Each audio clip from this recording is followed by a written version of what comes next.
Okay, my name is Haley Lutz, and I am Vice Chair for the Board of Directors. Jennifer Allen is our chair and is with us today virtually. And since we're in person,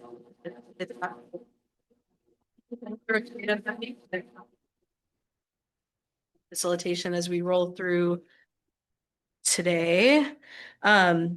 Just wanted to start with a few quick notes. You'll see that we have a pretty big agenda today, and we have a few discussion items that have ample time for discussion and questions. If we move through those items quicker, we'll kind of shift up our agenda, but just want to really highlight that we do have a lot of time and space dedicated to those two pieces today. I also wanted to acknowledge that there has been a significant amount of work from the last meeting to this board meeting on staff side to prepare for this meeting today. It's been noted across the board that we're all trying to figure out how to get more clarity on roles so we can all be the most productive in supporting the forest. And staff have been really receptive to that feedback, and leadership has been really involved in trying to seek that clarity and communicate that clarity. Just want to acknowledge that that's a work in progress. And so today, if we can kind of acknowledge where that progress has been made and we're feeling like that clarity is good, and then articulating well if there's places where we're still lacking that clarity so we can all collaborate on getting there. But again, just really want to give Darren and team just a lot of kudos. There's been a really substantial amount of time invested. And also with that, you'll see a few different features in your meeting packet, but one of those being there's a great kind of cover sheet that goes with some of our items that articulate some of that role piece and the timeline piece and how staff are integrating. And that is a really, I think that's going to be a really helpful piece, but really just looking at that today as an experiment and seeing how that goes and feels and providing feedback so we can all work together to make this as productive on all sides of the table for these different items. So with that, I think we will go ahead and do a quick roll call and confirm our quorum. We'll go ahead and start. Jennifer, let's start with you on the phone for introductions. Yeah, hello everyone. Jennifer Allen, sorry not to be there in person, board member based in Portland. And thank you, Haley, for chairing today. All right, we'll go ahead and start around the room while we're working on audio. We'll start with board members. Mike. Morning. Everyone needs to turn on their mics.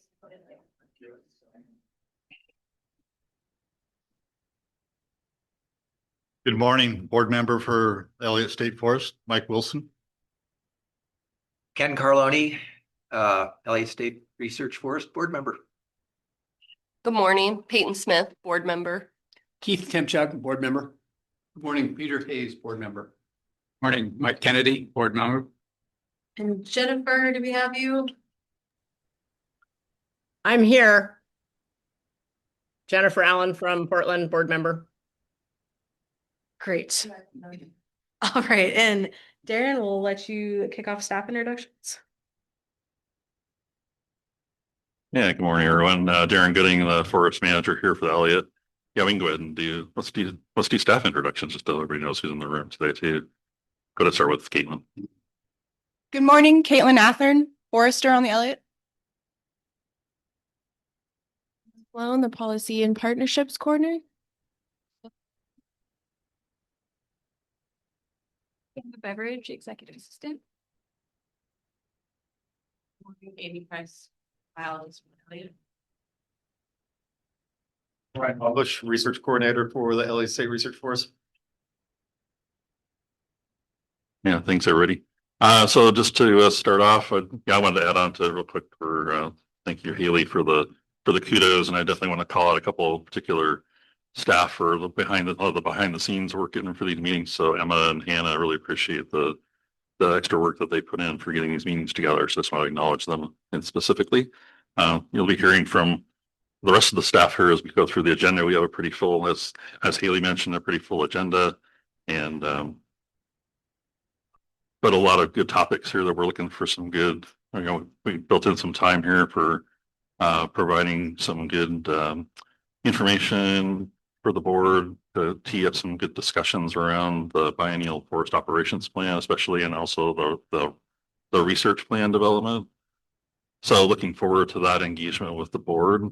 I just wanted to point out, well, apologies there for that late addition for the research proposal document that sent out, but I also had that email with some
Okay.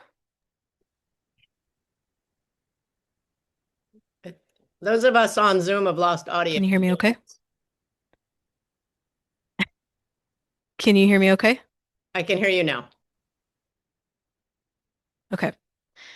All right. Thanks for the opening remarks, Darren. We'll go ahead and move into approval of our meeting minutes from the March 11th meeting, which have been sent out and included in packets, and ready to entertain a motion if anyone is ready for that.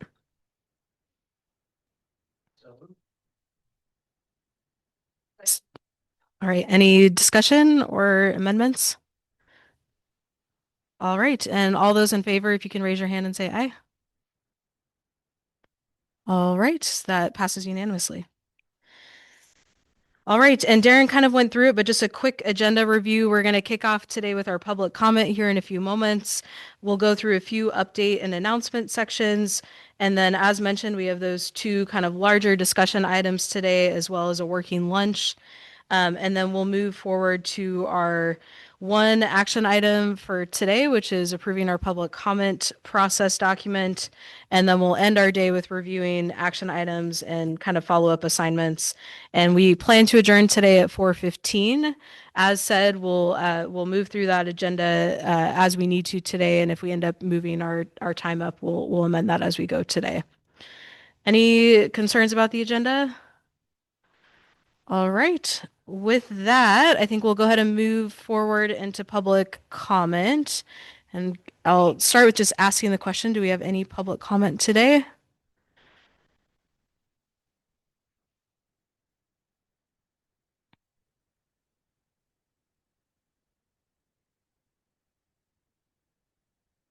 Online and you would like to give public comment, please raise your hand. Your Zoom hand. All right. Seeing no interest online and no interest from the public in the room, we'll go ahead and move on to our next agenda item, which is updates and announcements. And Caitlin is going to kick us off with forest operations.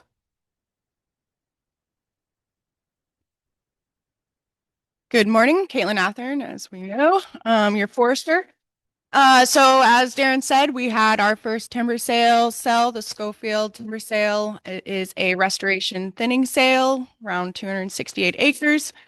And we had the pre-work meeting for it with Europe Pacific Industries on April 14th. And we just discussed when the road work will happen and how it will happen. And we are now waiting to do the pre-ops meeting. So sounds like they want to get going this year, which is great. And there's more to come on details of the scheduling for that. Next up, we'll have the knife mill timber sale. I've listed out the project numbers on there. So if you want to reference the maps in the biennium operations plan from 25-27, you can. It's around 270 acres, intensive, and one restoration thinning unit as well. And it's about 7 million board. I've been working on harvest planning for the 27, 29, and also implementation planning for this current BOP. Any questions?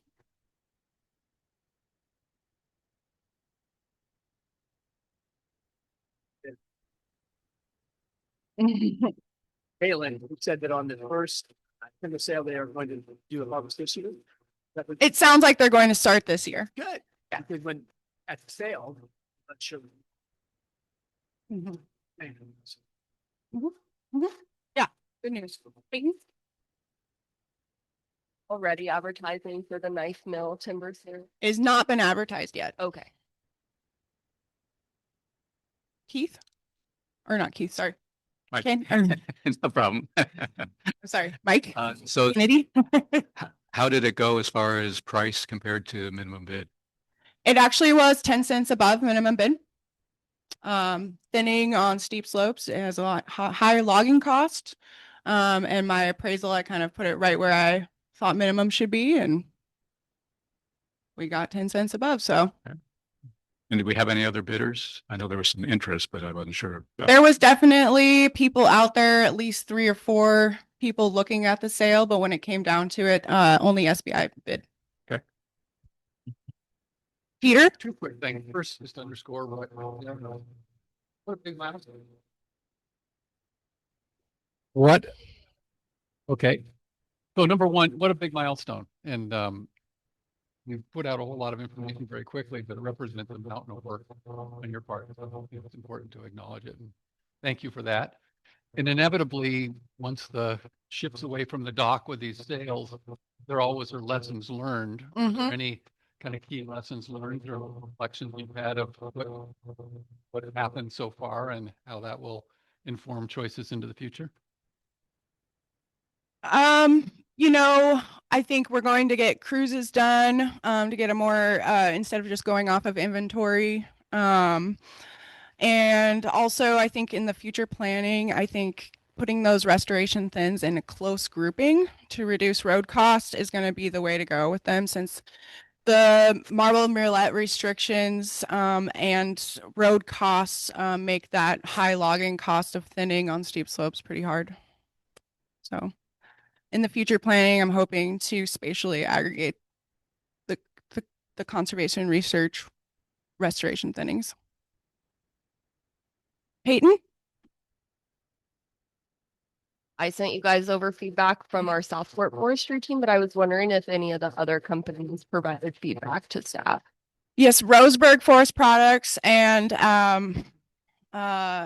Murphy gave us feedback. Murphy, they thought it was great. They told me what they would bid on it. It was a lot higher, but they felt that they would not be beat out, or they would be beat out by everybody else because they're farther away. So their hauling costs are really high. So they thought they'd have to bid really high to get it. Otherwise, they thought the wood was good, and it was actually kind of what they're looking for. It's just really far away from their Medford area that they're from. And then Roseburg Forest Products gave some feedback. The restrictions, timing restrictions for marble murrelet is definitely tricky with the dirt road to Unit 4. And also they got a little bit lower volume than my estimate, which just makes the logging cost even higher. So I think his main feedback was, when you find your appraisal, don't offer it there, offer it a little lower to garner more competition instead of putting it right up where you think it should be. Yeah.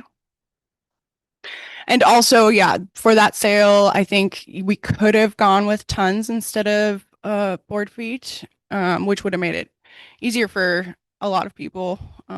But there is some timber in there that is larger and worth more, and so tons was a borderline thing. But I think in the future, if we have a restoration thinning with smaller diameters overall, they would be a good option.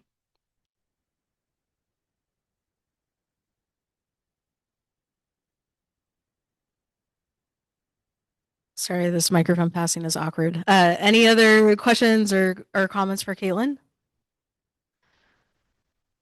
All right, congratulations on that first sale. Next up, we have research and monitoring updates with Amy and Ryan.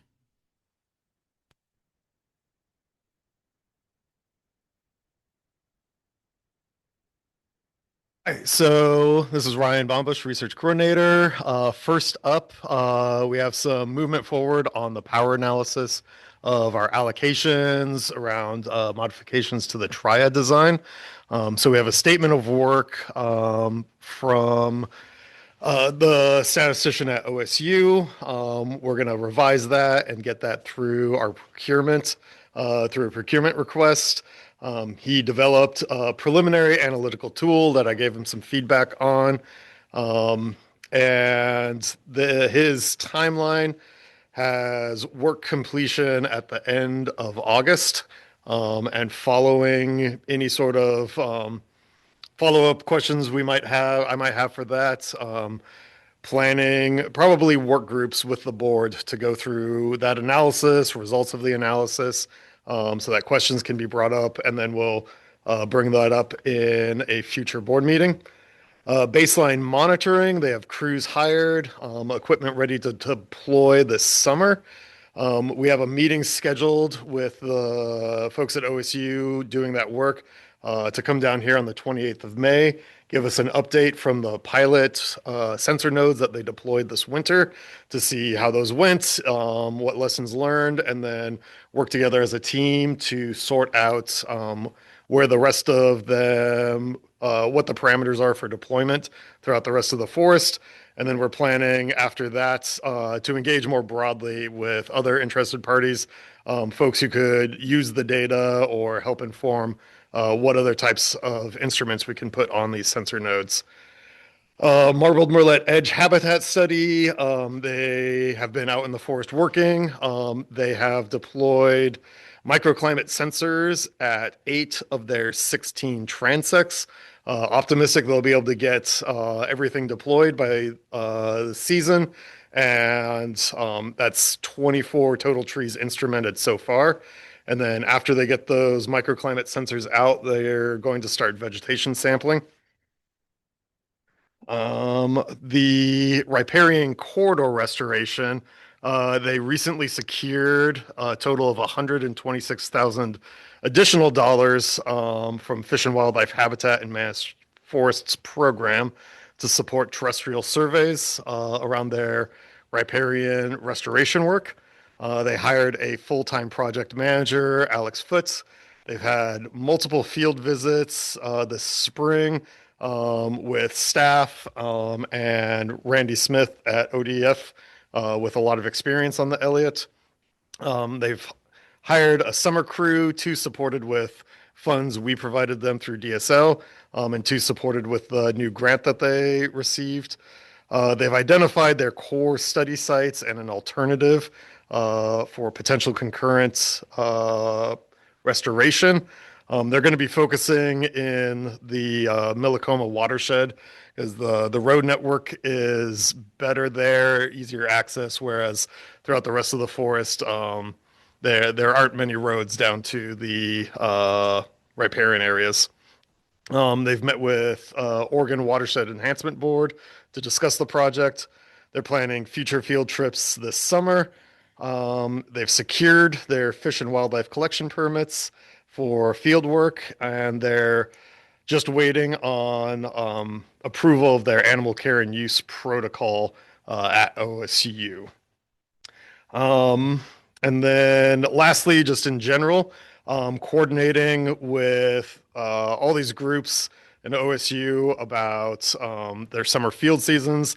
They've expressed interest in wanting to camp out on the Elliott to make it easier to get to their field sites throughout the field season. So we're working on how best to do that for them. Where would it be best? Where would they be most secure? And then I'm also working on compiling resources that we have available here at Shutter Creek to help support their efforts. And that's all for me. Great. Thanks, Ryan. Do we want to do questions for Ryan now or after Amy's updates? Let's go ahead and do them now if that sounds okay to you, Amy. Any questions, comments on the information Ryan provided?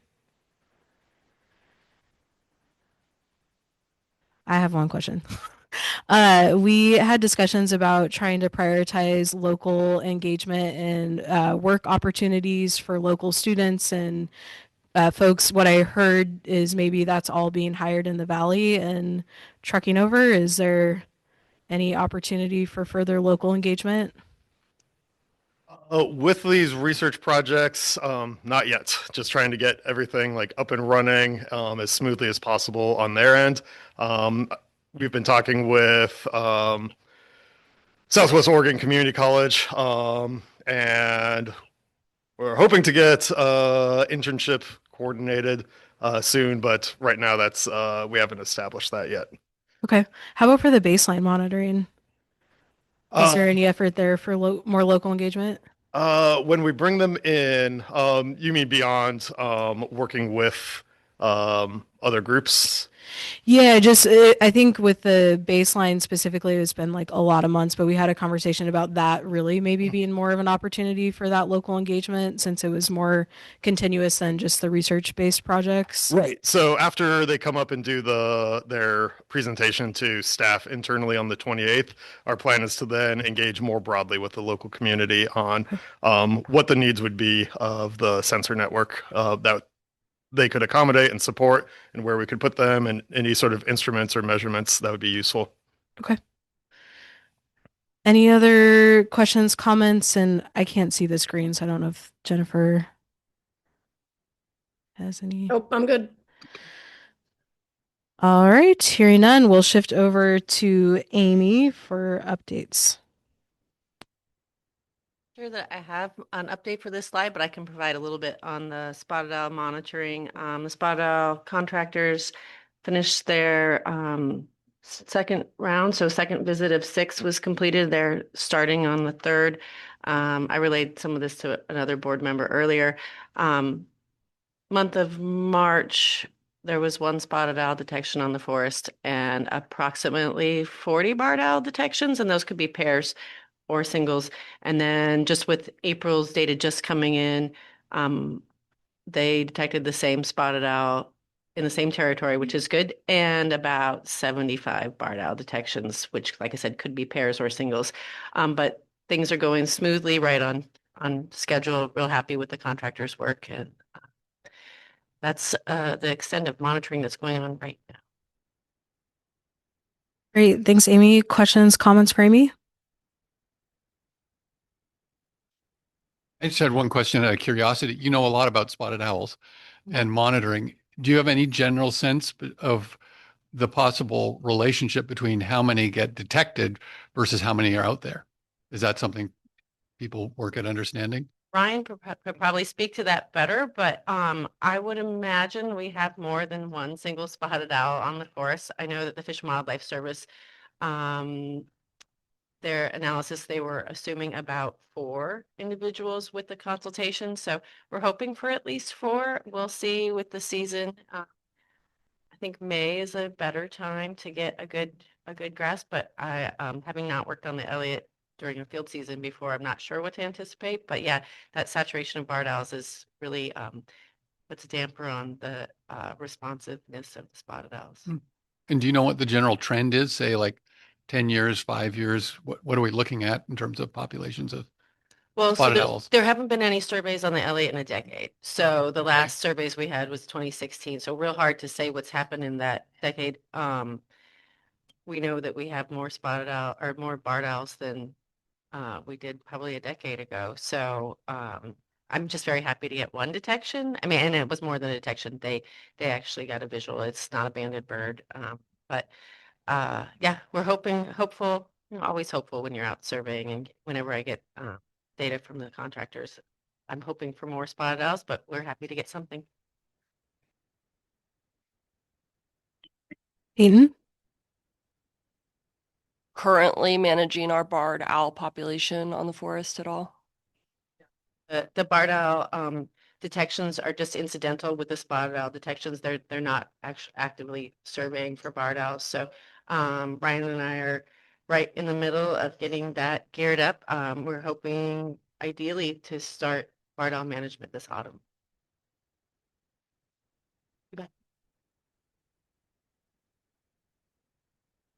I know that, Amy, you might want to just point out the timeline that we had for, that's one of those things, we had a timeline from the HCP for. Yeah, our HCP, I think our exact date is September 26th. So it has to do with when our HCP was signed, how many months afterwards that was stipulated in the HCP.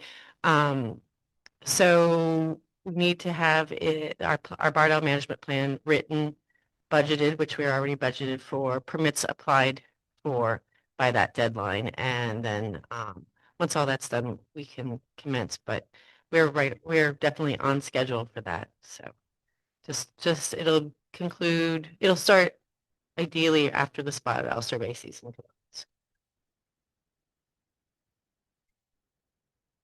Any other questions, comments for Amy? All right, seeing none, we'll move on to partnerships and governance update from Emma.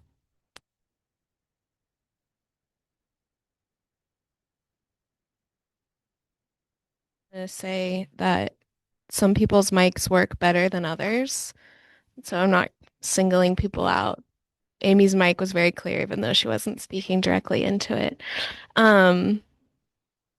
So my first bullet here is an attempt to kind of ground you in why I'm giving you these updates. So you're receiving them because it's informational. It helps you inform future recommendations that you have outlined in the oversight structure, but particularly helping all of us to uphold our mission and management policies, which are also included in your oversight structure. So we're continuing to pursue staff-to-staff relationships with the 5 Western Oregon tribes. That work is ongoing. I had hoped to give you some sort of resolution or bit of information about the consultation, the formal consultation that we began in November with the 5 Western Oregon tribes. I don't have an update for you at this meeting, but it is forthcoming. I'm hoping to reinitiate partnership conversations with state agencies, particularly around the research program development process and our governance more broadly. We have an initial plan around that, and staff have been really helpful in communicating to me how they're already partnering with state agencies, and we're just looking to formalize that and create a structure around it. And then you all know from the emails that we've been sending you, we are continuing to recruit for our implementation and adaptive management committee. We haven't heard from any board members about interest, so if you would like to reconsider this additional volunteer opportunity on top of your already packed schedules, please do. And we're hoping to host our first IAMC meeting, I believe, in August. And that would just be an introductory meeting. Here's our HCP. Here's what we're hoping to accomplish with this group. Any questions for me? And you can ask me about things that are not on this slide, too. Good marketing ploy, an additional volunteer opportunity, right? Well sold. I know you all are eager to build out your resumes. Yeah. So. Any questions or comments, Mike? I'm trying to figure out what you can say about your work with tribes. I know you're not ready, but is that because you have not had the meetings, or you've had meetings and you're just trying to parse out what you can report? Both. We have had meetings with some. One tribe kind of missed the consultation communications, but they've found them now and are ready to engage. And so we're processing information heard from some meetings, waiting to have at least one meeting, and then some tribes opted out of the consultation. So Thank you. Yeah. Have you, a previous meeting, you mentioned one of your staff to staff meetings. Have you had any more of those? we have not. Thank you. Yeah. Thanks, Mike.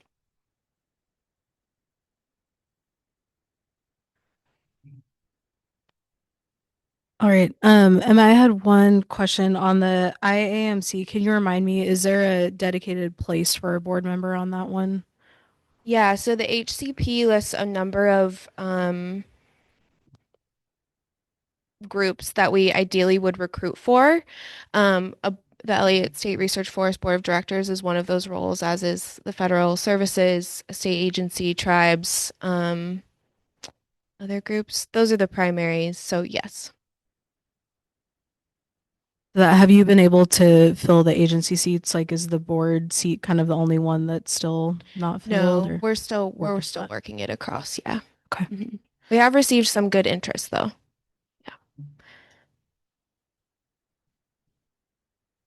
Any other questions or comments for Emma? All right. We're speeding right along here. We'll shift back to Amy for an update on restoration projects.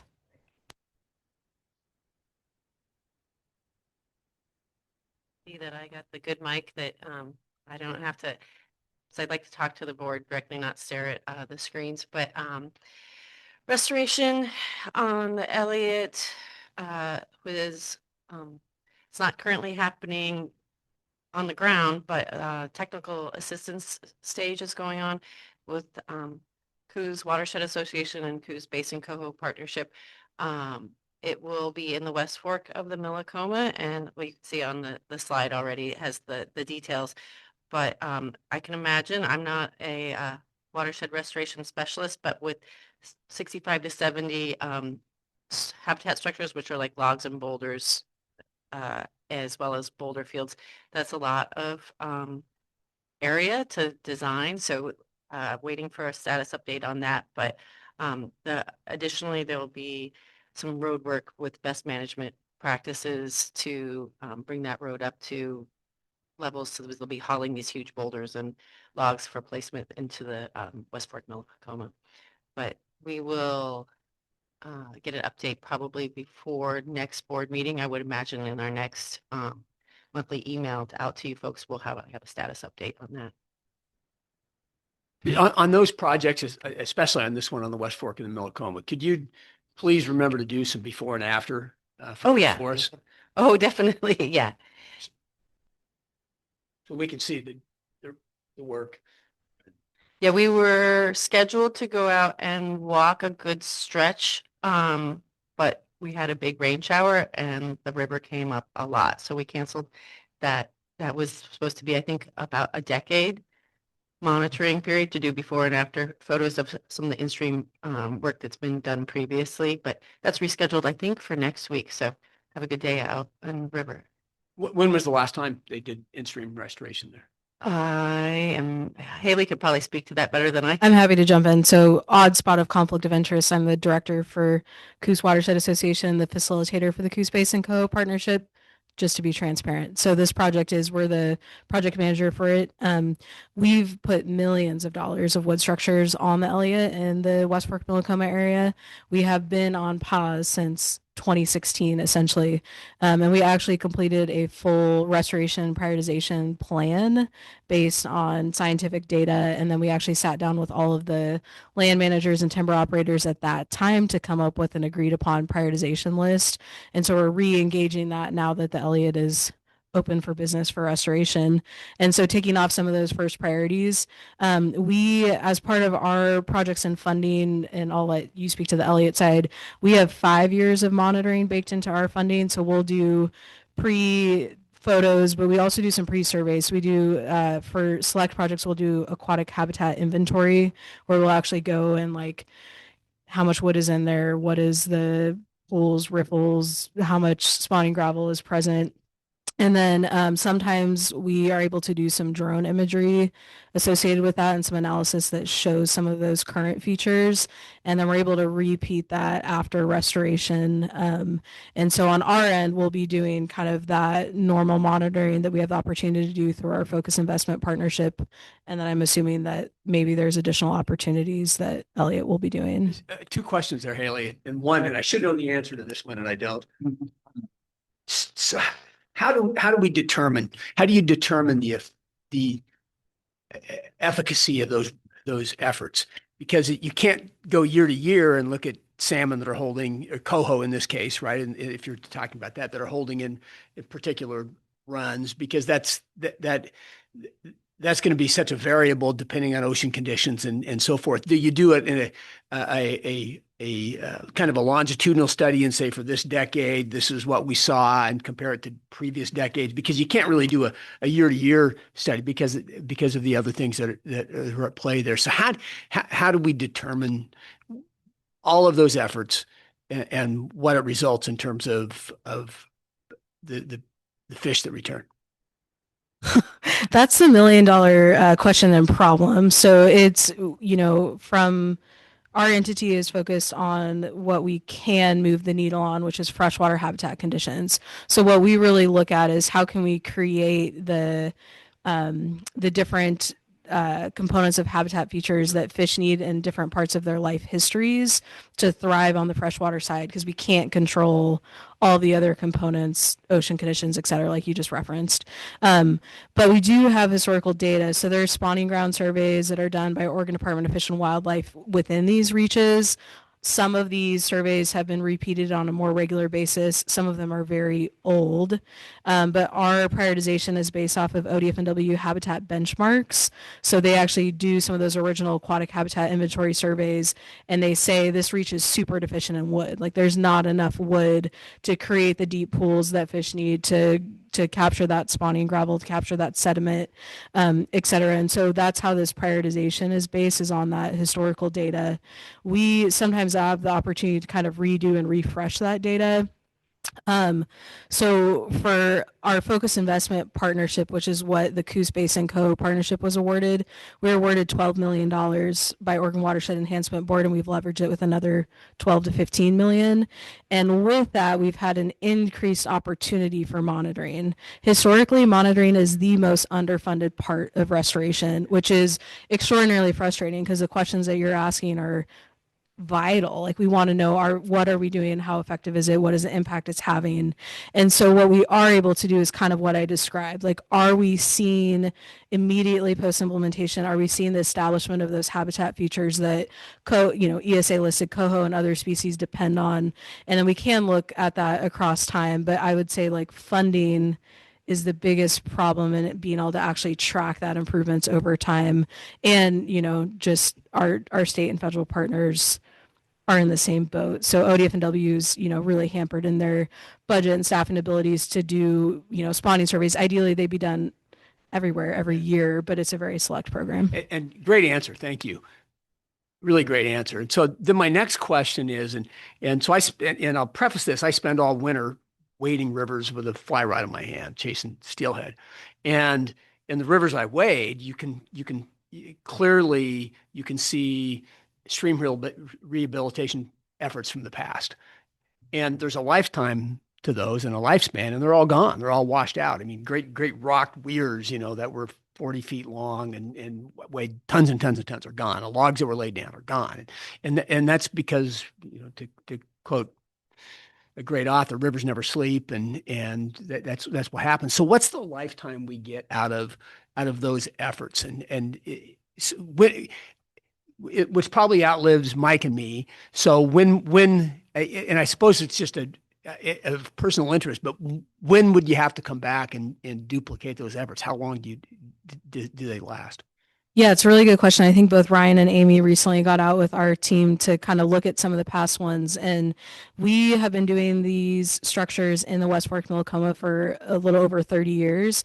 And some of those structures are still in place. Like, you're still seeing those features. Also, you're creating the conditions in which natural recruitment can do its thing.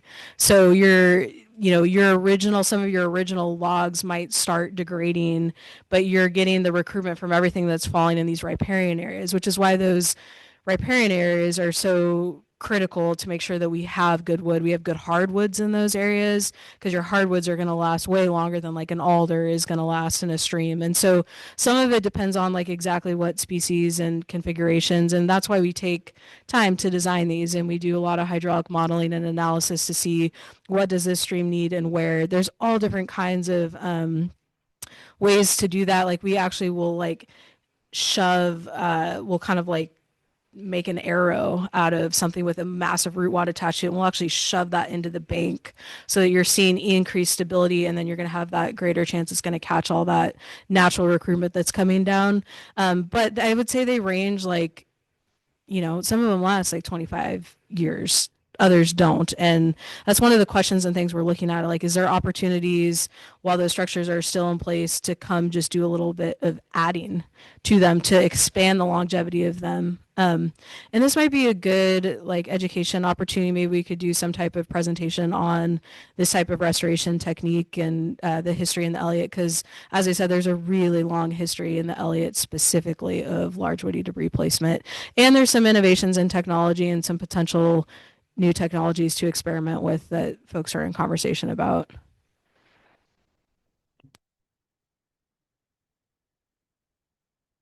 Apropos to this discussion, thank you, and your answers were terrific. I guess. I mean, what the hell do I know? So, but thanks. I really appreciated them, and it further piqued my interest. But it's amazing to me, and when we even small streams, the middle of the West Fork of Milcombe is not a large stream, but how powerful nature can be, and the rivers I wade all the time, and you'll see these. I mean, there'll be 4 steel rods, rebar sticking out of the bedrock that they had been cemented into, and there's nothing else there except these four or five rebars that are and some of them are bent, sticking out of the bedrock. It's always a fascinating thing for me to realize and to remember that even those best efforts are going to eventually have to be duplicated, and they don't have an unlimited lifespan, no matter how permanent we think they are. They just don't get there. So, yeah, the most sustainable piece is creating the natural conditions. So nature is the best, most sustainable source of that habitat features. I have a quick related kind of connecting the dots question. It seems like this conversation leads to the question of what have we learned about best practices for stream restoration, and what do we still need to learn, assuming it's a never-ending journey? Is there a connection between kind of the ongoing research questions tied to all the things you were just discussing and the research agenda for the forest? Or are those two separate things? Are we slotting these in to being part of the ongoing process for research? Yeah, I'll definitely give Ryan the opportunity to respond here. But we, again, other hat at Coos Watershed, we're highly encouraging that. There's a great opportunity that we don't always get. Our funders are like, you're using tried and true methods, you're doing nothing else. We're not investing in something that we don't know the efficacy of, or it's not as shown. And so that's why I think the Elliott has a real opportunity. And from my perspective, I think it fits really squarely in our management policies and the impact we want to have. So I know our team and myself have definitely expressed that to Ryan as he kicks off that process. Yeah, this is Ryan. As you were asking your question, Keith, the first one about efficacy, I'm like, this is what our baseline monitoring program, long-term monitoring program will be designed to do. To answer questions like that, to see if the policies we put into place and the practices we have are effective, or if there are ways that we can develop new technologies. And I think the research forest is an ideal place for that. Yes, yes. I'll put that on my schedule. Yeah, send you an invite. Any other questions, comments on that piece? Anything I'm not seeing on the computer, Emma? All right. We are running a little ahead of schedule, but we will go ahead and kick off into our well-timed, our next discussion item, which is research program development plan with Ryan.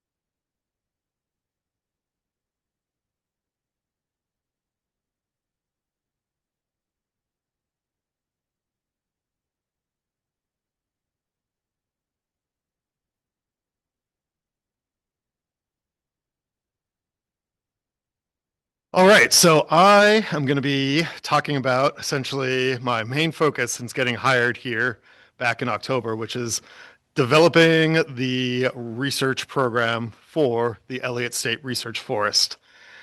And as a quick recap of some of our key milestones in the Elliott becoming a research forest, in 2024, the forest management plan was approved, outlining lots of expectations about what the research forest will do and what our research program will look like.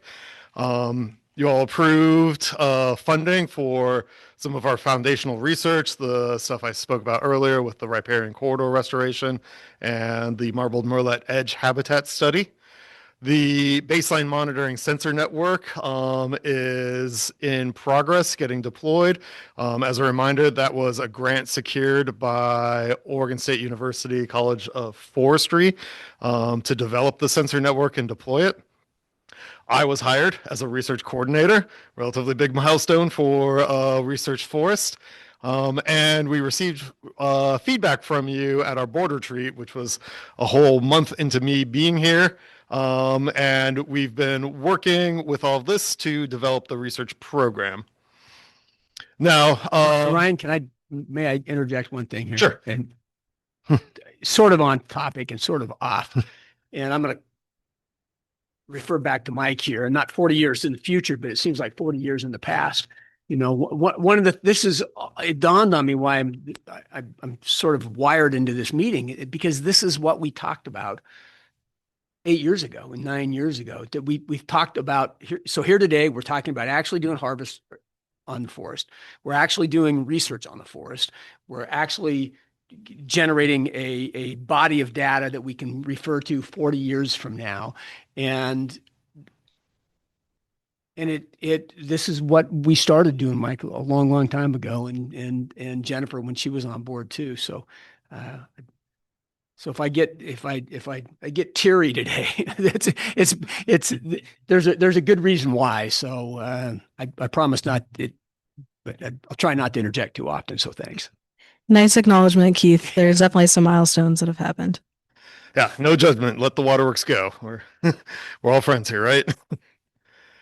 Okay, so and to set out where explicitly the board intersects with development of the research program, I pulled these statements out of the ESRF oversight structure for mission and management policies.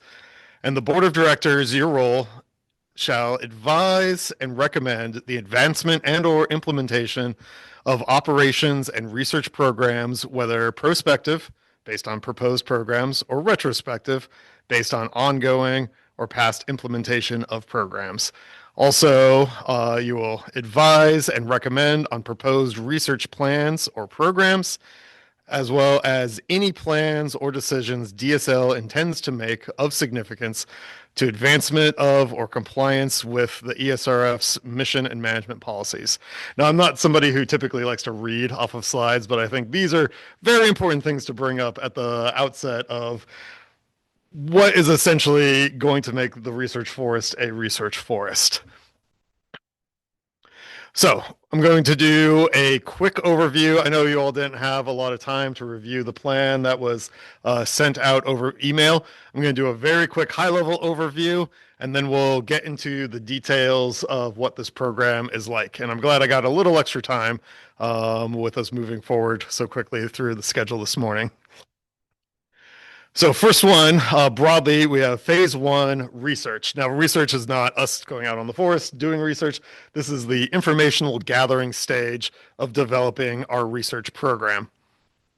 Next in phase two is development. So we take the information that we gathered in phase one and build something with it.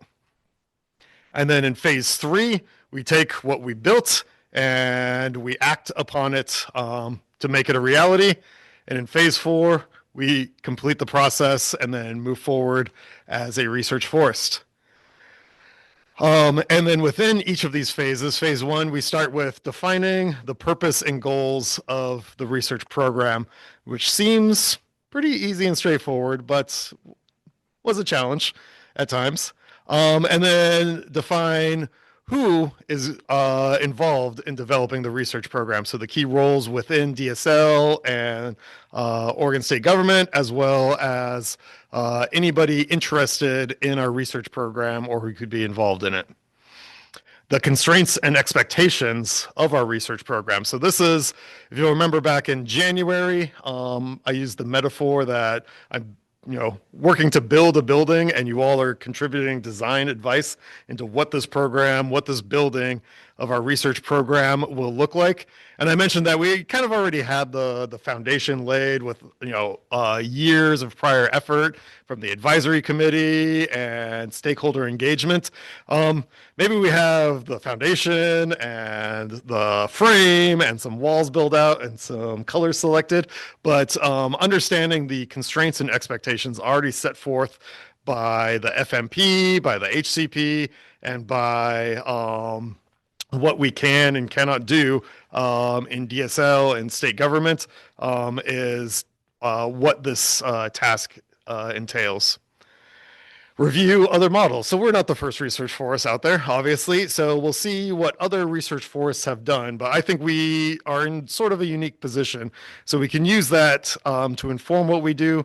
I do not think we have to do exactly what has been done elsewhere. Engage in partner work groups. So work with essentially different stakeholder work groups, institutions, organizations that could be involved with our research program and reach out to them about the task at hand in developing the research program to get input and feedback from other people who will use or be engaged with our research program. And then this is kind of a catch-all category of logistical constraints. So some of this individual tasks that we need to consider moving forward throughout the rest of this plan.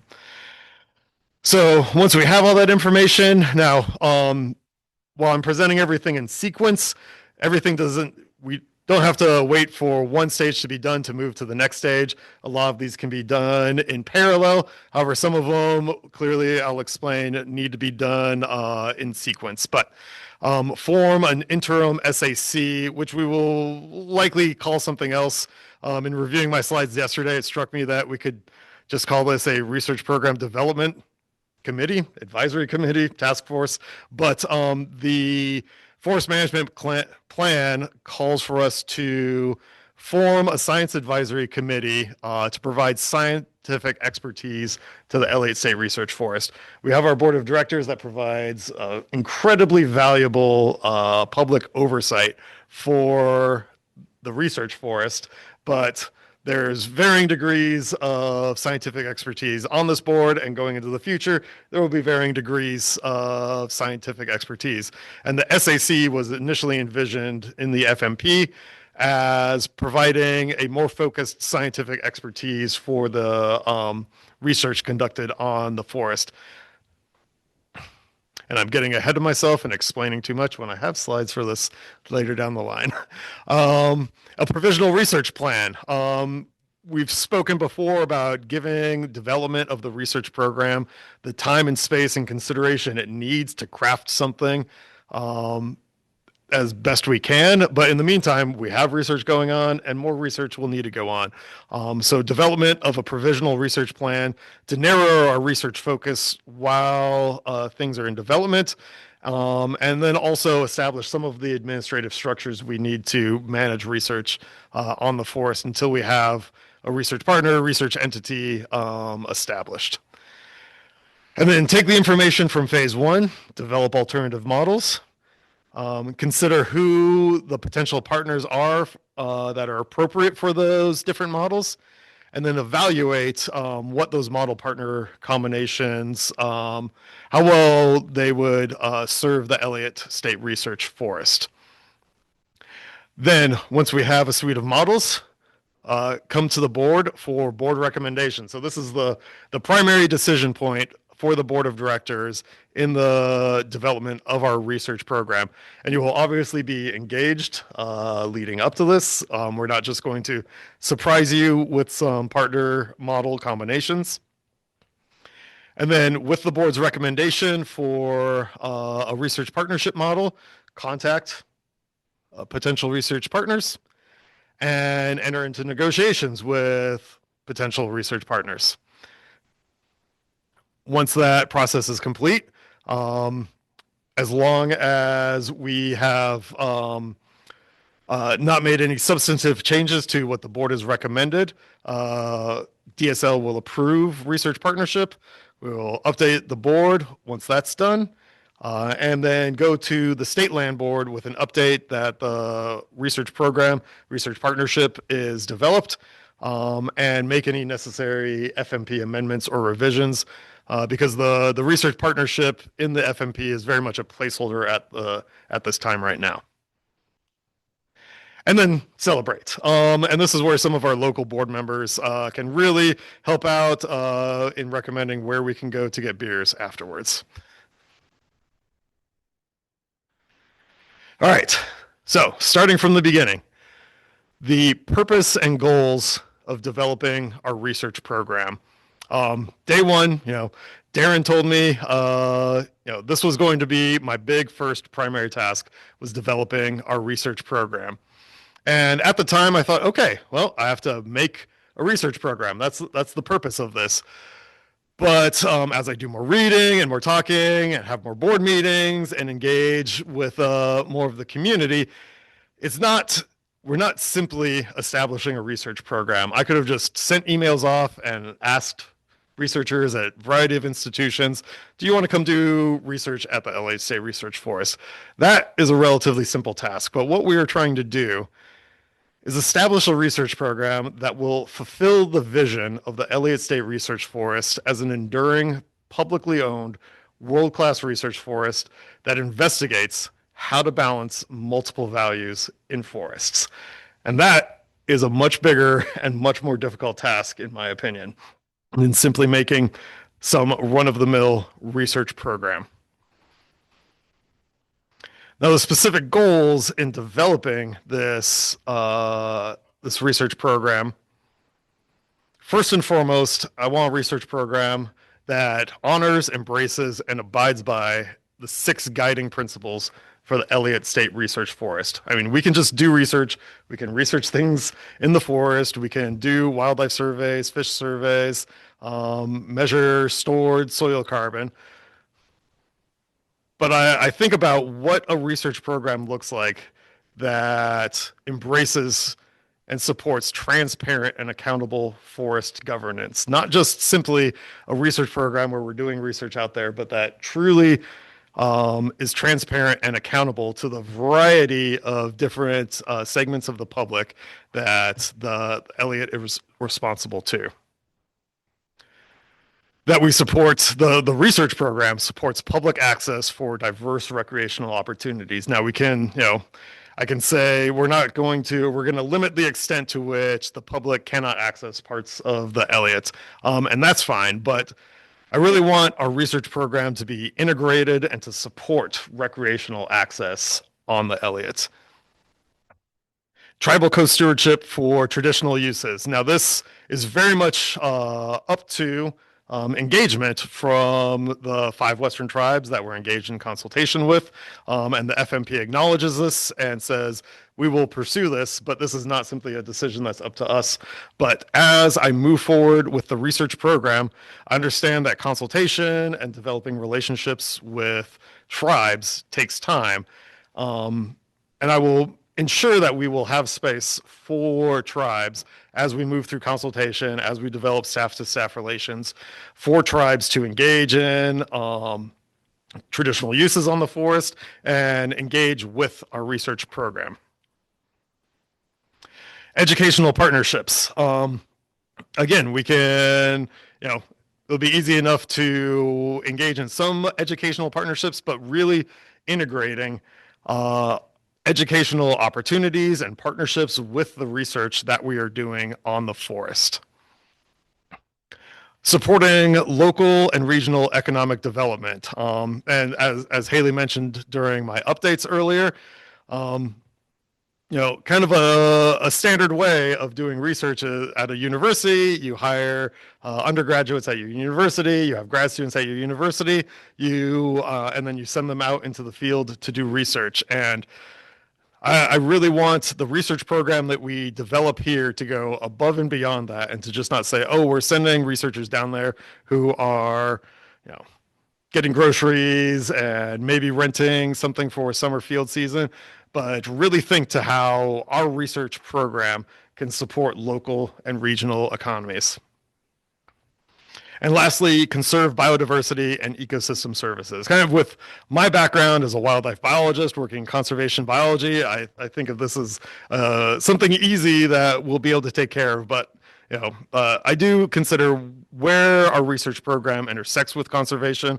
We will be trying new things on the forest, which may not always do best for certain species, certain populations, and ensuring that we can mitigate or minimize anything that happens from that research program, but then also using our research program to inform a better conservation and fisheries and wildlife management beyond the research forest, I think is where we can really support this.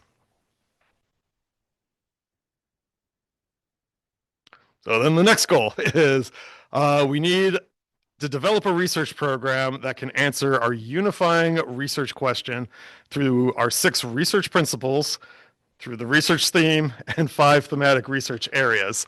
And some of this will be more reading off the screen, but again, these are clearly specific things coming out of the FMP that I'm keeping in mind as the research program is being developed and will be developed further.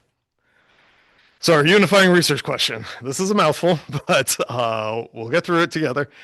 Given the societal need for a determined volume of wood supply across forested landscapes that have undergone or continue to experience dramatic shifts in human stewardship, climate dynamics, and biodiversity, what is the best combination in amount, spatial arrangement, and management approach of reserves, intensive, and extensive complex forestry at the landscape level to supply wood while providing water quality, biodiversity, carbon sequestration, resilience, and other forest ecosystem services of value to human users? So essentially, what I read this to say is society needs wood. I like wood. I live in a house made of wood. I love building things with wood. Society needs wood. And how can we balance that wood production with multiple values in a forest? And this sets forth how can we do that with different allocations of reserve, intensive, and extensive across a landscape. And the 6 research principles, we have research first. Now, I think some of my Midwestern ancestry comes through in my modesty, and as the research coordinator, I struggle a little bit with this being a research first forest. And this guiding principle, as elaborated on the FMP, is very unequivocal. It is everything that we do on the Elliott State Research Forest will be tied into research.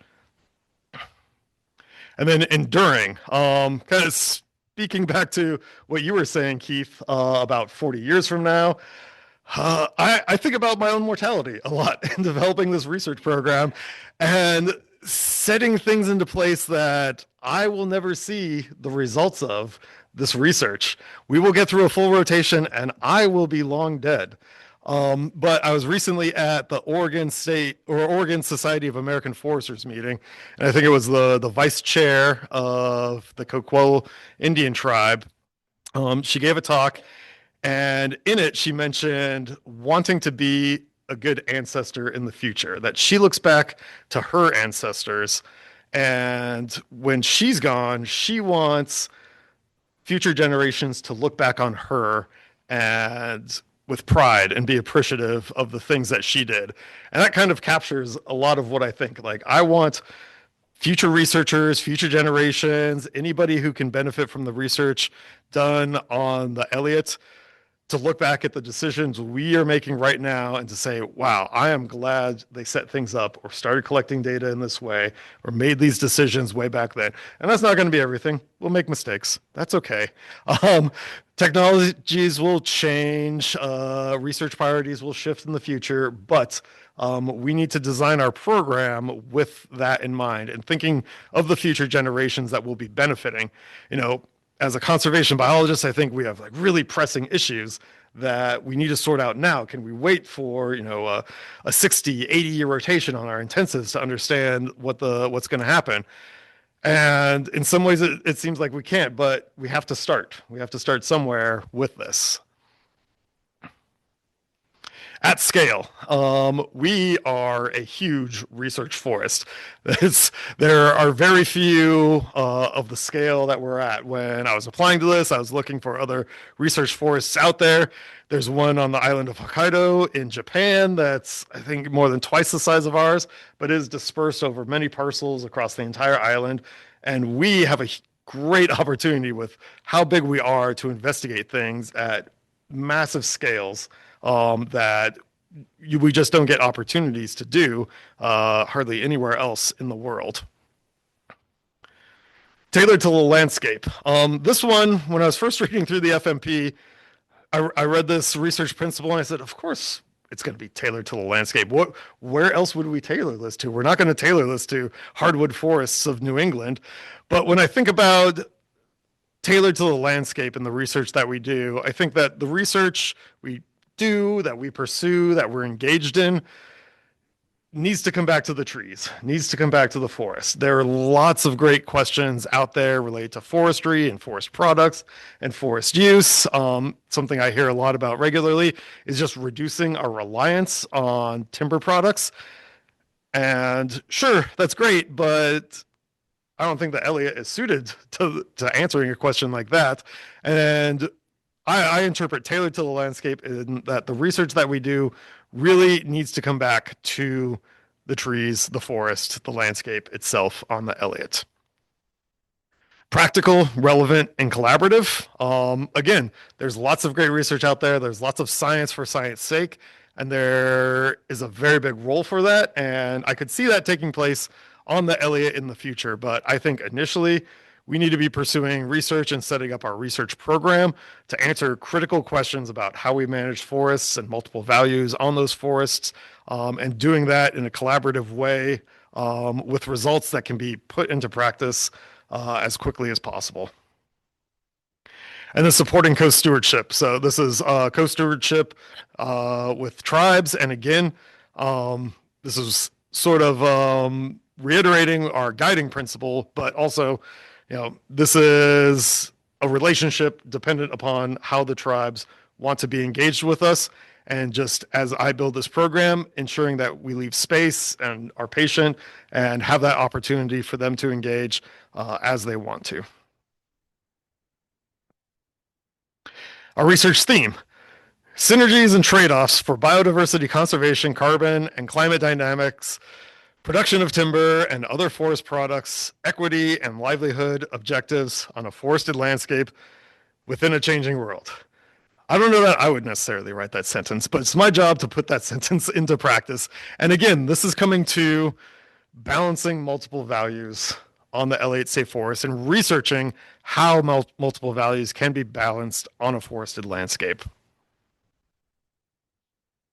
And then our 5 thematic research areas. And I see these as the core capacity that our research program needs to be able to address. So these are areas of study that in any permutation of a research program and partnership that we develop, we need to have the expertise and capacity to do research in these 5 areas, which are fairly broad, but at-risk species and biodiversity, climate change adaptation and forest carbon, natural and human-caused disturbance, sociocultural intersections, and aquatic habitats and water in relation to forest management. So again, anything that comes out of this plan, of this process, we need to be able to pursue research, advance research on the Elliott State Research Forest in these 5 areas. And then beyond that, the forest management plan outlines a variety of required and suggested research and monitoring that we need to have on the forest. So anything we develop needs to be able to advance that research that is suggested or required by the forest management plan. Key roles and stakeholders. So key roles, these are people or entities, positions within DSL or other state agencies that will contribute to the development of our research program. So starting with staff, myself leading this effort of developing our research program as the research coordinator. Policy and partnership coordinator, Emma, has done work on this prior to me being hired. And we are developing a research partnership in this. So she has a clear critical role in this plan. The forester, all the research we are doing is on the forest, going through the forests. And our forest biologist in ensuring that we're meeting our HCP and other commitments. And then our soon to be hired data analyst and GIS specialist. And man, are they going to be busy when they get hired. And then from a leadership side, our forest manager, Darren,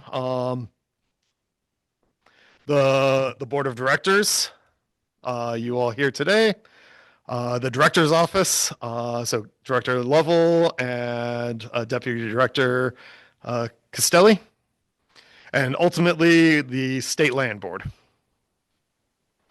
And then there are other other entities within DSL or other state agencies that can really contribute to how we develop our program. So the South Slough National Estuarine Research Reserve has been in existence for over 50 years, just on the other side of Coos Bay from us. And they have developed a phenomenal program over there. Obviously, an estuarine site versus a research forest has some differences, but they have worked out a lot of things and developed a lot of relationships in this community already. So we can turn to them for advice in developing this. DSL Finance, much of what we do is going to be surrounding money and developing this partnership, bringing money in, granting money out, coordinating funds with our research partners. DSL Communications, as a publicly transparent and accountable institution, how we communicate what we do and how we're doing it to the public is vital. And then Department of Justice for any final plans and how we develop them. Stakeholders. Now, recently, Emma brought to my attention that the term stakeholder can be problematic. And I really, I sat with that, did some research on it, and agree with her that, stakeholder doesn't necessarily capture everybody who has an interest in the forest. But that's what this plan was first developed on, and it will be revised as we move forward. But as a research first forest, I consider anyone that has a stake in the forest, has an interest in the forest, as having an interest in our research program as well. And this can be broken down into 5 basic categories. One is who can help guide the research that we have on the forest, can help develop questions. Now, naturally, an academic institution like a university or college can help with that. But I think anybody can help guide the research questions. The local community can certainly do it. I think like our roads contractors, Titan Kelly, can help guide questions.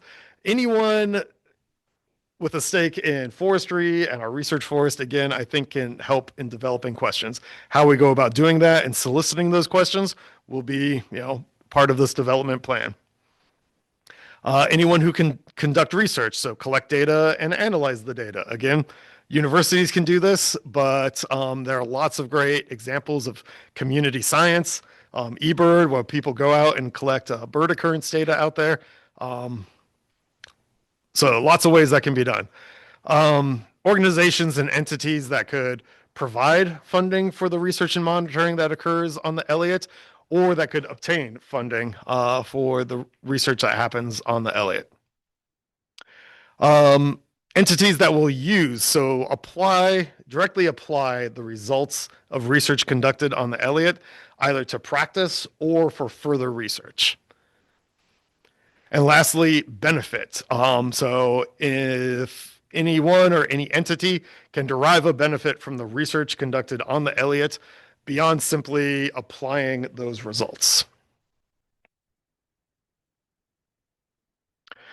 Constraints and expectations. So, and this is where I feel we are building out the frame, the scaffolding of what the research program, all the work that has been done previously, and then what our parameters are for working within DSL and state government, and how we can do and execute this research program. Now, understanding, say the, oh, that was the wrong button. Key documents in this are the Forest Management Plan, the Habitat Conservation Plan, the Oregon Forest Practices Act, and it act as primary constraints on what we can do on the forest. Other things are DSL policies regarding agreements, liabilities, taking in funds, granting out funds. These are all things that we need to consider as we move forward with a partnership with external research entities.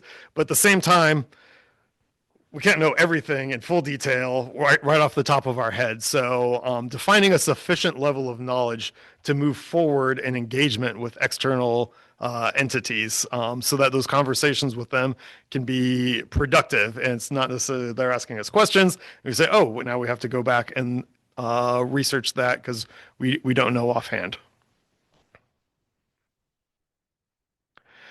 So expectations. So what are the key role, or what do key roles expect from our research partnership? I think everybody in this room probably has some idea of what our research model might be, what our research program could become. And I imagine they're all a little different, which part of the process going forward from here will be to understand what that is and bring all that together and synthesize it into something that we move forward with. First and foremost, all the prior work that went into the FMP sets very direct and clear expectations of what our research program will be, but it doesn't define every aspect of what the research program will become. And that's where the work I am doing and the work we will do together comes into play in making those decisions where the FMP does not specify what needs to be done or where there's flexibility allowed. So review other models. Like I said, there are lots of other research forests out there, but in my review of them so far, nothing is quite like ours in trying to balance those multiple values. And I think about how each research forest came into being. A common research forest is one connected with a university. Usually it's just bequested to the university from somebody, and then the research university uses it to pursue research and bring in other researchers, which is great. That's a fine model. But that is not how the Elliott State Forest came about. And the Elliott State Forest came about because of conflicts between multiple values, and then our guiding principles set us on a direction to learn how to balance those multiple values. And I think that is something really unique amongst research forests around the world. So partner work groups. So this is a first step in engagement with anybody that could be engaged with our research program. So researchers, state agencies, reaching out to them and holding work group sessions, initially not even focused on the research opportunities themselves, the kind of questions and research that could be pursued, but what their ideas are on how we can build this really unique research forest around our 6 guiding principles. So we have a session scheduled with OSU, and I'm in very early discussions with Southwest Oregon Community College on setting up a work group with them. And lastly, logistical considerations. So, I think a big thing we need to sit down and really spend some time on is identifying risks posed to us in the development of a research program and the challenges, and think of ways that we will confront those if they should arise. I think everybody in this room can probably appreciate that there are inherent risks involved with the Elliott. The Elliott is here because of lawsuits, because because of lots of decisions, lots of things that have happened.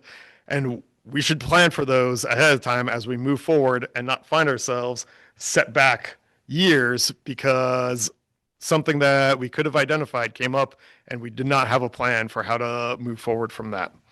Consult with DOJ. I've already done this. Just an initial consultation for things to consider as we're moving forward in developing the research program and partnership.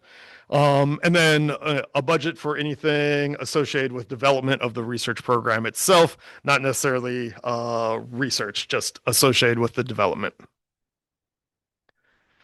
All right. Phase 1 got through. Let's take a little breath of this picture that Katrina from Communications took of one of my favorite places on the forest on the upper west fork of the Millicoma. I know that was dry. That was a lot of text in there. But I want to open this up now for some discussion with a prompt for what is the balance between speed and thoroughness in this phase of gathering information that you think is appropriate? Because we can just gather and gather and gather and never actually put anything into motion. Or, I could just leave today and start emailing people and say, all right, hey, do you want to join what we've got going on out here at Shutter Creek? And somewhere in the middle is going to be the right balance. And I imagine for everyone on the board and everyone in staff, that point is probably at a different spot.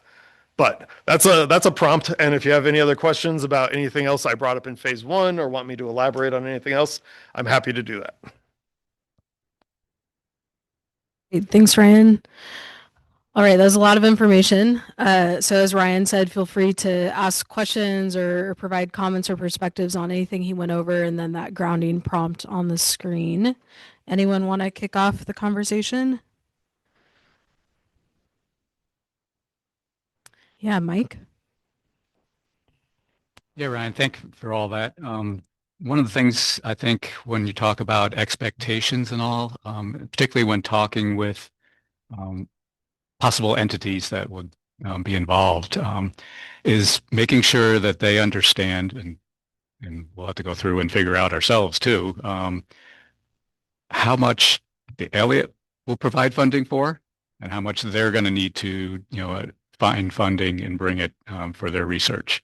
I don't want it to be out there that come to the Elliott and do research, we'll fund everything you want to do, because that is not fiscally possible. So just make sure that the people are understanding that from the beginning.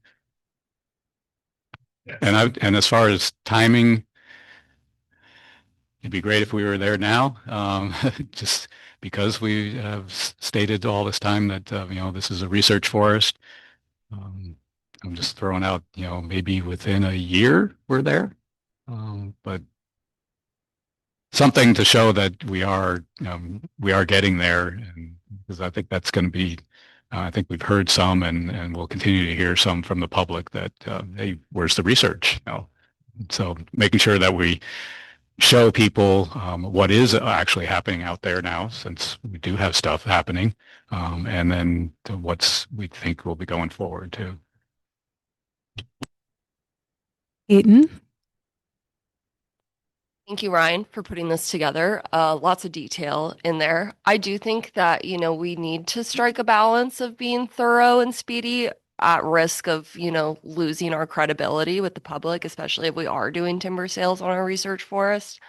I'm just curious, what's an ideal timeline for you to get through all this? Because, I'd love to say, let's get this done in a month, but I'm not the one doing the work. So I'm curious what you feel is like a good and realistic timeline to get through all this.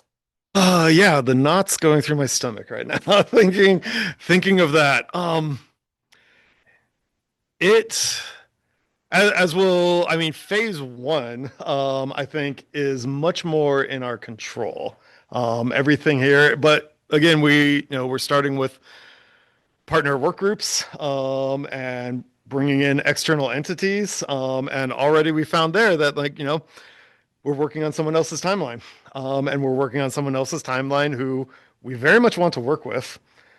And we, to a degree, have to accept their timeline.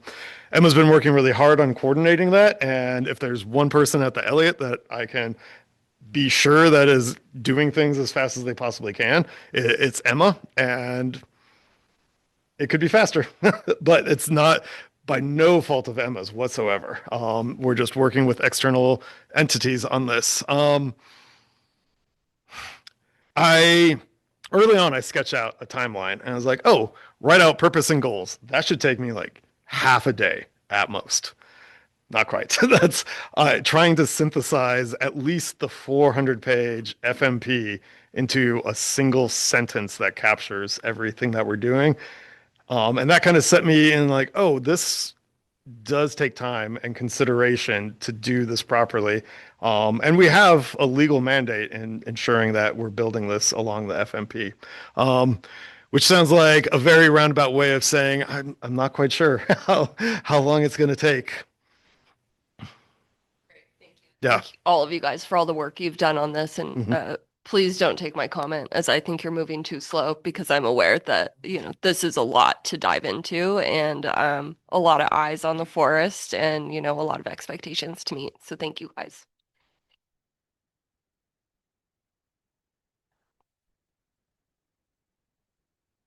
Something that I was not quite clear about in your sort of order, and I know the order is not necessarily linear, but the establishment of the Science Advisory Committee or the Technical Advisory Committee or whatever it's going to be called, I would think that would be something that would be early in the process, because those are the people who do the science and do the technical stuff.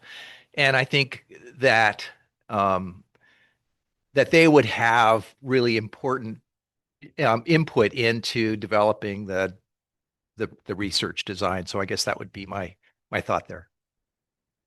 I agree with you.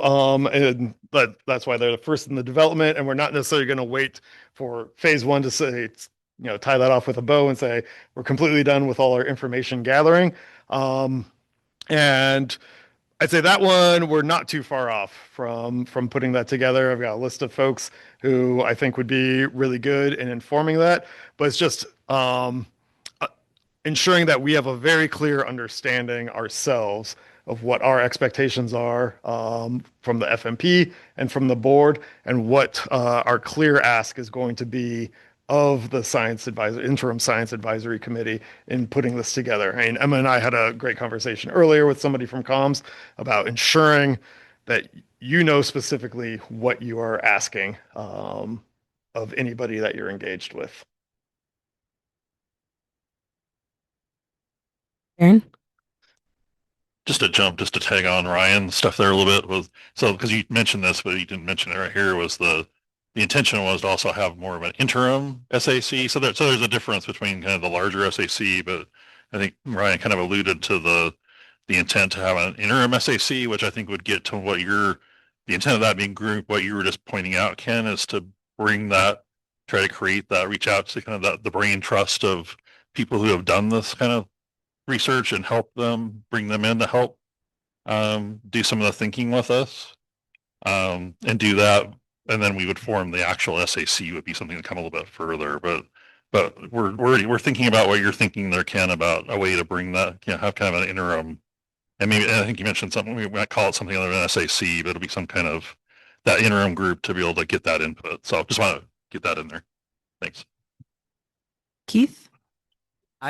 Ryan, I've been thinking about the question you have there, and I'm generally a big believer. I'm generally a believer in.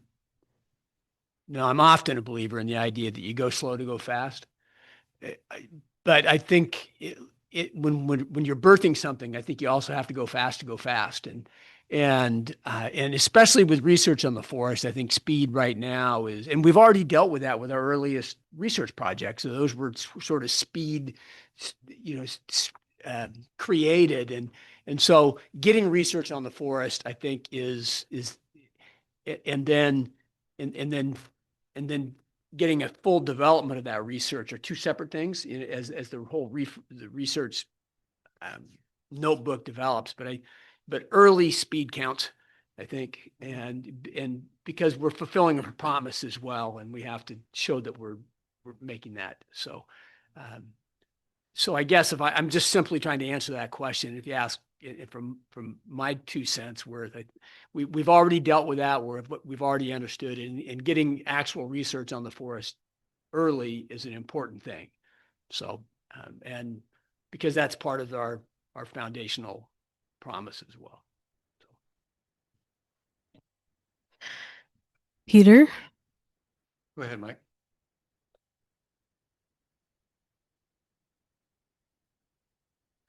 Yeah, the research part of this is one of the areas where I think I have the most to learn. I'm also kind of fascinated by it. So appreciate the presentation. Um, like the current timber sales we're doing, which again, Keith mentioned are great, but I don't think there's a research component to those, correct? There's some data collection going on. Well, mostly the economic data, I think Caitlin has spoken to a bit in the past. But sorry. Oh, go on. It's not a research project. No, I mean, there's data collection, sure. Right. So they are either intensive, extensive, or intensive. So that is part of the bigger research question, and people can retrospectively compare things between those. So they are part of the large research question in the FMP. Yeah, but there's no dedicated before data collection, pre-treatment, especially with with our first sale going out. Okay. Yeah, I was just, as far as your question going fast or not, and it seems like there's as we keep finding ourselves in the spot where there's things happening, and then we're trying to, this one's going fast and this one's going at this speed. I just I don't know if it's a concern or a worry that there's things like sales going on, but then are the opportunities for your research to happen in certain ways on those. I was just going back. I appreciate your 6 guiding principles, and the first one was research first. So if we're staying true to that, if we are doing research first, or if we're research catch up at some point in time, and I don't mean that negatively, but just in the reality of things, and kind of like with your science advisory committee, and again, I guess I would like to see it formed and active. I almost resist a little bit to the interim label. It's like, let's do this and get it going. And if down the road you need to change it and make some adjustments, but just to say we're doing it, but it's interim. At some point we need to, Keith is saying, go fast, or go slow to go fast, but to get there, rather than continually trying to catch up. Thank you. Yeah, to the interim science advisory committee, our FMP calls for the science advisory committee to be formed in coordination with our research partners, and it's like very clear on that. So we don't want to form an SAC without a research partner for this, and there specific duties called out in the FMP for the SAC, and this interim committee we envision more as informing the development of the research program itself rather than guiding the research as the FMP calls for the SAC to do. Peter? So I had 5 things I wanted to share that I hope would be helpful. And what you pulled together is super impressive. That I know you've been working really hard on this, and I think you've done a terrific job of distilling it, to get it in your own head, but to help welcome us into it. So thank you. And just one thing I want to put on the record is I personally believe that the idea of research first is ethically unacceptable. I think it's at odds with the FMP's direction to have enduring and strong conservation values. And I've been consistent in expressing that concern, but I thought I should just publicly say that. So in answer to your questions, I think the rate I generally agree with what Keith had said about how to approach the rate, but also I think there's an element of perfect is the enemy of the good. That I think there's a psychology to what we're doing here, and we need to keep moving forward, and we need to keep showing our work, not only do the work, but we need to show the work. And as you put out the phases, the thing that jumped to my mind is I think you're missing a phase. I think a phase 5 should be something along the lines of assess effectiveness and adaptively manage over time. However this comes out is not going to be perfect. And so I think it needs a loop that says, we're going to do the best we can, but we also need to come back and assess it, which is kind of a standard research strategy anyway. I think another one that jumps to my mind is I really liked the part about who should have a say and what the research questions should be. And I think you and we have inherited something that's a bit challenging in that because we've been handed a core essential research question that was pretty much determined by two people at a single university. And by doing that, I think it set us up in a problematic way to invite other people in if already a small, you and I have talked about this, a small, limited perspective group of people dictated what that question would be. So we can't change that. That's water under the bridge. But I think at the same time, if we're going to be inviting people into the next phase of what the questions are, I think it's important to be pretty transparent and have candor about, in hindsight, we probably should have done that differently if we really wanted to be something that was inviting and inclusive. Another thought, just a quick comment is, and this is jumping ahead to your future slides a little bit, is you had recommendations from this group, which I think is really important, and then you had it going forward. But I think a piece missing there, somebody needs to make the decision, and it's not this group, right? That's a policy decision. So whether, and I think clarity about, is that a DSL staff decision or is that a land board? Because it's a really basic key being a milestones decision in the future of the Elliott about what the research structure will be. So I'd encourage you to be a little more disciplined about being clear that this board gives recommendations, but somebody has got to make a decision in there. And I didn't see that coming up in your thing. And the last one, which is, I know that on the research one, you've already been doing a whole lot of work on this. Like the ship has sailed some time ago. So I'll turn this into a question, which is, how far do you feel like we already are on the research? You've put a lot of time and effort into this. Yeah. So talk to us about that, please. Thank you.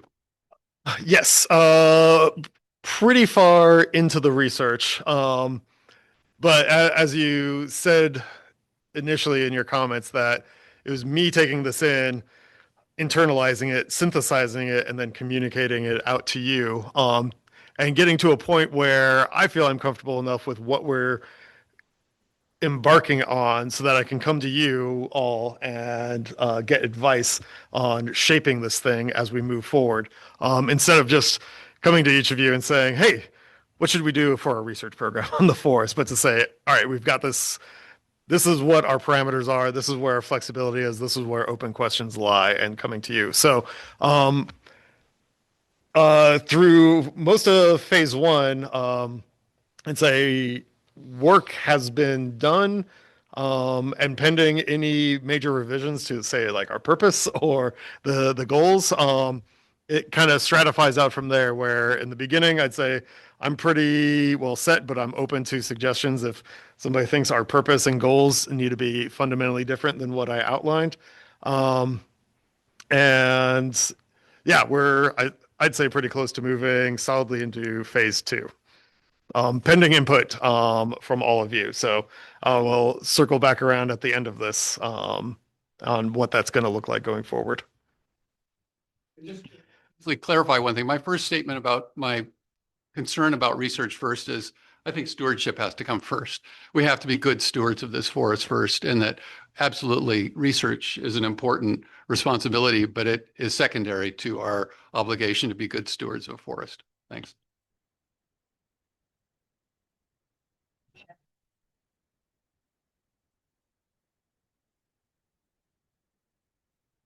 Jennifer, do you have any comments on the phone?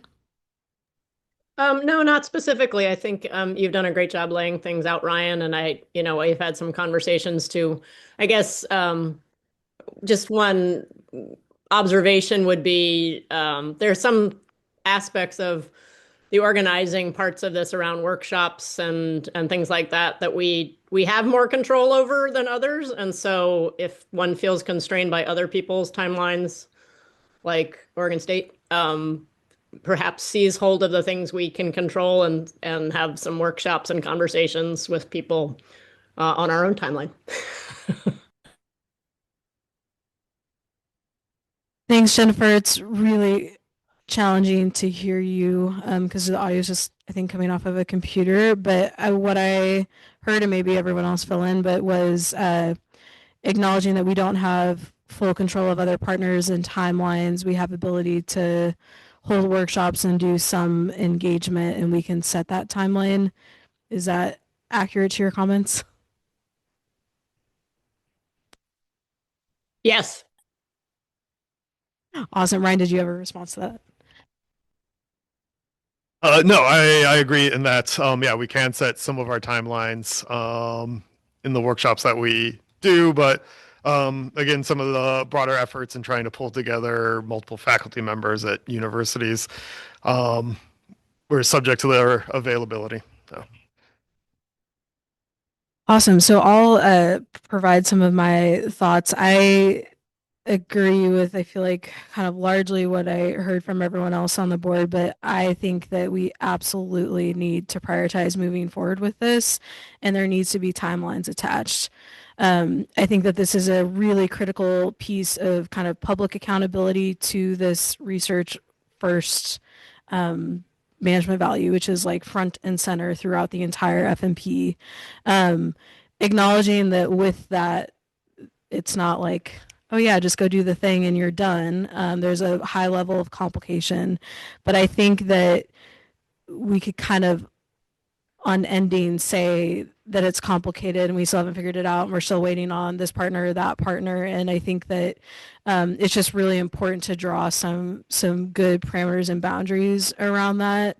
Because I think right now, like for me, there's a little bit of that integrity issue with being a research first forest, hearing that you guys are collecting data, on timber operations that could be used in the future. But I think like it's not like a research plan and there's a good question and good methods and it's been reviewed and all of that. And so I think that's really important. And if we are a research first forest, it should be impacting every other component of the forest. So it should be impacting the work plan for partnerships. It should be impacting the work plan for the board. It should be impacting when we're reviewing budget allocations. Like this would be key information that we need in order to move forward with that. So I think I have a lot of concerns that I feel in some ways like the plan is like kind of an articulation of some of the things we outlined at the retreat, acknowledging that was like half day into your job for you. So again, I don't say this without like acknowledging there's tons of factors that make this really challenging, but I'm really nervous about moving into potentially recommending that I think Darren is a signatory, sign another BOP with not any massive progress there. I think that's really problematic. So I feel sooner than later, I really like the comments of like perfect be the enemy of good. I can get really caught up in that process of myself. And I think that this has the potential to get really caught in that. And so I think that there is some value in that like pace and movement, but I think you can do it within good, reasonable parameters of having this solidly thought through. But I really think this has got to move, and there's got to be some clear timelines and clear accountability around it for all parties.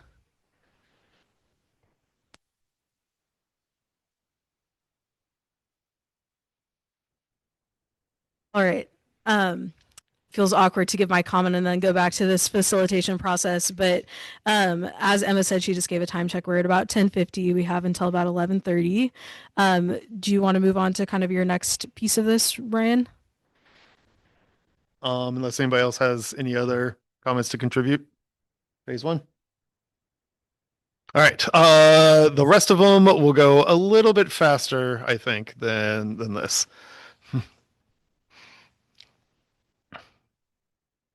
So development. So taking what we learn in phase one research and then developing what our options will be going forward.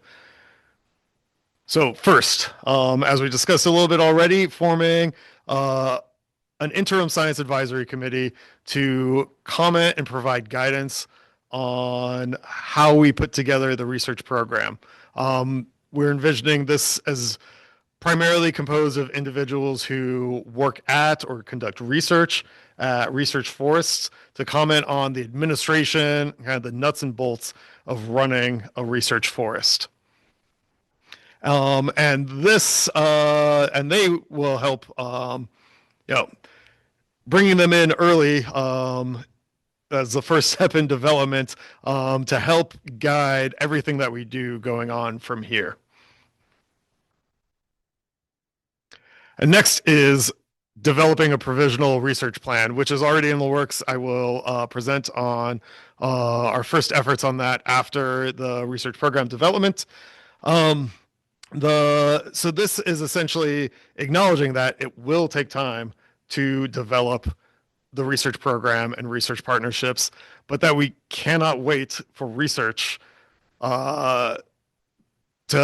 can't hold off on research while we put that into place, and to give some time and some space for the research program to be developed, putting in place a provisional research plan that narrows our scope of research on where we are at on the Elliott currently. I'll talk more about this following up here.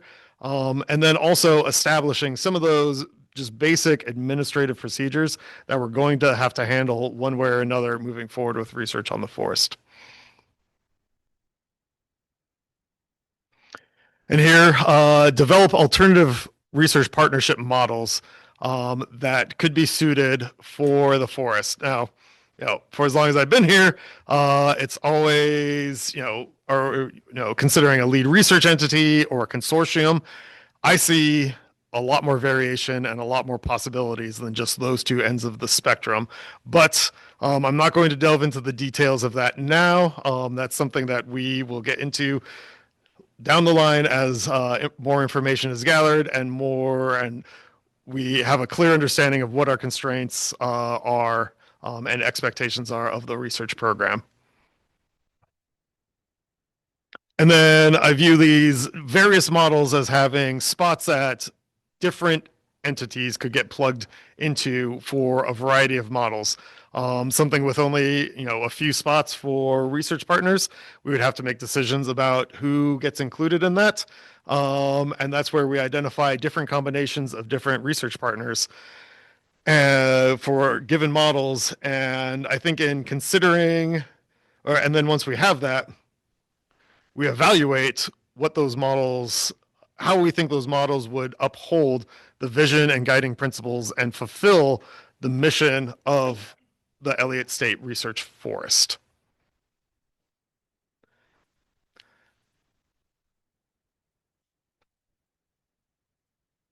Okay, since we got into some of that in the previous one, we can, when we think about who we're going to work with and how we're going to build a research partnership and research program, one option is to have a very inclusive program where we bring in as many entities as possible and everybody's welcome. But the bigger the tent, the more complex that's going to be, the harder it's going to be to manage and coordinate amongst all of those entities. Balancing that with a simple and efficient, limited research partnership moving forward that's easier to manage, but outwardly may not be as inclusive as some other options. And I'm curious what the board thinks about that, or anything else involved with the development phase. Great. Any comments from the board on Ryan's question?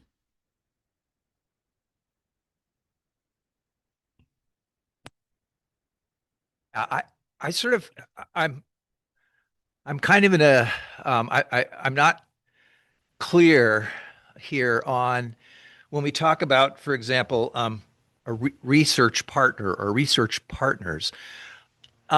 I know we talked about this early on. Is this do we partner with somebody like OSU, or do we create a build it and they will come kind of model where we create the the physical structure here and maybe some staff support, and then just put it out to the world that, hey, if you want to do cool research, come to the Elliott because we have all these things for you. And so I don't know. I I appreciate your sort of thoughts on that in terms of which way we're going to go in that in those two options, or maybe a third option.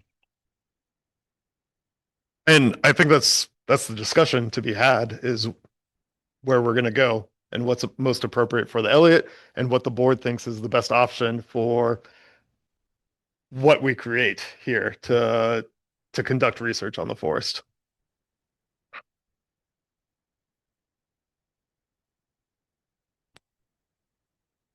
I have a question on like how multiple partners would work kind of actually on the ground, because the FMP the FMP was written as us having one research partner, and it talks about how the one research partner would approve research projects. So if we have several research partners, does every single partner have to be consulted every time we have a new research project on the Elliott? I know that that's just like one small headache that could come of having multiple research partners, but I'm just curious how that works if we do move forward with that option. Again, I think that's one of the aspects that we need to consider and develop and put forward as to where the control lies in the research that happens on the Elliott. I mean, we, as the Elliott State Research Force, we have an FMP that we're legally bound to ensure comes forward. And that's one of the questions I have is, if research partners sign into this, what's their legal obligation to, and how is that structured? And that's, some of the careful consideration that we need to have moving forward with building this out. Yeah, I think two things here. Number one, the question of inclusiveness and complexity has largely been answered for us, because that primary single research partner twice had opportunities to be the sole research partner, and both times had problems, foresaw problems that they thought were significant, and sort of opted out of that arrangement. And so in that sense, that we've already automatically you morph into this more complex research program, because you're going to have more researchers from a variety of institutions or backgrounds on the forest. And I think so. I think the question there is, and I think you were touching about this, and goodness knows I'm not the researcher and nothing close, but I think the question is making sure we balance that, and that the research doesn't conflict. That one entity's research doesn't get in the way of another entity's research. And I think that's we are going to be a complex research environment, because we're going to have a sort of a compendium of people on the ground as it is, but then we also have to, and that may be where and we have significantly great research proposals to come to the forest and do their work, but it may conflict in terms of the ground they want to use, or the how they want to conduct our research. It may conflict with other research programs we already have going now, and so I think it's the balancing act. When the complexity issue is, I think, largely been solved, or largely been handed to us. We're going to have complex situations, and then so it becomes a balancing act with management, the board to a lesser degree, but at least with setting policy, that's going to be part of our role, and then the researchers and determining what conflicts and what doesn't. That's the way I'd see it anyway. It sounds like Jennifer has a comment, and then I'm going to raise my hand for a comment after that. Okay, can you hear me okay? Okay, but we're going to listen our best. So I appreciate what Keith's just said, and in some ways this echoes that. I think it's challenging to answer this question without having some clarity about what is the role of research partner or partners, like what role do they play? And I think that, again, I think I'm echoing Keith here, is to say, how do we make this work as well as possible? And what mechanisms are there to ensure that we include multiple perspectives as the research goes forward? So it is a balancing act, but I think without knowing what are we asking of her, what role does that partner play, it's hard to answer the single versus multiple. And I just think that you once again always then need to answer the question about how do you ensure it's not driven by too narrow a perspective in terms of what the research agenda should be. Thanks, Jennifer. Hopefully we struggled through.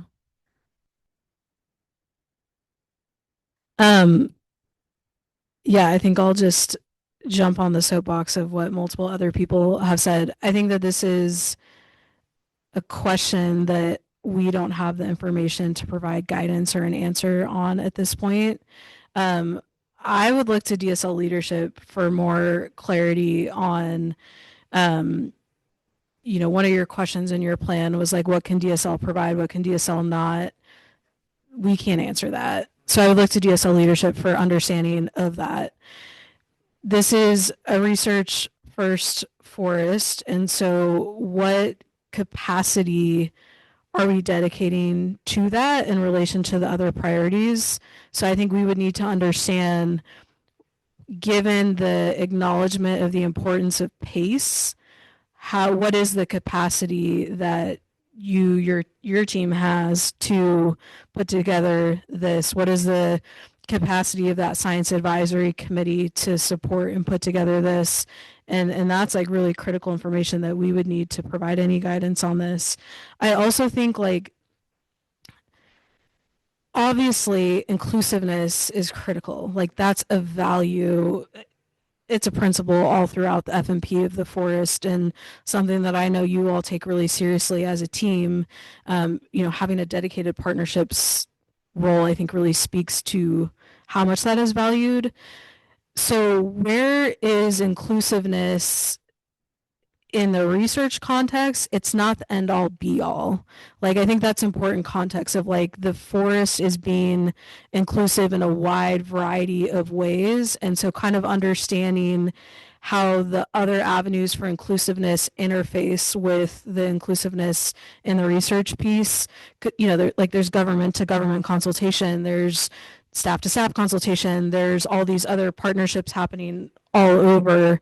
So where are venues for inclusiveness and research that is not just related to the decision about how many research partners or entities are at the table? Like, is there a process baked in? Maybe there's 3 lead research entities, but annually there's an opportunity for 3 small projects to be considered within that context. So I think getting that understanding would be really helpful. And I honestly feel like we need a proposal. Like, I feel like we've been having these kind of esoteric conversations for quite a while, which I think are important, and you need to take the time and the space to do that. But I think we're at a place where we need, like, tangibility to really to be able to be helpful at all, quite honestly. So my kind of twofold, I think we need DSL leadership to give increased clarity on that capacity, role, avenues for inclusiveness, and then get a proposal from you all of, like, given that context that you all work in, and given your understanding of land board priorities and all of that, what do you think gets us at all of our management principles and balances that well, so then we can provide more specific feedback on that.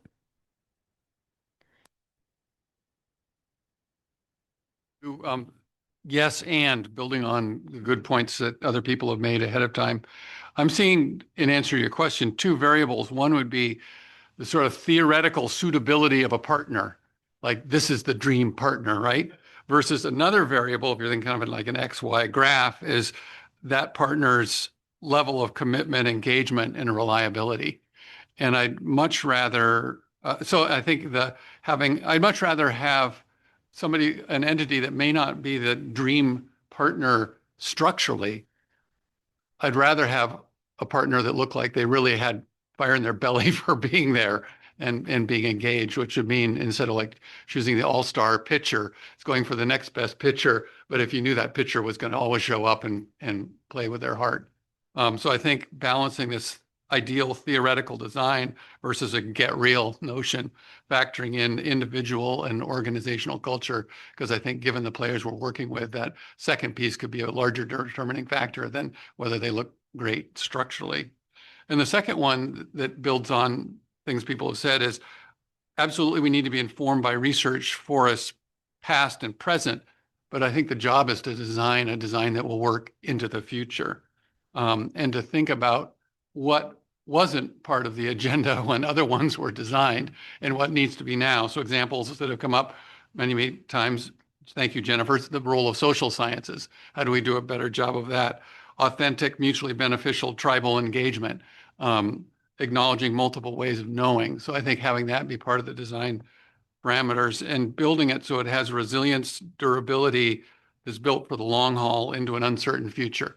And an example would be friends who have been involved in forest research and universities will say the key is not to work with a single university, but to have multiple universities involved, because then a single university is less likely to pull out because there's peer pressure to keep the other ones in. So I think some of that get real element would be worth working with. So thanks.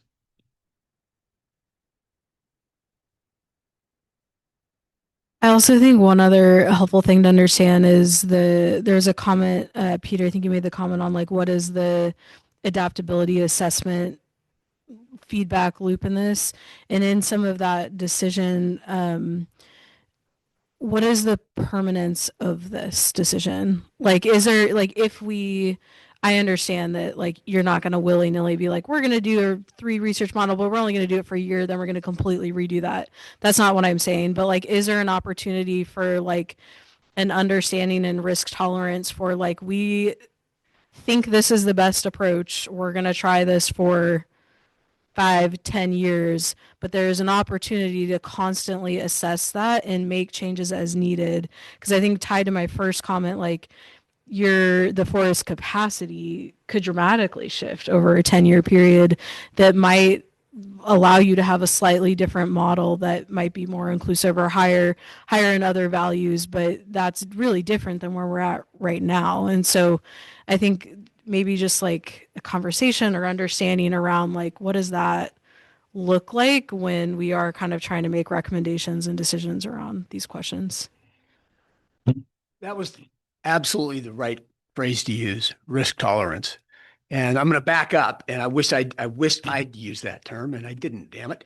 And the idea is because we're having this discussion right now, which we would not have projected at some point in the past, because of a risk tolerance decision by Oregon State University, and that's their call. And I'm not being negative about Oregon State University at all, but there was a risk tolerance question that came up at least twice, and the university felt that there was more risk than they had tolerance for to some degree. And I'm imagining that that's going to happen. I mean, Haley, you're the researcher here, but I'm imagining that's always going to be a question, and that you have to be able to look back and go, man, it's a different question than it was last time, right? The last time we had this risk management question, or there's another entity who wants to be on the forest. And I think you're exactly right that no matter what that decision we make now in terms of research and what that looks like, and who our partners are and how simple or how complex it is, there's a lifetime to that decision, and where you're going to have to revisit that again and go, so what is our risk management, our risk management here, and assessment, and so I think I'm agreeing exactly with what Haley said, but in my reading of what she said, I think I am. But I love that phrase, and I'm going to scribble that down. But we're going to be doing that a lot. This board and future boards and future directors and all of us, whoever is us 25 years from now is going to be reevaluating that question all the time. And so I think we have to make, I think as a board and as staff, we have to live with that. We can't cement in the risk assessments that we make now. We have to allow people, we have to create a structure that allows somebody to reevaluate appropriately at a different time with that risk assessment. So. Awesome. We have three more comments. I'm also going to just quickly, we have about 25 minutes left. So agenda adaptive management. We will end the discussion at that time, but I think just as we're receiving these last comments, if you can think about what feels most useful to you in terms of continuing conversation here versus moving on. So we'll take these three comments while you kind of mull that piece over. So we'll go with Ken and then the Mike Wilson and Mike Kennedy after that.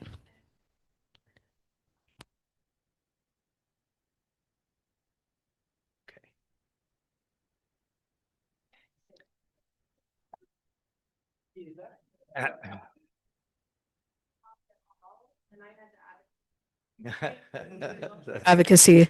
Okay, Ken? Yeah, I think that OSU gave us a great gift by pulling out.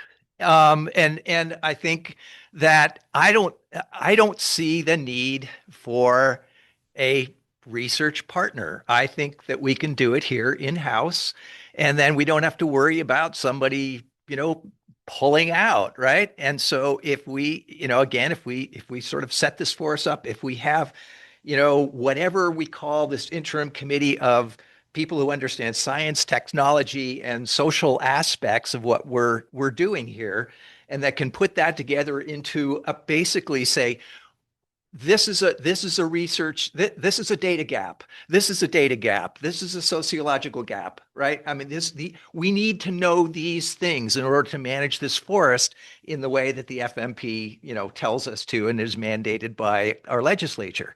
And then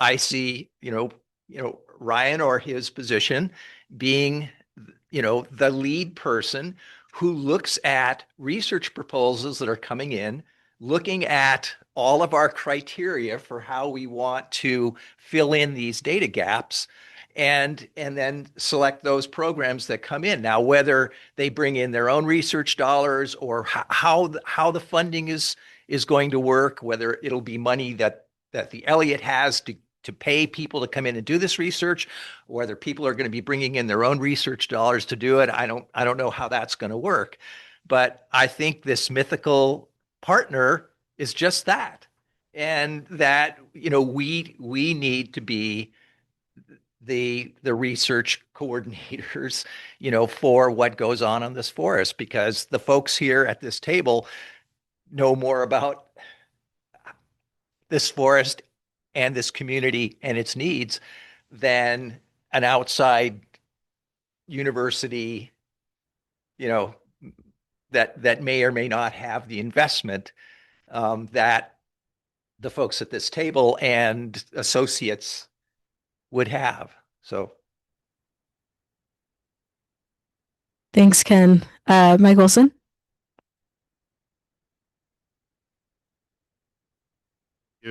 Yeah, like I said before, still learning about this. And I guess my, to address your question that you have on the screen, my one at all statement would be, that I have a research entity that can help you with the complexity, having one person or one entity there to help with to be efficient and a little bit more the simplicity, but they are charged with the inclusivity and bringing in a lot more activity than just that one. And again, that's I don't know if that's reality. It seems like, again, complexity, that if you don't have that one entity there that's helping you, or the lead research entity, then it comes back to you or yourself. And just a little bit that I understand that that's a lot of complexity, and it be more of a staff than just yourself to be able to manage that. So then we would need to make that evaluation, we need to know what that is, because I'm just assuming that that would be a lot to just put on yourself to be able to manage that research component. That would be more of a branch or an office of people doing that. Maybe I'm wrong there, but yeah. So I'm still interested in that component of it and the workload that we're talking about. Mike Kennedy. So I think regardless of whether it's a single entity that we go with or multiple entities or Ryan doing it all himself, I can see him squirming over there at that thought.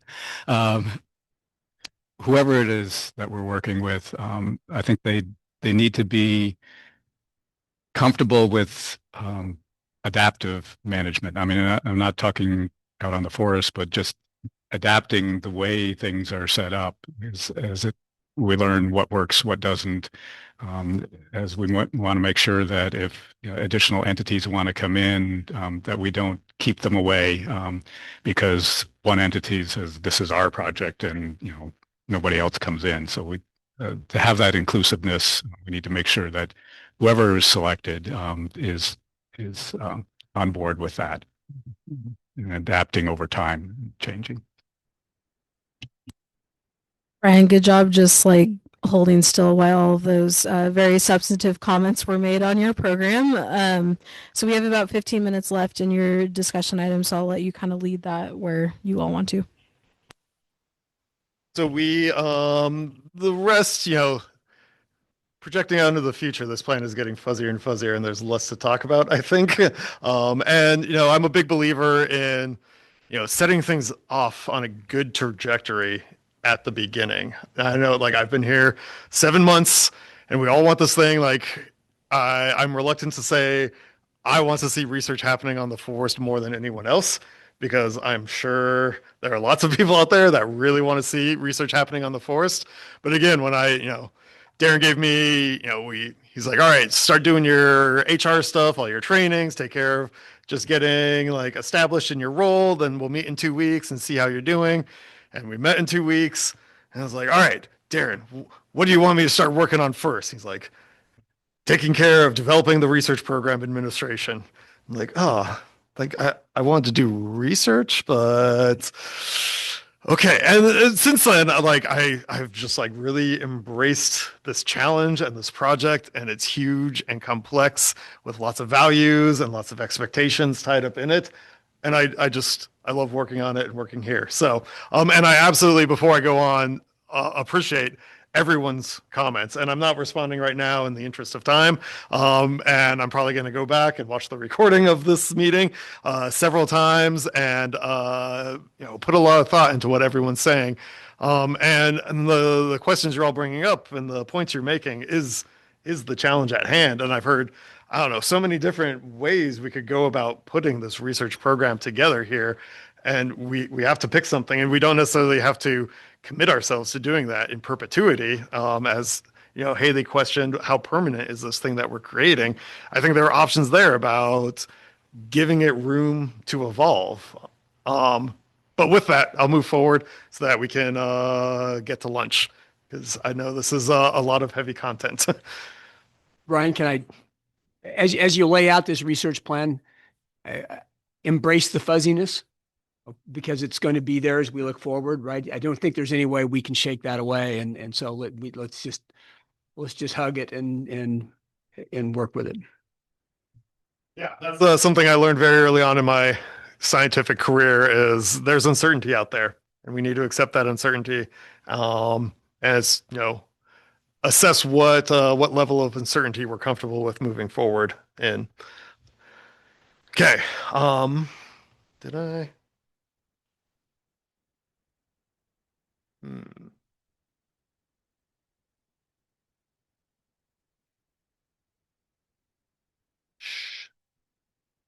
Okay, cool. Execution. So, as you were saying, Haley, that you really want a proposal brought and something concrete. that started sounding very much like bringing something to the board for recommendation. Now, I don't know if that's necessarily what you were getting at in your comment there. It's a mix of this looking to leadership for that clarity. I think we identified a few things: clarity on who makes the research structure decision, what DSL capacity support parameters look like, and those are important, the foundational pieces to being able to consider a proposal. But looking to staff with all of that context on what do you see as the feasible best options for us to have a discussion around. Okay. Yeah, so we'll be leading up to the board making a recommendation for a research partnership model to move forward with. And then with that recommendation, we will then engage with potential partners under that research model. Yeah. Mhm. Um,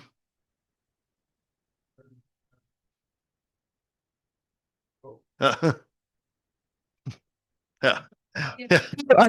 To clarify, we're making a recommendation to whom is making what decision? Is Darren signing off as the forest manager on the research structure? Is DSL leadership? Is the land board? Who is that? Who are we recommending to? Sure of time, maybe that's a to be decided issue or not. Yeah, I imagine the board would be making that recommendation, and then either the forest manager or director's office will say, "Yep, we take your advice and recommendation, and we are moving forward with that." But Darren, does that square with you?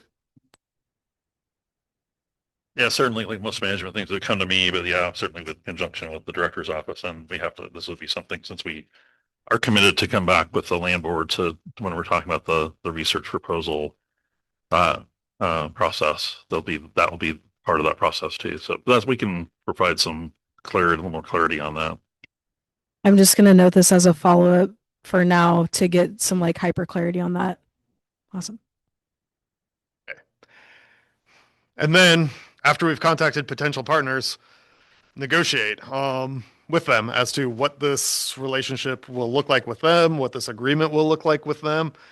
And to what Peter said earlier on, like we have a lot of things set out in our FMP that we are supposed to go out and do on the forest. And part of this is coming to these potential partners and saying, these are the things we need to do at the Elliott. And will you help us do that? So this process, I mean, this is where it starts getting fuzzy. It depends on the decisions made previously and the research partnership model that the board eventually recommends and that DSL in some way decides to move forward with.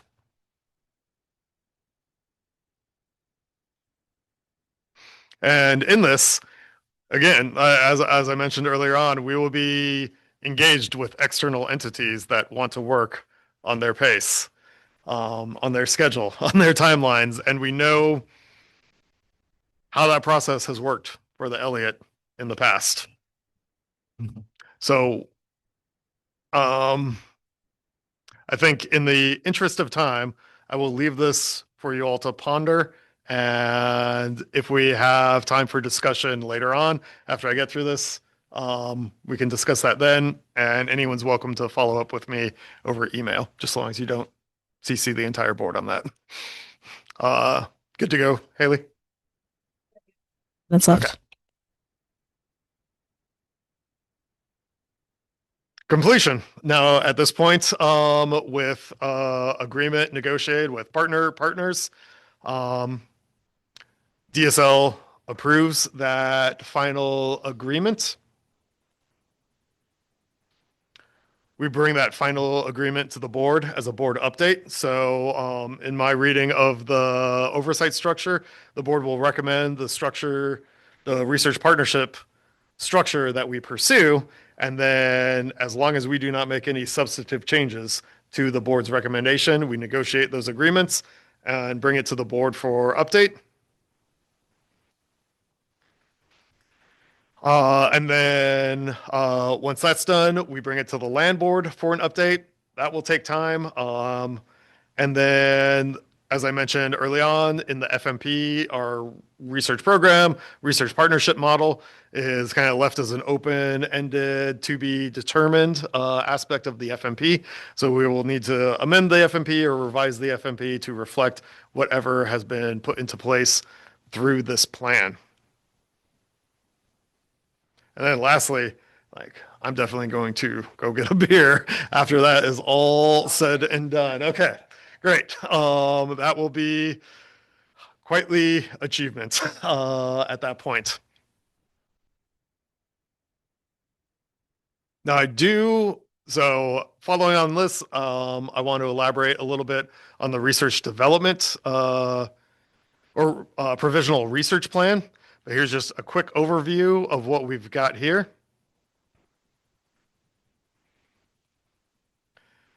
And something I'm very interested in, like I said, setting all of this development on the proper trajectory that the board sees is the right way to go. What do you see as the purpose of the Elliott State Research Forest research program? And how do you think the research program itself can support and uphold our 6 guiding principles on the forest of transparent and accountable forest governance, public access, tribal co-stewardship, educational partnerships, local and regional economic development, and biodiversity conservation and ecosystem services? So I've got 7 minutes to race through.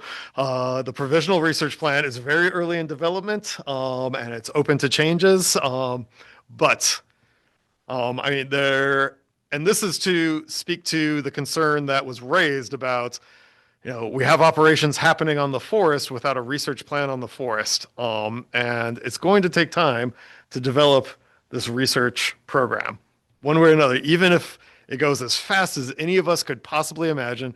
We have, 2 months between board meetings, and we have DSL leadership that takes time to review things. And this is going to be a big agreement, and it's going to take time for us to get there. I wish I could tell you exactly how long it can be. We could set a hard deadline and say, this is how long it's going to take. And whatever can get made in that time can get made in that time. But in the meantime, I very much want research to happen on the forest. So the purpose of a provisional research plan is to provide temporary administrative framework for conducting research on the Elliott State Research Forest and define a narrow scope of research that is suited to where we are in our early establishment phase of the research forest. So we have a DOJ guidance memo from last summer outlining that research can take place on the forest and how it can take place without a formal research partnership or plan approved. We already have research underway that we are funding on the research forest. And with timber sales in progress, we need a framework to direct research around those timber sales.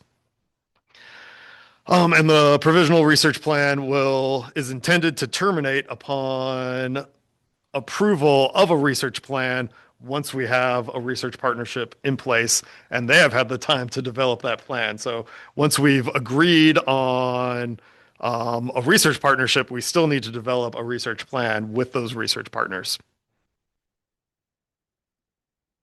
So administrative structures, just some basic things to take care of, but our FMP outlines that we will conduct research that is not biased. And as somebody who works in statistics a lot, I thought, that's a funny thing to say, that we're not going to introduce statistical bias. Why would we introduce statistical bias? And I realized, no, they're saying we're not going to introduce bias as in directing what the outcome or results or what we say about the research happening on the forest. And I think this is going to be crucial for a research forest that is balancing multiple values. Because there is research that will happen that some group involved with the Elliott may not like the results of, and we need to establish that we are not going to influence the results of research. We are going to let the research, the science, the data speak for itself, and that we should also have mechanisms in place if bias if we come to find out that bias was instituted. So this is something very much in development that we need to consider what that's going to be, and this is going to be something important that we put time and consideration into. Former partner with necessary bodies.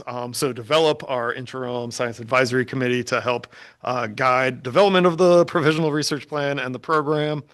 As the riparian corridor restoration project mentioned, they're working to approve an animal care and use permit through an institutional animal care and use committee. This is something really important if you're working with vertebrate animals of any sort in your research practices. Anything beyond just going out and observing something with binoculars, especially with handling or tagging or yeah, anything of that nature. And an institutional review board. So I very much want social sciences to take place on the Elliott, surrounding the Elliott, involved with the Elliott. But anytime you're working with human subjects in any way, you need to have that that research, proposed research, considered by an institutional review board for ethical reasons. And those are not bodies we necessarily need to create on our own. If we're working with academic institutions, they often have those in place. We just need to make sure those research groups are working with those administrative bodies. Funding. Identify sources of funding through our stakeholder analysis that we can bring into the Elliott that we can support and partner with other research groups on. Specify grant application procedures, so how we go about collecting research funds, and specify grant administrative procedures. These are very basic but very important things that Amy and I recently learned through a very much learn by doing, where we saw something, a funding opportunity came up for barred owl research, and we jumped on it and we learned there are a lot of things we need to take in consideration as a state agency.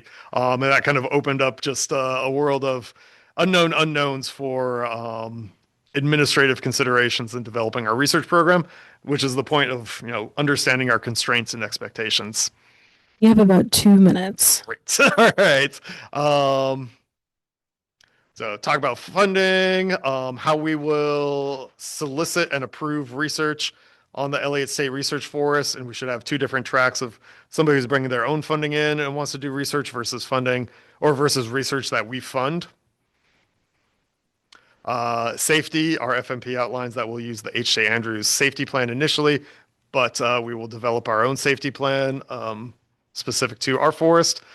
And scope of research. So narrow scope of research to focus on required research and monitoring from the FMP and HCP.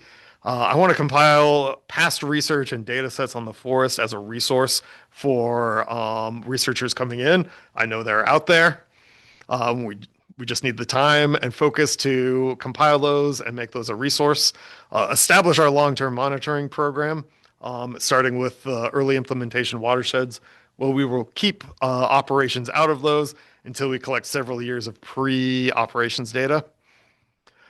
Conduct research suited to our early implementation phase of the research forest. So power analysis of our treatment allocations, conduct small pilot studies where we can then use that to in grant applications for larger studies. We're mandated to start barred owl removal very soon. So we should do, and we are planning to do research related to that. And doing research into complex early cereal vegetation seems like something well suited to our early phase of establishment. And then we can use this period to build relationships with researchers and other stakeholders related to the Elliott State Research Forest. Targeting our 5 thematic research areas. And I think, I know I'm running out of time right now, but fostering community science, where the community is involved in collecting the data, analyzing the data, interpreting the data, guiding the research questions that are done.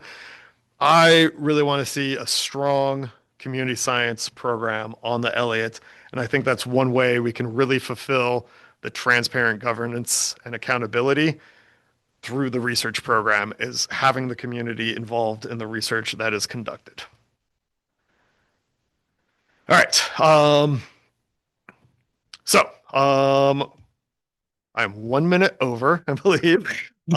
Something to ponder for discussion later on is having gone through the process of proving research for the previous BOP. What lessons have you learned, and what would you like to see different as we go forward in how we approve research on the forest, whether it's funded by the Elliott State Research Forest or whether they're bringing in their own research funding?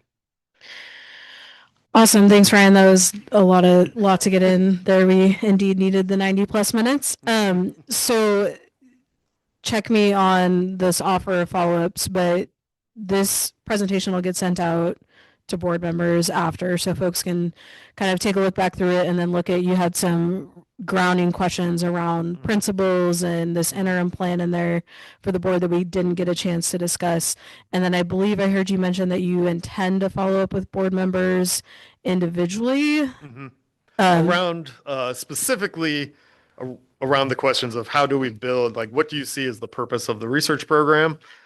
And how do you think our research program can support the 6 guiding principles of the Elliott State Research Forest? Those specifically, but also anything else that you brought up here today, and anything else regarding development of the research program. Great. So Ryan will reach out with those grounding questions and schedule those with folks. And then, not ceasing all board members, Ryan has welcomed feedback and communications about what he's outlined today. Thank you, Ryan. That was a lot of information, and thanks everyone for a good discussion. That's a lot of work. So thanks again. Yeah, thank you for all of your input. It's all incredibly valuable, and I'm very glad you're all here. We're glad you're here. Okay.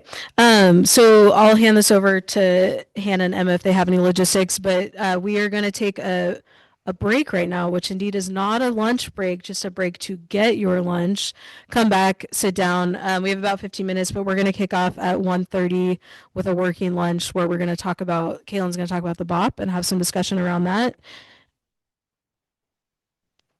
Absolutely. Don't short those 15 minutes. You're right. 11:45. It's 11:30 now. So lunch is back here. Hannah, Emma, anything else to say about that, or just let folks go? Okay. So we'll see you back here at 11:45.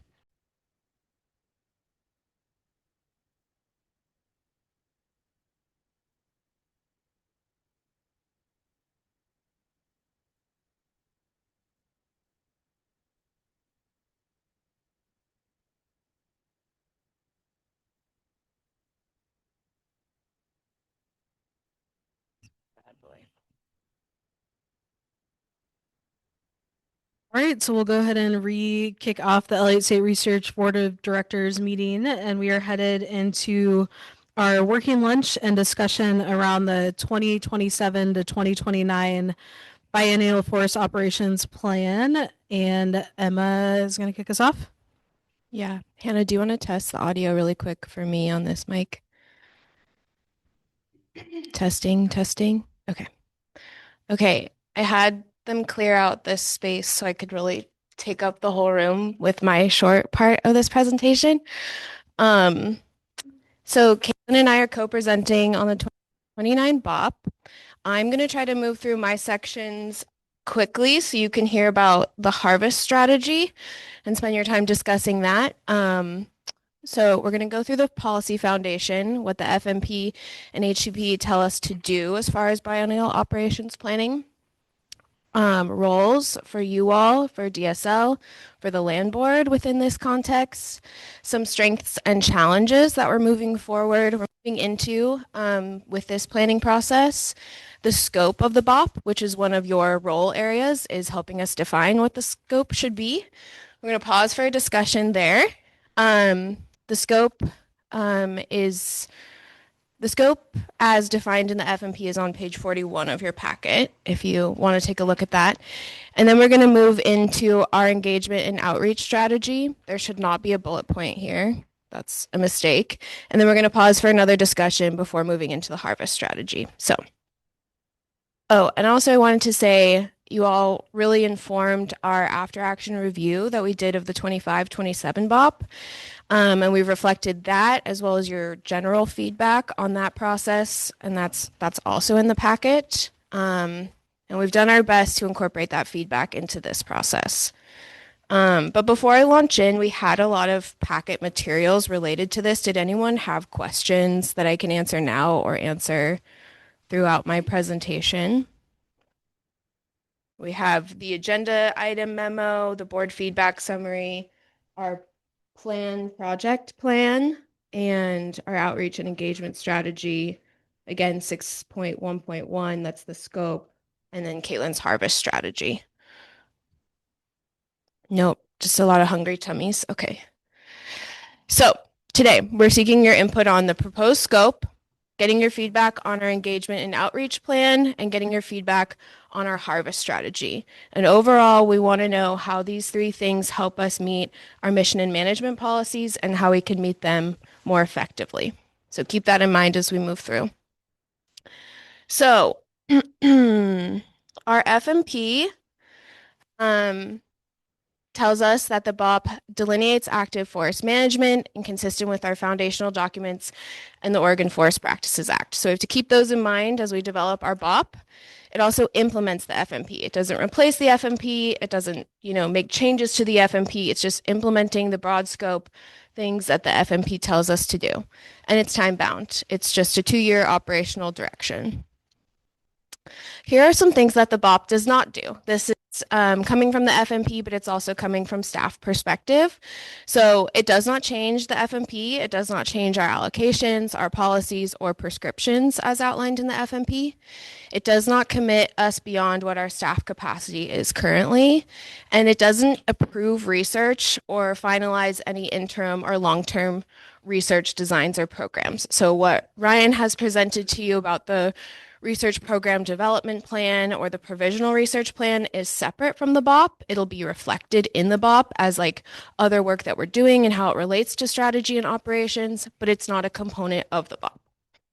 And it also does not approve the Elliott budget. We're hoping to kind of step the budget process and your recommendation around budget allocation in step with the BOP. So you're kind of seeing how we're spending money and how that relates to our operations. But again, those are 2 separate processes.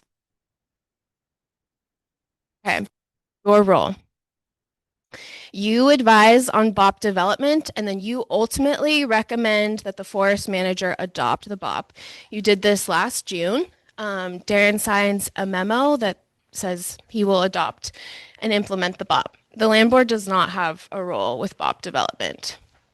You will provide input on BOP scope, outreach and engagement strategies, and harvest strategies. That's what you're doing today.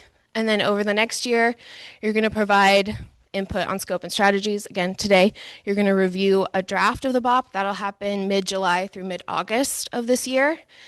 You're going to help us review the public input that we get. You're going to help us respond effectively to the public, and then help us determine how we want to incorporate that public input into our final draft. This is what we do. So we are leading the planning, analysis, and ultimately the implementation. We make sure that it complies with all of our foundational documents and our state forest policy.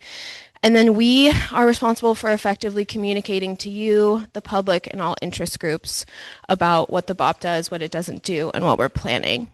We are hosting a public comment period. We are going to interest groups at their existing meetings and talking to them about the BOP. And then we are responding to public comment, but with your help. And then ultimately, we're incorporating your input, the public's input, into a final draft BOP. Final BOP, how about that? The public. We've asked them, or how we're planning to frame it to them in the public comment period and virtual listening sessions, is asking them to review it for consistency with our HCP and FMP. We're also asking for input on how we can be most efficient and effective in meeting our mission and management policies, and then just identifying any errors or blind spots that we may have missed. Okay, I'm going to pause there because I just gave you a lot before I go into scope. Does anyone have any questions about role? Haley does. Okay. Okay. So is that all clear to everybody? Super clarity is, I think, what we were lacking last time we did it. Super So it's an clarity. example of adaptive management and improvement over time. So here's to you. Cool. Okay. Okay.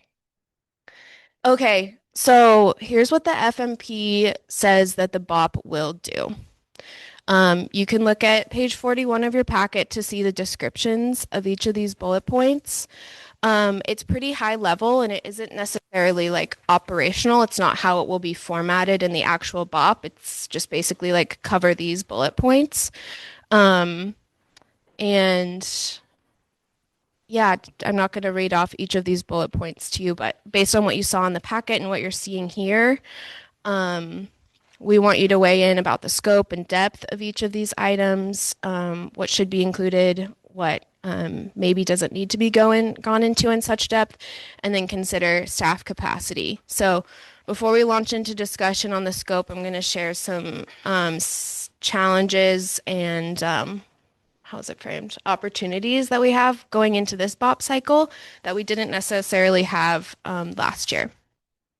So some challenges. As we all just saw, the research program is still in development. It's a bit further than where we were last year, but we're still working towards our long-term program structure.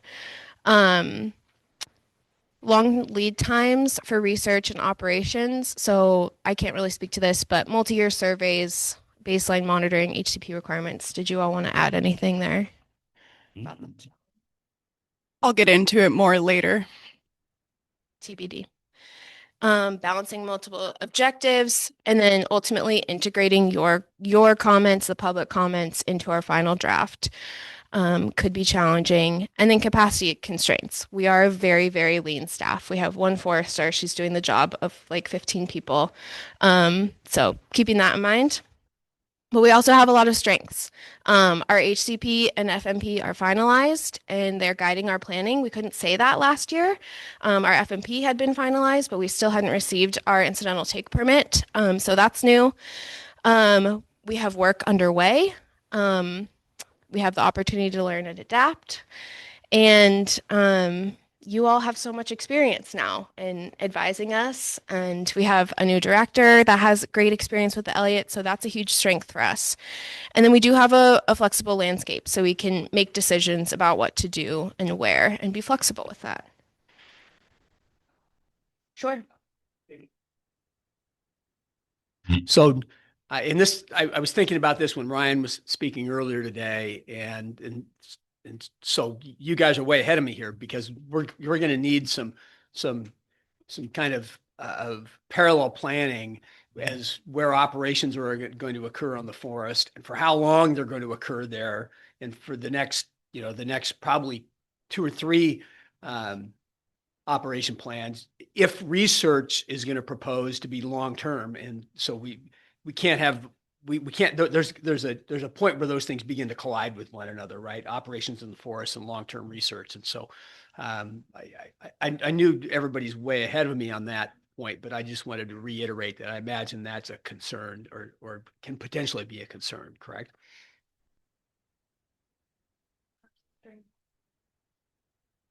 It's addressed in the strategy. There we go. Forthcoming. Okay. So here's where we pause for discussion. In this first discussion, so does the scope meaningfully reflect our mission and management policies? That's kind of a tricky one because how we've outlined the scope for you is how the FMP defines it. But I guess a better discussion question could be, how can the scope meaningfully reflect our Elliott mission and management policies? Does it reflect our capacity? How can it reflect our capacity? And are there elements of what the FMP outlines for us that should be adjusted? So just think of these as starting points and yeah. Thoughts on the scope? Okay, you're wanting that discussion now? Yes. Excellent. I'm going to reflect one conversation that just occurred outside of this meeting as we were prepping this meeting. Jennifer and I were meeting with Emma and Darren to prep for this portion of the agenda, and just noted that when we're as a board looking at, are we effectively living into the management policies outlined in the FMP, there becomes this like balancing act of like we might be doing really well on one of those and maybe we have some room for improvement on another one of those management policies. And so there is this piece of like, here's what the FMP outlines will be in the BOP, and then, a comment by Darren of like that's our bottom line of what has to be included in the BOP, but there is opportunity if there was capacity and if we felt it was meaningful to include more information than the FMP requires in that BOP. One thing that we noted is that this is just a really important opportunity for the public to engage in this balance of management policies conversation is the BOP. That is where people are seeing, okay, what are we doing for timber harvest and what are we doing in terms of conservation and research and policies and partnership and where are we at in recreation and indigenous engagement. It is that place, and the FMP outlines most of those topics as being included in the BOP. But we just talked about like making sure there's enough substance to that people could meaningfully engage, because that's kind of what we're all tasked with, is like representing Oregonians' interest and making sure that those things are balanced within the confines of capacity and all the other things and some of the challenges that Emma outlined. So I just wanted to reflect that it was a meaningful conversation that happened prior to this board meeting, just as we head into this discussion item. Just wanted you all to kind of think about that as well. Yeah, Mike. I agree with what you just said, Haley, because really this is, I see it, the primary way that the public can interact with the operations on the forest. Granted, there was time for interaction, comment on the FMP, but that's been approved now. So now people can really look at the BOP as here's where they really have opportunity to provide input. I did want to address a little bit does the scope reflect our capacity? I'm assuming Caitlin's now got a good idea of what it takes to put these various sales together. And I'm assuming that as she puts forward stuff that she knows now her capacity and are putting forward in the BOP things that reasonably assured that she can do, being one person and contracting a bunch of other folks. So as opposed to the first one, which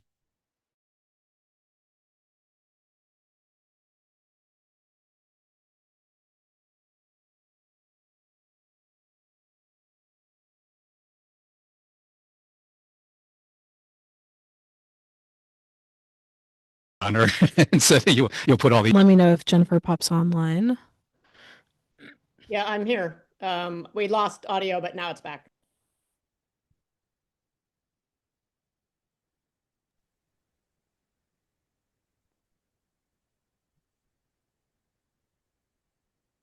Not hearing anything right now. All right, Jennifer, we're going to do our best to hear you. I was just saying I lost audio a minute ago. That's all.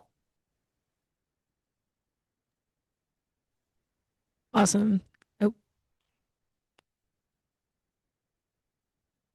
A lot of technology over here, but she looks like she's on it. Caitlin, did you have a comment?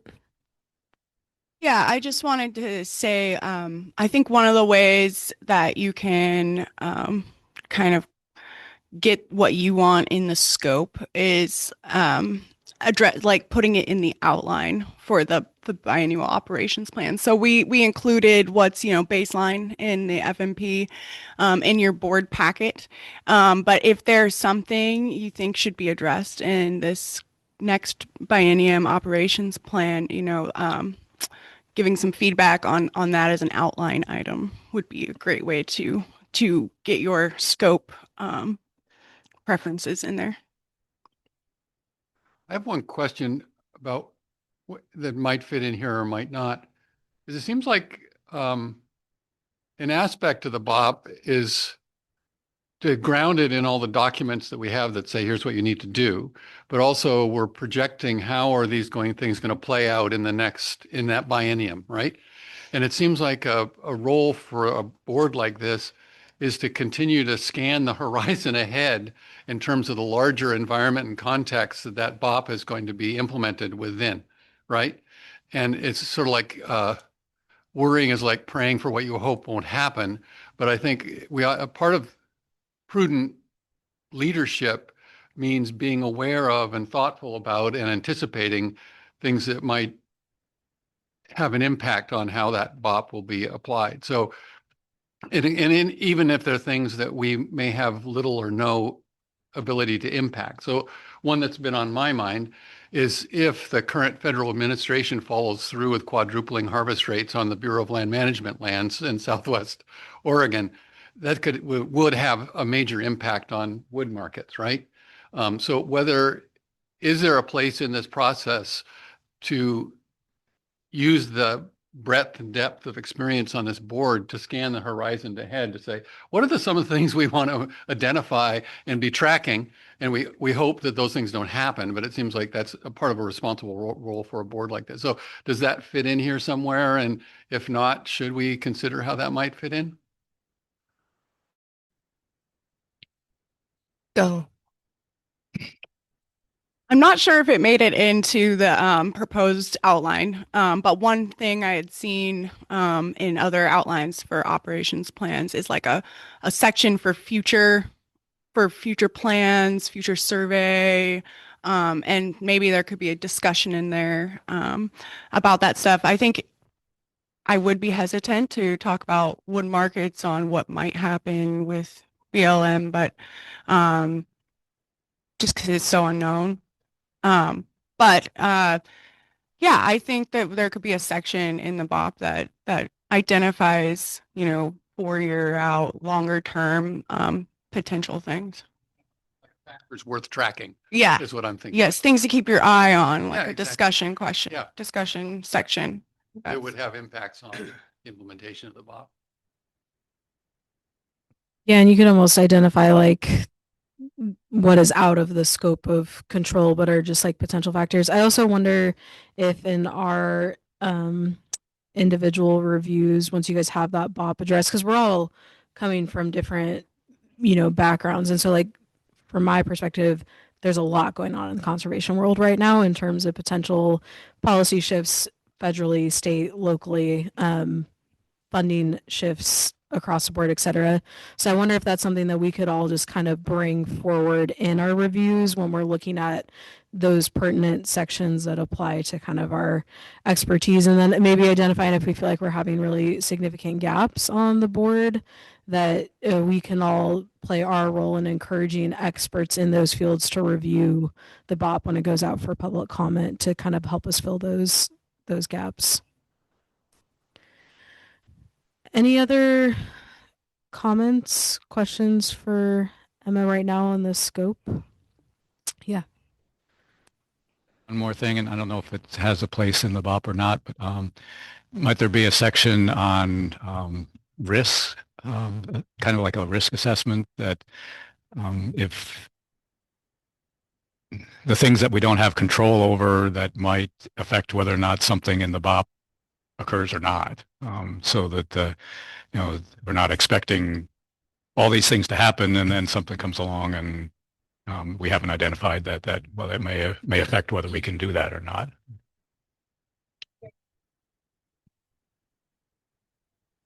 I was just thinking about that as the how we developed the decision memo that I did last year when we approved the first plan and things like that. Because I'm thinking back to my time with the Forest Service and those decision memos and what the land officer, what we would use to, there was space in there to address a lot of things besides just saying, hey, I'm going to approve this project or this decision that's being made. I think that maybe that's a spot where perhaps I could address some of those daylight, just to acknowledge some of those concerns and thoughts that we maybe not necessarily in the BOP document itself, but that could be something that would be documented. I could document as part of my decision memo that I would approve. So just a food for thought on that. I wonder if we identify this as a follow-up item just for you all to think about best way to integrate the two components I heard was external factors that impact the components of the BOP and then kind of the risk piece of that. Okay. I'm going to move us through, and I think there'll be time to touch on scope when Caitlin talks about the harvest strategy, but I want to give her the most time. So, one of the primary things we heard from you in our after action review is that you really wanted more time to review the BOP and you wanted clarity on your role, and you wanted clarity on the process. So I'm going to try to give that to you here. Sorry you can't see these cute little dotted lines that connect the words to the timeline, but this is the full timeline. We started thinking about the draft plan in January of this year. We're hoping to have an initial draft to you by mid-July. You'll have a month to review. That's when we'll do our internal DSL review as well, which means, Darren's supervisor, Chris Castelli, all the way up to the director's office. We will then review your draft, make some minor edits so it's prepared for the public. Public comment period will open in early October and extend through mid-November. You will get another opportunity to review what the public submitted for public comment, as well as DSL's draft responses. And that's a process that we did last year, and we had pretty minimal engagement from the board on that. And so I would like to see more of that. And what we're going to do this year is host work groups, so you all can kind of talk through what the public has said, and how we might incorporate their feedback. You'll review the final BOP in March of 2027, and then we're hoping to have a recommendation for adoption in May of 2027, so about a year from now. And then Darren will adopt in June of 2027. So I'm going to go in just a bit more detail into the public comment and where you'll have the most influence in that period in the middle.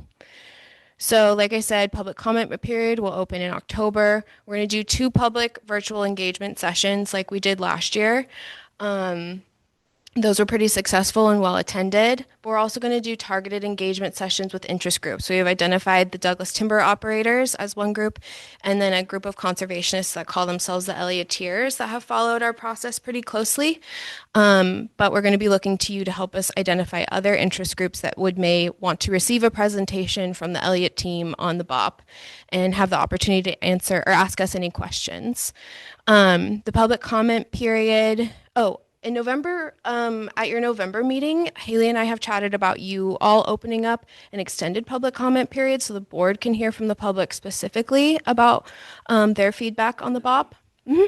Yep. So you have a 15-minute public comment period right now. I suggest extending it to 30 minutes, and you could even invite members of the public that you know have feedback on the BOP to come speak to you directly. Staff will draft our responses to public comments, socialize them with you to get your feedback. And then the practice that we started last year is responding directly to each public commenter. I think we only had 13 last year, so that was feasible. I don't anticipate we have a ton more this year, but we respond to each comment directly and try to let them know what was substantive, what was insubstantive, and what we plan to do with their feedback. Like I said, board work groups to talk through our responses, and then, direct responses to public commenters. So, just a brief discussion here. How does this sound to you guys? Does this meet your expectations? And then are there any additional interest groups you think we should reach out to see if they'd like to receive a presentation on the BOP?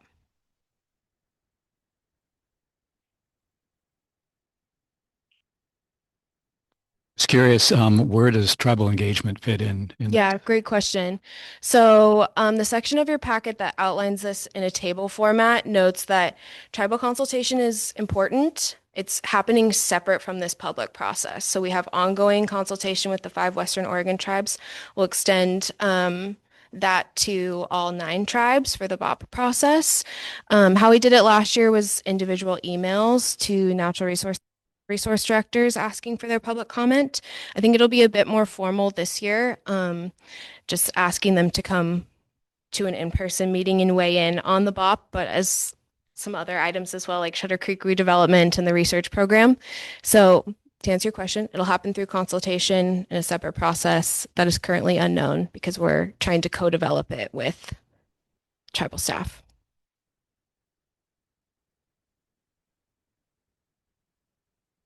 Other comments or responses to Emma's question about what other groups should maybe receive some focused attention to solicit comment? All right, I have a few. Okay. Chamber of Commerce, I think would be a really useful group. The Bay Area Chamber of Commerce is super active and they get like really impressive participation at all of their meetings. Okay. And you're going to get really cross sector there. So you have everywhere from timber operators to conservationists to leaders, commissioners, etc. And so I think doing it potentially at the chamber and then just kind of letting us know, because I think then like extending direct invites to commissioners and other just really important parties who, if they knew that was up, would likely come to that group. Mike.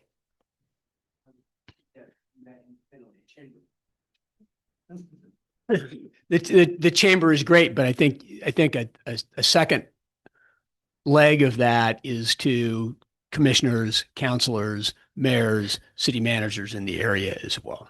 Yeah, and I don't know, like Emma specifically told us we had two. So I was like, how do we get the biggest bang for our buck and like what I'm assuming is staff capacity to do two of these? Because I agree, but I can't think of a way that you're naturally getting all of those people together that doesn't require a ton of one-offs. I have seen like in coups at least, like a lot of those folks, if you tell them there's a particular agenda item will actually come to the chamber meeting. But I see that as like a really important role. Like I think like that'd be a great role that you could like because as board members we can do that too. So like you contacting the folks in Reedsport area. And so I think all of us kind of committing to, public comment notices are just in people's junk files often. B, just immediately deleted because it looks like spam. So I think all of us, the power of all of us, even if we just forwarded to 5 key contacts, would dramatically increase, I think, the scope and the eyes around it. Another recommendation I had is I will continue to say that I think we're really lacking aquatic expertise on both our board of directors, our staff. Amy has noted this to me. So I think getting diverse perspectives on the aquatics. I don't know the composition of the Elliott tiers and if there's like some really solid fish bios on there, but American Fisheries Society, Wild Salmon Center provided comment in the past, I believe. So again, that might be putting it out there, but I think aquatic considerations are really important in timber research, all of these areas, and we could do a little bit better job of getting kind of multiple perspectives on that, because even like the FMP and all of that had a few select fish bios, and I think more diversity of aquatic biologists would be super useful, especially because we're dealing with a listed species from an aquatic perspective. And then the last one, and I don't know the appropriateness of this due to where the recreation and education plan is at, but that's another group that I think we're really missing or just missing and getting a lot of comment and engagement around. And so since you're rolling out the plan for a plan, like maybe that in itself is just going to get some recreation folks elevated.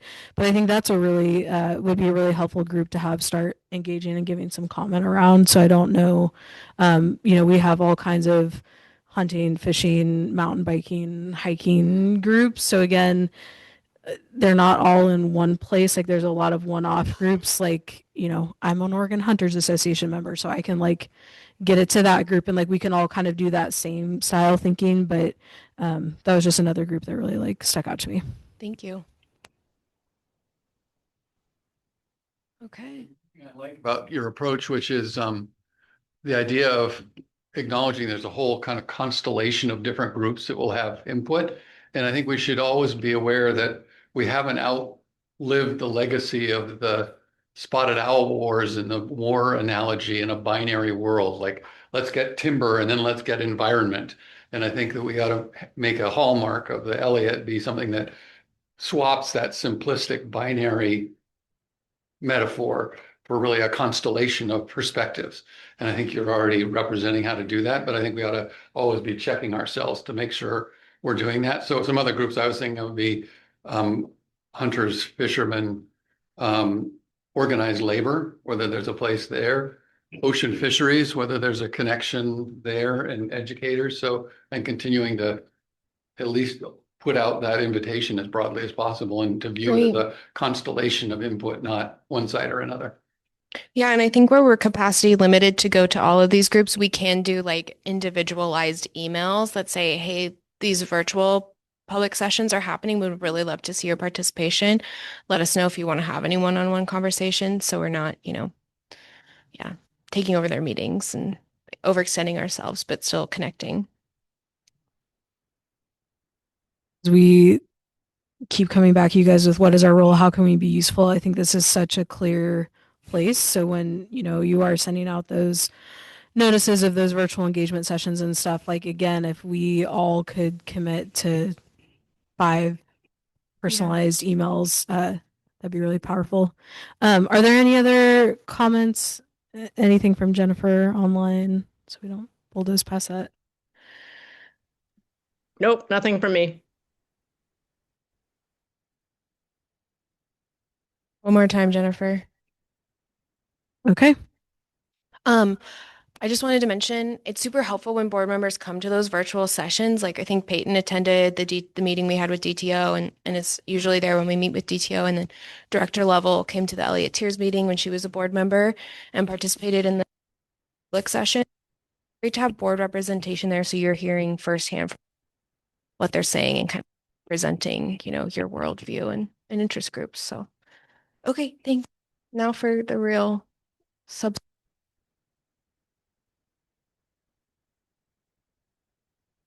The clicker.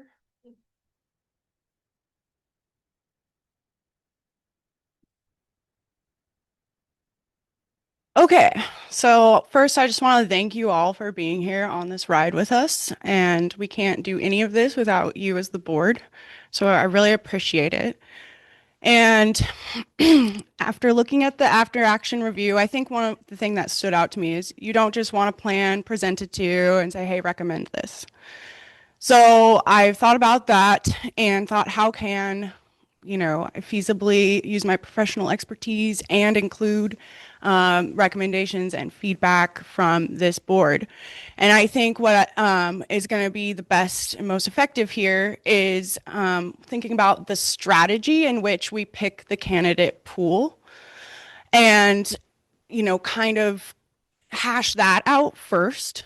And then I can do my deep dive, the more looking at data from the stands and making sure we have enough acres and doing all that stuff, because that stuff requires quite a lot of energy and effort. And once those are chosen, it's like hard to go back to the drawing board for that. So where I'm at now is I have proposed a strategy that kind of, addresses our challenges. And then creating a candidate pool from that. And that's where I'm at right now. And if you can give me feedback on how that's meeting our management plans and objectives or not, or if there's something I could consider in the strategy that I'm just not seeing and you're seeing, I mean, that is what you're here for, is to help me see the wider view and not just be in my own forester world. So, one of the biggest challenges is like what Keith was saying, is that we don't have our research partner plan design totally solidified yet. And so the main way that I want to address that is has to do with those sub watersheds. So, Ryan mentioned those early implementation watersheds. Not sure how familiar you are with that, but they are in the FMP as part of the phased research approach. And those are watersheds so the baseline monitoring requires 5 years of pre-data. And so that's what Ryan was addressing there, is that we stay out of those sub-watersheds. And then the other thing is we have, the forest management plan says that we will have controls for our restoration thinning. So in the conservation research watersheds, we're going to do thinning in areas, but we got to compare it to something that we can, and it's not the reserves, because those reserves are over 80. That's not something we could have thinned. So we had to pick, we have to pick control watersheds for that, and they're all in the sub watershed level. And then we have sub-watersheds that our current biennium operations plan is operating in. So that's, so where stands for the biennium of 27-29 land, it's going to have a lot of thought around which sub-watersheds they're in. I'll get more into that a little later. And then another part of the proposed strategy is not including stands that are over 100 in our 27-29 biennium. And that is because, you know, one, it'd be nice to have a fully hashed out research plan before we go into stands over 100. But another thing is stands over 100 are where the potential marbled murrelet habitat is. And if we do any extensive ecological forestry in those, we have to do 2 years of survey to show assumed not occupied. So we have to plan ahead. So part of the strategy for the candidate pool, my candidate pool selection, is planning a 4-year candidate pool and then identifying those stands that are over 100 for the biennium after this one. So that's part of the strategy. And then, you know, other than that, there's also the carbon biodiversity and management acres, which you know as the new CRW acres, maybe. Those are the 10,000 that were set aside for more carbon research. And this proposed strategy says, well, maybe we don't go into those yet because, again, we haven't had our fully hashed out research design, and those allocations are supposed to be testing fields for how can we do new harvest prescriptions that really emphasize the carbon and biodiversity. So I just wanted to get the proposed strategy out before I give you a little background on harvest planning. So I really want you to be prepared to recommend or not recommend and have the information you need come next April, I think it is. But I have to have the draft plan by July. So if I can get your feedback on what the candidate pool should entail, that would be great. And, you know, there's a whole bunch of other stuff besides the operational harvest planning in the biennial operations plan, like the planting and the stocking surveys and all that stuff. That's not going to be addressed in this presentation. But at the end, when we're discussing things, if there's specific things you want to talk about the supporting management activities, we can. And then as I'm going through this, if you have like clarifying questions, go ahead and shout them out, interrupt me. If it's more of a discussion, let's save it for the end. Okay, so how harvest planning works on the Elliott. It starts with constraints from the FMP, the HCP, and the Forest Practices Act. But it doesn't determine the harvest level. So I just wanted to point this out to make it clear. Like, we're allowed to have 480 acres of intensive harvest each year. But that doesn't mean this plan's going to have 900 or 1,000 acres of intensive harvest, because it has how much we have out there and what the conditions, stand conditions, and age really dictate what our harvest levels will be. So I just want to make it clear that even though we have a 1,000-acre cap and 480 acres of this, doesn't mean that's what we're going to do. We're going to do what's appropriate for the land. So we'll look at the candidate pool, as I was talking about. And then from there, I'll break it down into selected projects and timber sales for the biennial operations plan. And this is just kind of a breakdown of how we get to those harvest units. Now, why does stand age matter? I'm sure some of you know, but merchantability around here, 40 years old is probably the bottom of where we want to go with like commercial thinning or commercial harvest. And that just has to do with the size of the trees and the volume. And also there's constraints and goals and ambitions set out in the HCP and FMP around stand age, stand rotations, and stuff like that. So stand age matters a lot. And this is, maybe you've seen this before. This is in the FMP, but this is that bimodal age class that we're dealing with. And bimodal, I mean, there's two different modes here. We have a lot of stands over 100. We have a lot of stands under 60.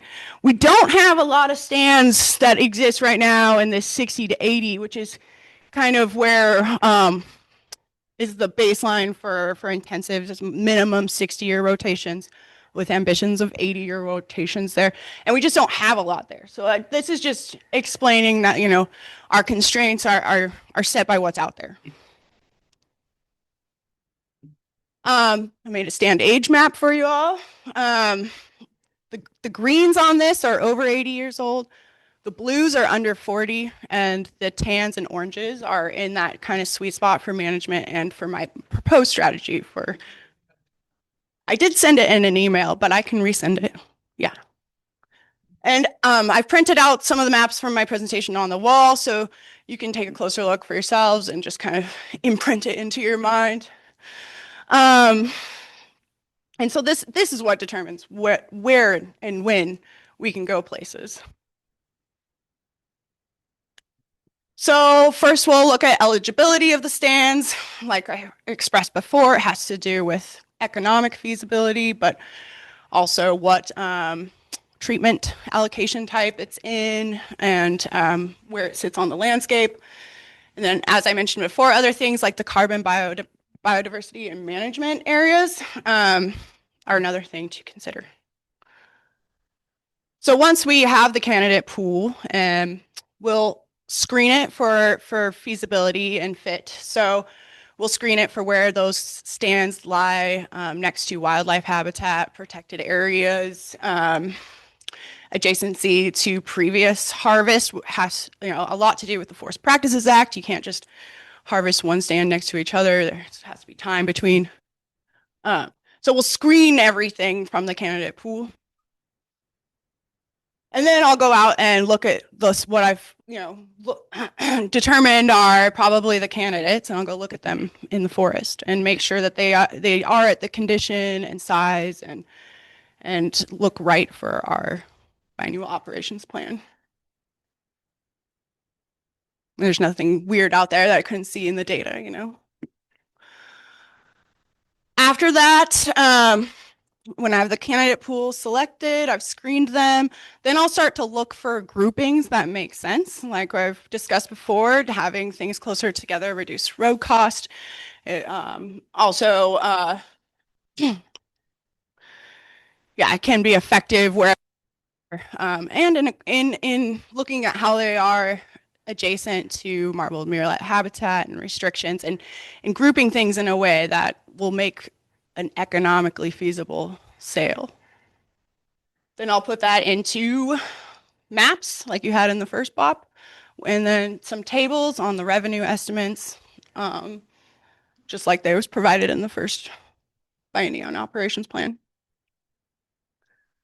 So what I'm proposing, what we're designing, is something that aligns with the forest management mission and policies, meets our volume acreage targets we've determined is probably necessary to be self-sufficient, within the constraints of our staffing, access, readiness, and developed through this collaborative and iterative process. So we're doing this, and then I'll have a draft, and then, oops.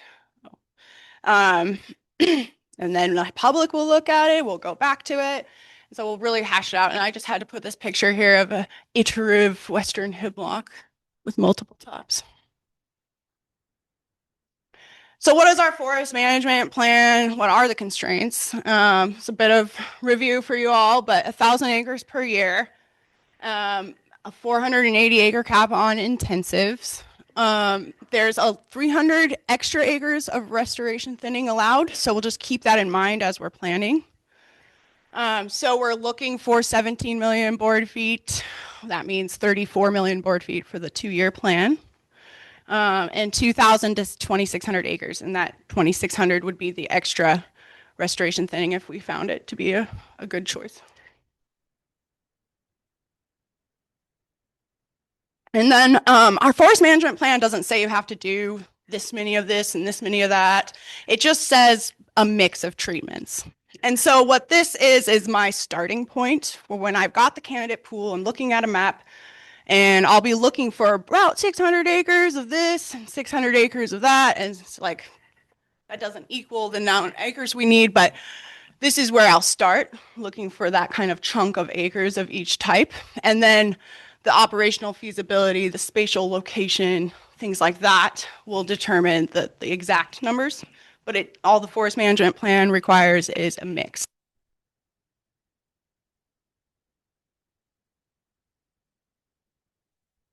So as I read that, you would anticipate in an intensive 600 acres to hit your 17 million board feet. Is that right? And in an extensive 600 acres, you would anticipate the 9 million board feet. Is that the way I'm reading that? This is, yeah, and this is really rough No, estimates. that's fine. Yeah. That's okay. I Yeah. just wanted to make sure I had that. Yeah, and that's with thinking that you're going to get 30 million board feet per acre, but the extensives and the restorations, you're only going to take 50% of that. Those estimates are, that's the assumption that drives those estimates is 30,000 board feet. 30,000 board feet. 30 million board feet per acre. Wow, no. That's no. And then, so you have been studying this for years now, but just so that we're all on the same page, here's a recap of our forest allocations.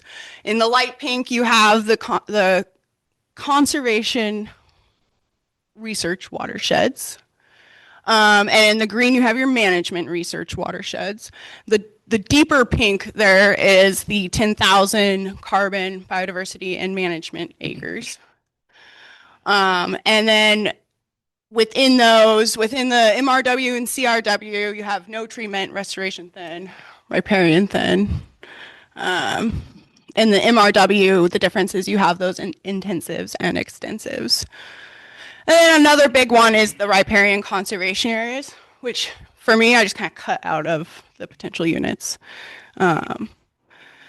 So since you guys have all been studying this for a long time, pop quiz, who can tell me how they would define intensive treatment?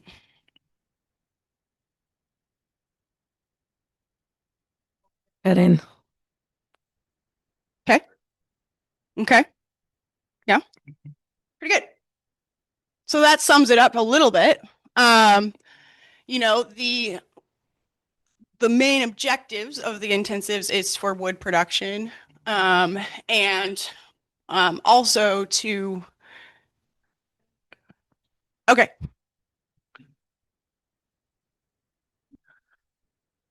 I want to know why research is, oh, now she thinks you're answering it now, but she wants to know why research is oriented only for restoration thinning, but not the other types.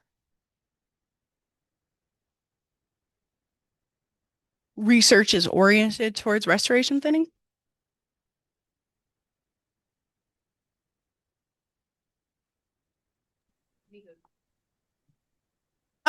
That might be a next slide thing too. Well, that would just be incorrect. I mean, the whole thing is research oriented. Yeah, it was back on the previous slide, but I think you're speaking to it, Caitlin. Thanks. So, key points about the intensives. One thing that Ryan always likes to reiterate to me is that for each acre of intensive treatment allocation type out there, 1 acre was put into reserves. The other things is that, like you mentioned, the two trees per acre, 2 dead, 2 down, 2 standing, 2 down is Oregon forest practices, and that's our floor for that. Green up requirements, you cannot cut a stand next to a intensive unit until your intensive unit is reforested with trees, 200 trees per acre and 4.5 feet tall. So mainly the Forest Practices Act dictates the constraints on our intensive units. The importance of these are that we can compare our extensives and our restoration thinning and controls and reserves to how people typically are doing it around us on private land and ODF. And I did want to point out here, one of the early, when I brought up planning in January, one of the early comments was, is the is the only objectives and goals around intensive treatments about wood production. And I just wanted to invite people to go to the Forest Management Plan, Chapter 6.2. There's several goals, and they're not just about timber production. There's stuff in there about new ways to do intensive harvest that, are better for the environment. It mentions climate change and society. So if you're curious about the goals and objectives of intensives, it's much more complex than just wood production. Be helpful. Another piece of this, it seems like a job as a forester is to always be asking, and then what?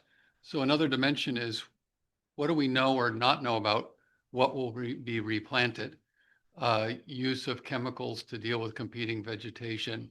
What's the intent? Like in 10 years, what are these stands going to look like? Monocultures, mix, and I know that in dealing with this, you're dealing with a whole lot of unknowns. So it's perfectly all right to say we know this and we don't know that. We need to figure it out. But where do we stand in terms of what are these stands going to look like in 10 or 20 years? Yeah, so the Forest Management Plan, goals and objectives, really, they want this to mimic private industry and intensive harvest that goes on in our region. And so it does advocate for using herbicide if necessary and no, yeah.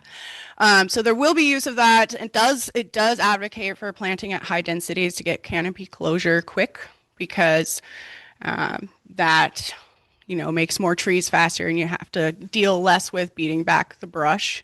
So the goals and objectives really want this to be a reflection of what is done in intensive management, and also adhering to that also makes it a better comparison to our ecological forestry.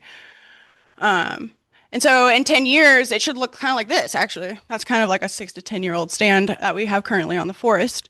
However, it does talk about, and I think Oregon Forest Practices touches on it too, but my plan is not to plant pure Doug fir, but to plant a higher proportion of Doug fir in these than I would in the extensive units. So, resilience and state law too about cedars and hemlocks, they will be in there. It will be a mix. It just won't be as much of a mix or as different as maybe the extensives will have. So it might be 70%, 60% Doug fir, 20% hemlock, 20% cedar.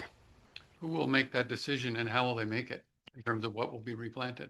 For now, it will be me, but if we have a certain research project or somebody wants to look at something specific to do with intensives, it could be somebody else. Yeah. Go to Ken and then to Mike. Do you have an idea of, for the intensive harvests,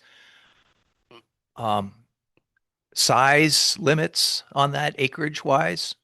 Yes, we will not go over 120 acres as per Forest Practices Act. Yeah. And it'll depend largely on what stand is already there.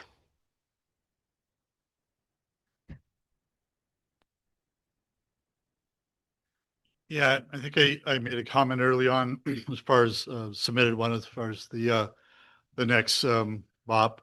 I think there's a lot of room, or it'd be interesting to have some discussion on the Forest Practices Act and our approach to that. I understand it, I think, fairly well, but as far as like you were mentioning, the need for volume and revenue, but then you pointed out the other not constraints, but goals of biodiversity and meeting climate change.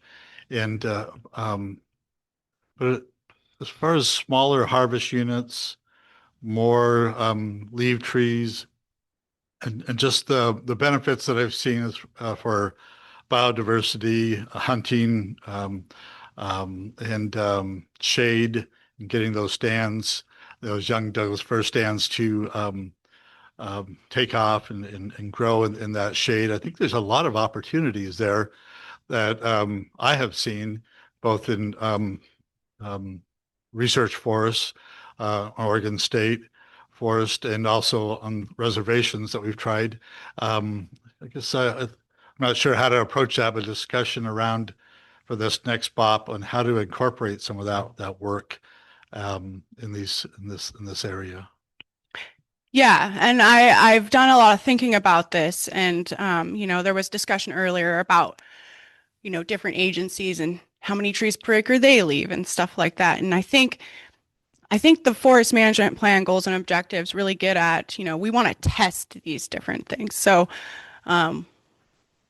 while we could, put constraints on ourselves, we could also test these things, make them experiments, make them questions. Because, in other places, maybe there was some anecdotal evidence or maybe there was one study and then they just apply the management, based on that. But whoa, shoot. Oh, it got out. Smart bird. Dang.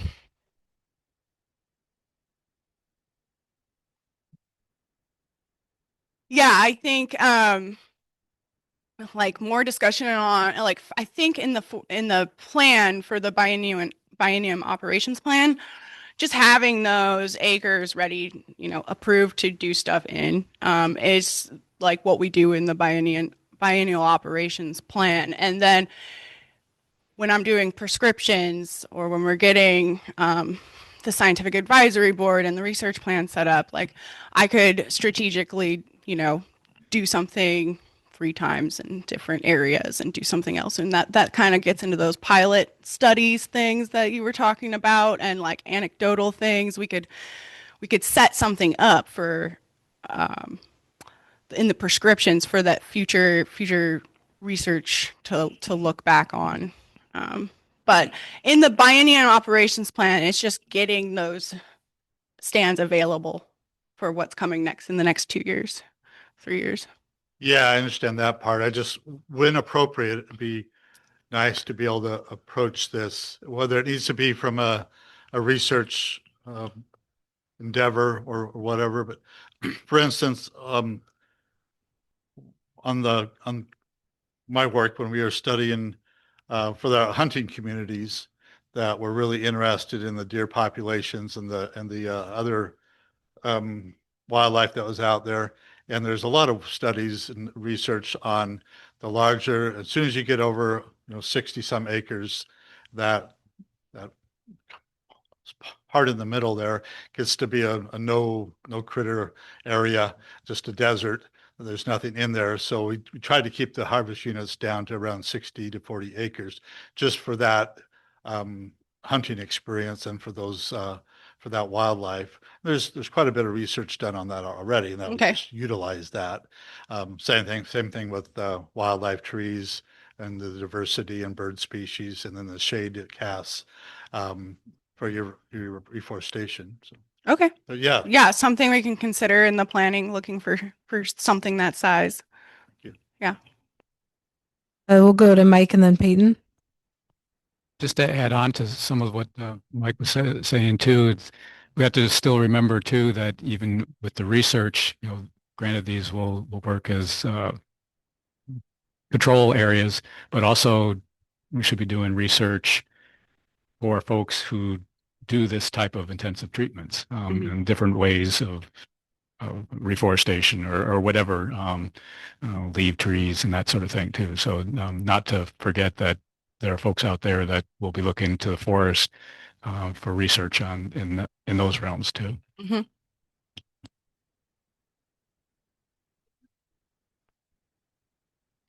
Will the current intensive stands remain intensive stands? Because you talked about planning, maybe a mix of species on those. So do their allocations change moving forward? They're the same. Okay. Allocation set in stone as far as I know.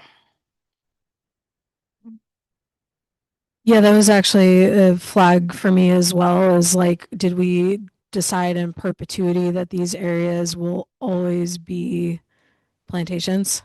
Mm-hmm. Yeah, the forest management plan sets allocations. Based on the triad model. Yeah. So to change the allocations would be to reopen the HCP, I think. Peter?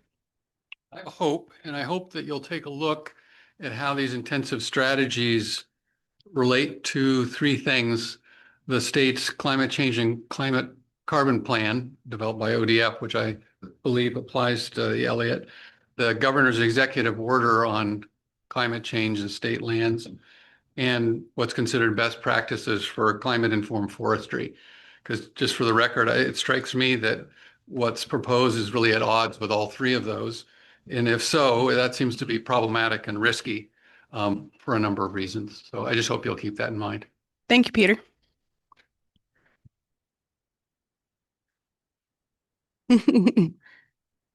Okay. A quick time check for you, Kaylin. We have about 25 minutes left. Okay.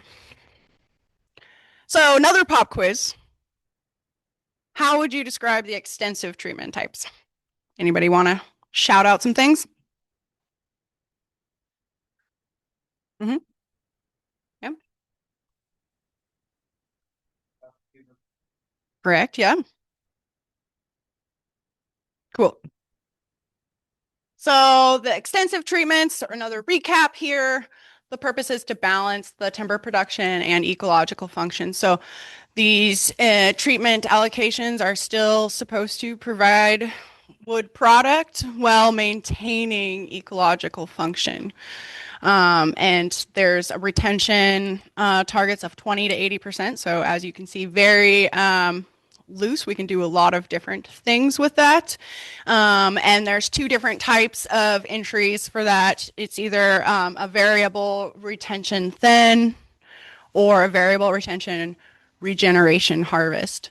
And so our forest management plan sets the kind of ideal rotation age around 100 years. So the idea is the regeneration will happen kind of when is kind of more normal for a Douglas fir, older, and those will be once per stand. So all the extensive treatment types, treatment allocations only allow one regeneration harvest in the 80-year permit term. But multiple entries of variable retention thinning can happen. And all that just means is that we're going to be harvesting, but we're going to be leaving trees. And there's a series of what types of trees you would leave out there: trees on steep slopes, trees with structure, trees with habitat. So those are chosen to lifeboat that stand from one cohort to the next cohort. And as Peter said, retaining the structural complexity and increased complexity. Any questions on that before I move to the next pop quiz? Yes. The extensive treatments, the ecological forestry, I think is one of the more exciting parts of this forest, and being able to play around with that idea will be very cool and fun. So what are restoration thins? Can anyone give me a definition or how it's different from the rest of these?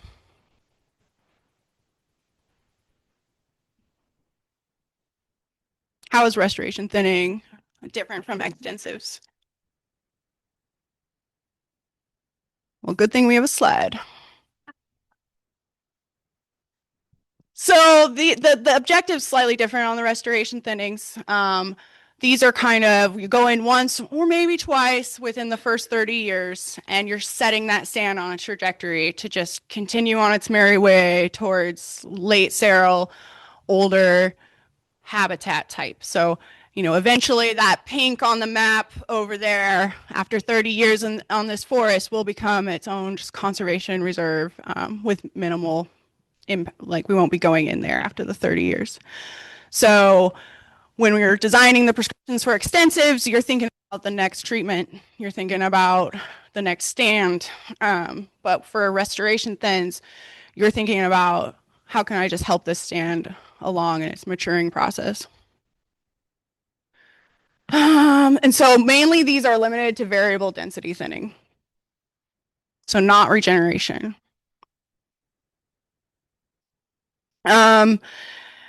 This, in these areas, we'll have the baseline monitoring sites, like I mentioned before, and the control watersheds that me and Ryan and the baseline folks kind of looked at and chose for the forest.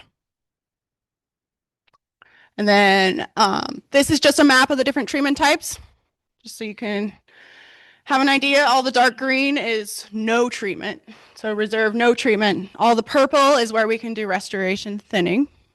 And all the light green is where we can do ecological extensives, and all the red is where we can do intensives. So I outlined my strategy earlier. Some of the things that we're going to do is we're going to avoid choosing lands that are in those early implementation watersheds and those pre-treatment monitoring sites and the conservation research watershed control subwatersheds. Another part of this is I'm thinking, and you guys can tell me otherwise, but thinking it'd be good to stick within where we already have this biennium operations plan units. So if we stay within those, and stay out of as many, like leave as many subwatersheds available for future research projects, since we don't have the research design completely hammered down yet, and people like to do things on a subwatershed research level. So just trying to pick things outside of untouched subwatersheds, untouched since we got here. And then I'm thinking as well to stay out of the carbon biodiversity and management areas. One of the reasons, and I forgot to mention in the other slide is, oh, I did mention it, but one of the other reasons is those carbon biodiversity and management acres, they don't age out. So we can treat those throughout the life of the Elliott. There's not like a time limit, and there's not a limit on entries as well. So, you know, this one, they're not as limited, and also it'd be cool to have like really specific questions going into those because we only have a certain amount of those acres. And then of course, I'm going to be thinking about operational efficiency. And like I said earlier, trying to aggregate things to reduce road cost, trying to choose things that are not completely restricted all year round, things like that. And so this is where, I mean, and okay, another thing that is big, that part of my strategy is not putting anything over 100 in this biennium, but choosing a candidate pool that includes those over 100 so we can start surveying or pick some areas to survey for marbled murrelet, so that come 29, 31, so hard to think that far in the future. So we want to have some things pre-surveyed, ready for those research experiments to go. But, you know, we could push some of those 100-year stands into this biome if you think it's more appropriate. So these are the kinds of things I kind of want feedback on from you. Does this make sense? Does it meet our forest management plan? Are these good strategies? Are there adjustments? Are there other things I should be thinking about when choosing this candidate pool? So this just addresses kind of that picking a 4-year pool, 40 to 100. And I don't know if you can see this very well. There's a printed map up there too, but to visualize what I'm talking about those subwatersheds. These pinks, these salmon colors, those are the early implementation watersheds that were called out in the forest management plan and where we're hoping to put the baseline monitoring. And so for the baseline monitoring, there needs to be 5 years of pre-treatment data. So we don't want to like go in there and do something and ruin the pre-treatment data. These purple are both the controls and baseline monitoring for the CRW. So those are just, and there's multiple watersheds within these blocks. God. Yeah, I know. To raise an idiot. And so in the purple, those areas, or in the CRW, those light areas are where you're going to do baseline monitoring, and you're not in the meantime going to do conservation, the conservation thinning, the restoration thinning. Mm-hmm. Okay. Yeah. So I kind of, and then, so you can see there's, this one ended up in there, but I'll take that out. But you can see there's no units selected within these blobs. So we're just kind of trying to stay out of those blobs.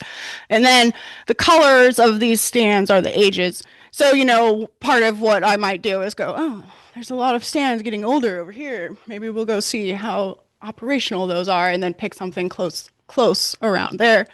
Kind of focusing in on age and readiness. And so then the green background is our watersheds where we currently have planned operations in. So another thing I might be looking for is, okay, you know, maybe instead of doing this one or this one, maybe I'll leave that for later and try to see if I can get enough acres in here. And then I'm leaving those sub watersheds available for future researchers to make plans in. And then like the dark greens on here are where I'll be kind of looking for potential units to identify for survey this biennium. Potentially include those in the next. And then there's the dotted things. Those are the carbon biodiversity acres. Does the map make sense? One other quick question. Yeah. How much does aspect play into your decisions about candidate ones? And I'm thinking particularly intensive and the difference between trying to get trees growing on a south facing intensive versus a north facing. So is that a consideration? I mean, it could be down to like when I get down to like the like we'll have the pool and then we'll be selecting you know, individual harvest stands. I guess like one you could have like make sure you have an equal amount of aspects so that for research it could be, but I mean mainly it's going to be the age and the acres and where they are. The prescription will consider aspect, you know, so not maybe in the biennial operations like candidate pool selection, but it'll be considered at some point.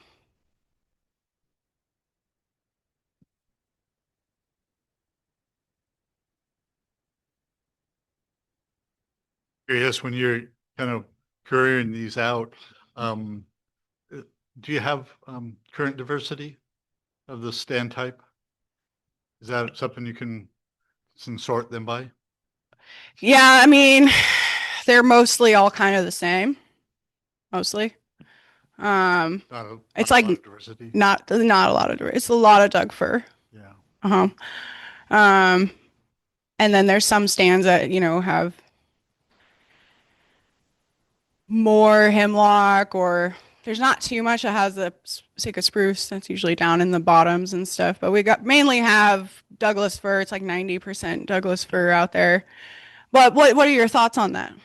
Well, I was just mainly curious if you had that information, I mean, the different ways of sorting them by age and aspect. If you had that kind of information, I'd be able to look and say, well, this one already has a fair amount of diversity in it. I'll focus on the ones that are 90% Doug fir or something like that. But. Yeah. There is information in the inventory data what we have from ODF that has the stand type and that considers like structural diversity and whether it's more dominant Douglas fir or hemlock. But what allocation it is, they might have considered that with the allocation like distribution. I'm not sure. When you follow up, when you go out and field verify it, and you look at this, I'm going out to look at this stand that was, you know, reported 80 years old. Are you pretty satisfied with what you're getting on the report versus what you see on the ground? I mean, that's why I'm going to go out and look at things because some of the data is comparison cruised, where they might not have actually done plots there, but they said this is a similar stand, and there could be mistakes I found, or like pockets of older stand within a stand, you know, things that I will see like a discrepancy on with the LiDAR and be like, okay, let me go look at those. I did that for this biennium. I found, you know, some 120-year-old trees in our intensive unit and made that a skip, you know, so there's stuff that could be incorrect. A lot of it's probably correct, but you got to do your due diligence and go look at it. Yeah. And while you're doing that, you're finding, oh, hey, there's like a really cool tree. We got to like make sure that doesn't end up in the sale and, Yeah, great. things like that.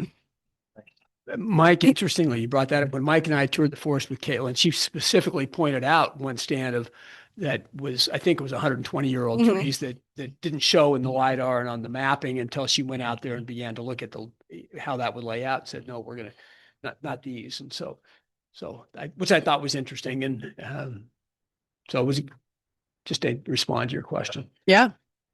Caitlin, quick process question. We have about 15 minutes left. Are we at the kind of open discussion time, or do you have more content you need to cruise through?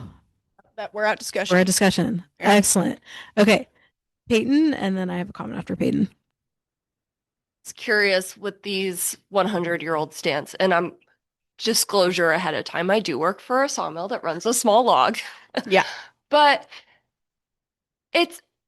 I guess I'm just having trouble understanding why we're going after 100-year-old stands because I mean, maybe you guys have people knocking on the door saying we would like 100-year-old stands, but Peter mentioned earlier, like the social piece of this is Mhm. really relevant and, going in and harvesting older stands, like there's a lot of people who don't like that. Mhm. And then just from the practical standpoint, I mean, there's been intensive harvest on the Elliott for a long time. And I would imagine that if these stands weren't harvested, in the last 100 years, there's probably a reason for that. So I Yeah. guess I'm just looking for a little clarification on, Yeah. do we have direction to do this or is it more of like a research thing? I'm glad you asked. So it is a very interesting part of the Elliott and ecological forestry in general. So there is this idea that harvesting at older rotation ages is more bang for your buck because you're getting more wood fiber and it's like the max annual increment. It's like where Douglas fir is really hitting its stride, and after that, it might not put on as much growth. And so one of the thoughts is that if you're harvesting at these 100-year intervals, you're having more 100-year-old stands out on the landscape. Because if you're harvesting everything at 40, you have very little things above 100 on the landscape. But two, it's for carbon smart, climate smart forestry, which is mentioned in our forest management plan, where if you're growing Douglas fir to 100, you are sequestering a lot more carbon and then you're putting it into a wood product. So there's this like newer ideas out there about ecological forestry being like you're mimicking stand disturbance. You're starting a new stand. You're locking up that carbon. You're having more of that 100-year-old stand type on the landscape instead of just young stands on the landscape. You're getting more bang for your buck, and like as far as investments go. But then there's this dichotomy with the rest of society where, I mean, I talked to somebody in Coos Bay the other day that thinks that 80 years old is old growth, right? And so everyone has a different idea on what old growth is. And in Washington State, they say we're not going to do anything over 80. And like for the Northwest Forest Plan, 80 is like the magic number for owl habitat. And so I think on the social aspect of things, this would be a really interesting thing to really dive into because to me, I see it as like, okay, we got scientists being like, we should do 100-year rotations. And then we got people being like, no, don't cut anything over 80. So it's really interesting. And, but it's part of the ecological forestry concept. And actually, that 100-year isn't quite part of the ecological forestry concept. It's just older forest stands, like regenerate it, restart it, reinitiate it, like a stand replacing fire would do, or like a big wind event would do, because that's what Douglas fir needs to get to its next stage. But the habitat during the habitat conservation plan process and during the incidental take permit, you need like kind of something to base your calculations on. So both our climate smart section in the forest management plan talks to 100-year rotations on ecological forestry management. And then our HCP kind of said, it doesn't say it has to be 100-year old, but it says on average these stands will be 100 years old when we do the one regeneration harvest that they get. And so like the ecological silviculture textbook that I have, you know, it says you can do this regeneration at 65 to 70, 70 to 80, you know, and so it's not set in stone on 100, but it is the idea around the ecological forestry. Yeah. Might turn into a good social science experiment. I think the whole thing is, yes. It's very interesting. Okay, so I'm going to make a comment and then pass it over to Keith. This whole conversation really like emphasizes my unease with our lack of clarity around research questions, because we're saying that we're doing all of this in support of a research first forest. You articulated some potential research questions related to timber practices and policies, which is great, but we are actively harvesting without that articulation and justification in place. And I haven't seen any movement towards prioritizing the articulation of those questions alone. So even in the research plan, like moving into a BOP where we're saying things like, we are continuing to harvest, you know, we're going to be going into year 4 of saying we're continuing to harvest, and we're doing it enough to support fiscal sustainability. That feels like really dangerous grounds for really tipping the scales inappropriately in the context of our management policies. That the prime board role here is to kind of make sure we're moving through that well. So this is like my integrity flag. I'm assuming that some of these questions are articulated in OSU's triad design because everything was based around that. But I think that that needs to be daylighted immediately, and we need to get much more clear around our research questions and how we are managing. You know, you mentioned earlier that you guys are collecting some data, but in service to what? And I would just really emphasize that we get that clarity right now in this BOP in at least a small way around our intention around harvest. Just a really big flag for me. The second question related to that, we say enough to support the fiscal sustainability plan. Are you, and this is just me like not writing this down when you presented it, are you recommending in this BOP that we reach our highest level of potential harvest as defined by the HCP, that 17 million board feet annually? Is that are you seeking that in this BOP period? I will be making a plan to reach that, and that is the amount that the forest management plan sets out as our average yearly thing, and that average yearly target is based on being fiscally supported. So you can go, it's a 4-year rolling average. You can go higher. Yeah. You can go lower. So that was part of my question is like, this was a massive deal for the conservation community when putting all of this together, was that we were going to cut first instead of research first, which we're doing, which again, I understand and it's okay. And we've got some parameters around that. But I think I would just advocate that because I know we can like pop up to that 21 million board feet once every 4 years, I believe. I don't hear you saying that, but I just want to make comment that I don't think we should max out our harvest in pursuit of financial sustainability without research questions in place that balance these priorities. That's a really big comment, and we're like low on time. But the last question I had for you, when we set up this first BOP, one of the big questions we had was around procurement. And like Ryan was like, we have to set up an entire system to like put these sales out and manage these sales. And, you know, Ryan Singleton certainly had concerns about that in the first BOP because you guys are such a lean team, and it's not something that you guys do quite as often as like ODF or something. So I just wanted to ask, when we're looking, and this can be a future thing, future board meeting thing, but when we're looking at this BOP and the board role of like kind of thinking about budget allocations and capacity, just giving us a better understanding of how that went with your first sale. I know there's like a very small sample size here, but it'd be great to get a gut check on like that administrative side of harvest, because obviously we wouldn't want to do more than administratively you all can handle and have that take away from other priorities in our budget that align with the management policies in the FMP. That was really long-winded, but Keith, I want to make sure we get your comment in. We have just a few minutes left here. I think now that I think I have three things.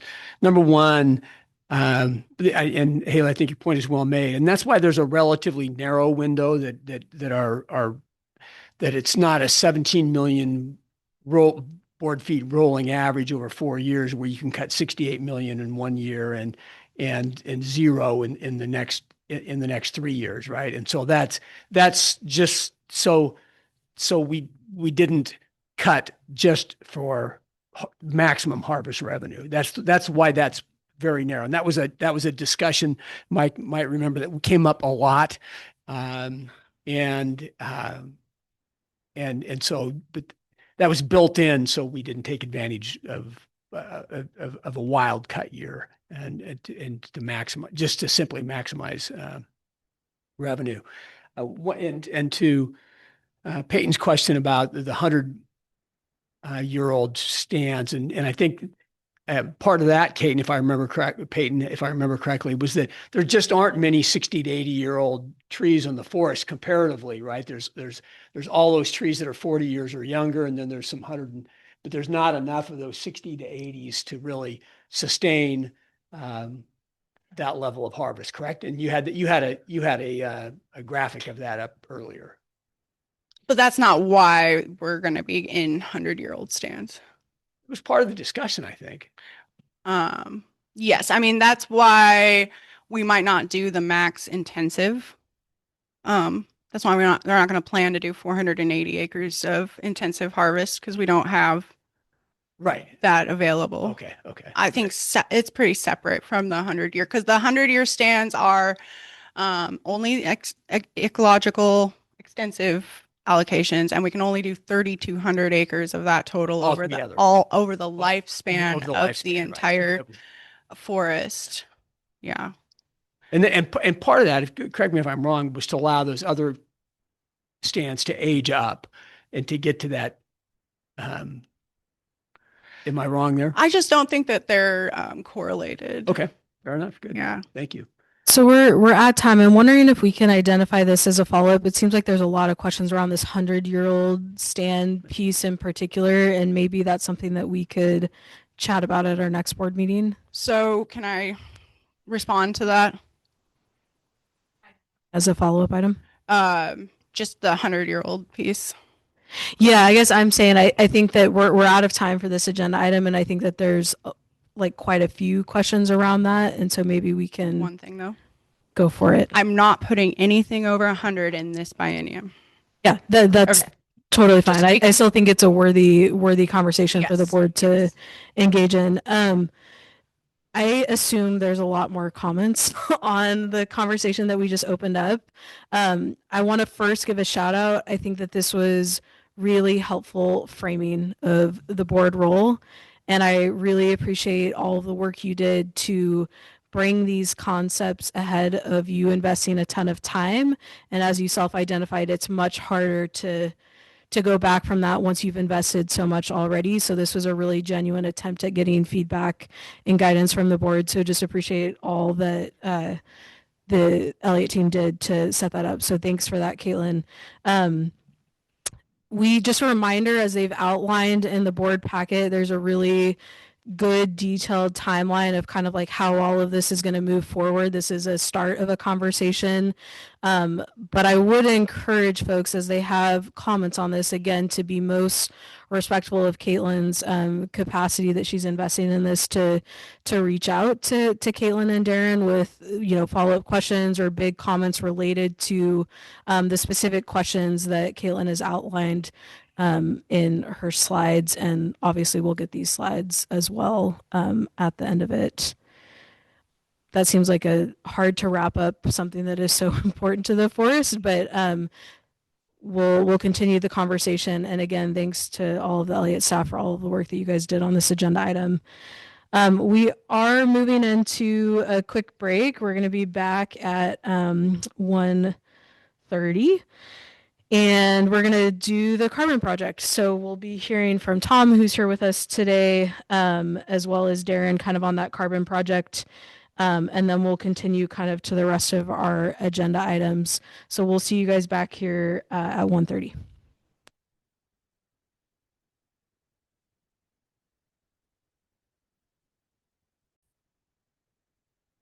All right, we're going to go ahead and kick back off here.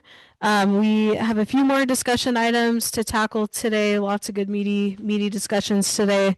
Next up, we are going to be talking about the carbon project.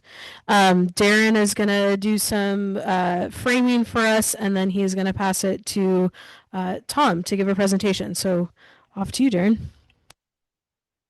Thanks, and I'll just take a few minutes here to make sure I leave Tom plenty of time for his presentation. So Tom is here in person, and Lindsay Welker from ANU is also here virtually to provide an overview of key elements of carbon projects, how those apply to ours, and to answer questions. So thank you for joining us, Tom and Lindsay. Before I turn it over, I just want to touch on where we're at with the development of the carbon project and the carbon learning plan. Development of a voluntary carbon sequestration credit project has been part of the research forest development conversation for a long time, and it is an important part of the ESRF's approach to advancing state climate and carbon policy, as well as self-sufficiency through a diversified revenue model and balancing those things with other key Elliott Forest commitments and approaches like active forest management, harvest revenue, and research. First, I'll start with a project update. We basically will now update this because I just heard this from Tom that the carbon inventory effort has been completed on the Elliott, and ANU is now processing that data. Now begins the work of determining credit yields tied to an actual project. As for development of the carbon learning plan, the feedback you've been providing as individual board members is helping us better understand needs, and thank you for all of you for taking the time to meet with Brett and Emma on those conversations. Something that stood out in conversations today is the need for clarity on a fundamental question, which is, what is the board's role in the carbon project? As mentioned during the March board meeting, the direction to develop a carbon project is provided for in the forest management plan, which the board have reviewed and recommended for state land board approval. We also noted in March that we were determining whether there were other points within the project development process where DSL might seek a board recommendation. That included potentially seeking a recommendation on how revenue generated by the project should be used in context of allocating resources during the BOP development process that we just talked about earlier. Making that recommendation regarding project revenue is in the board's specific formal role, but the board has another overarching ongoing role that is relevant to the project as well. That is ensuring that the research forest is meeting its mission and management policies and ensuring the operational and fiscal integrity of the forest. Developing a carbon project is needed for all of us, and the board's oversight and feedback as the project develops is essential. So the question we want to address in developing the learning plan is, how can the plan support the board in these overarching responsibilities? And is there anything specific needed with regard to the recommendation on the use of project revenue? A few themes also emerged as potential learning plan outcomes, which include board members having a good working understanding of forest carbon projects generally.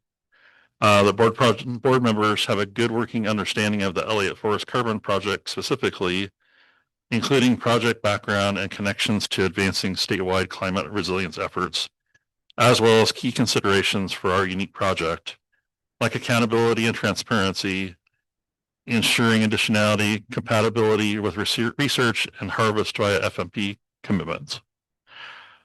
Board members have up-to-date information about project status and timeline. Learning outcomes like these would also support another ongoing role board members play. You're obviously, as we talked about earlier, a resource within your respective communities, connecting folks with information or with the Elliott team, contributing to understanding of how and why the research forest is taking certain approaches, and hearing questions about what's happening with the research forest. Our intent is for the learning plan to support you in that role as well. The plan will continue to take shape as Brett and Emma continue conversations with individual board members, and will provide an updated draft when those discussions wrap up. So with that, I'm going to turn it over to Tom and Lindsay, and I'll just do a little brief introduce both of you real quick, and then I'll turn it over to you, Tom. So Tom Tuckman is and Tom can add to his bio if you'd like. So Tom Tuckman is the principal with U.S. Forest Capital based in Portland, and Lindsay Walker is a manager with the new and based in Salt Lake City. They and other new staff are currently working closely with DSL on the carbon project development. We're thankful they're both able to be with us today, and with that, I will turn it over to Tom. I need to push this button. All right, right in there in my right up there. Okay, we are Okay, we're pausing for technical issues. No, not difficulties, just issues. For technical people. No. Yeah, right.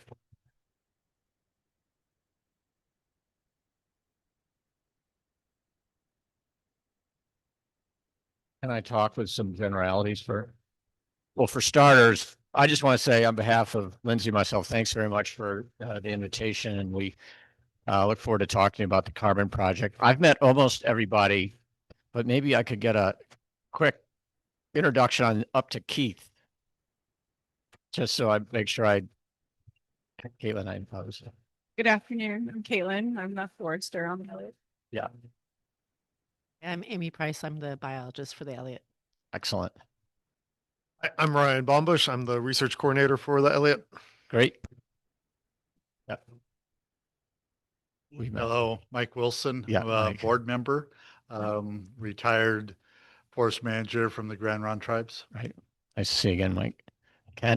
We've caught up. And Peyton, right? Board member with Southport Lumber. Nice. Thank you very much. That's helpful. Not that I'll remember everybody's name, but I'll try. Lindsay, are you there? Hi, everyone. Can you hear me okay? Hello? Are you guys able to hear me? Speaking, but we can't quite hear her. Hear you, Lindsay. Hold on a sec. Okay.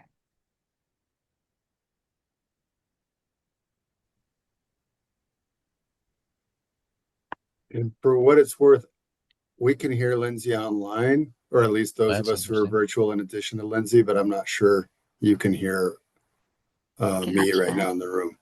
I switched my microphone. Is that any better?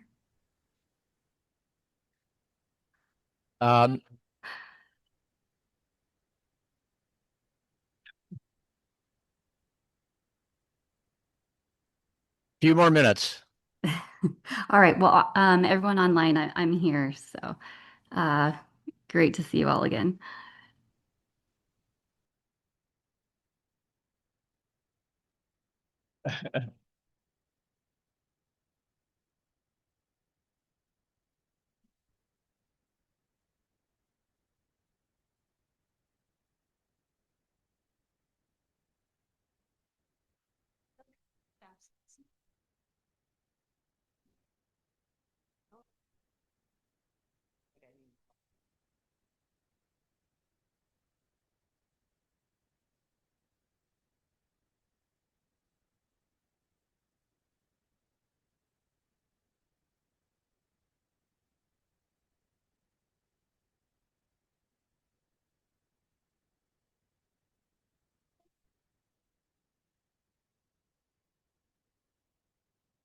Um, can folks hear us at this point or no?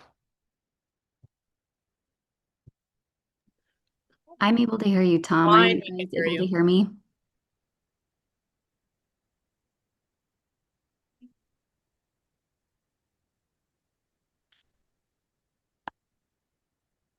I'm thinking, I, I'm almost wondering that for the board, if I sit over here, maybe where Darren is, at least you guys can see a little bit of my presentation for the board members.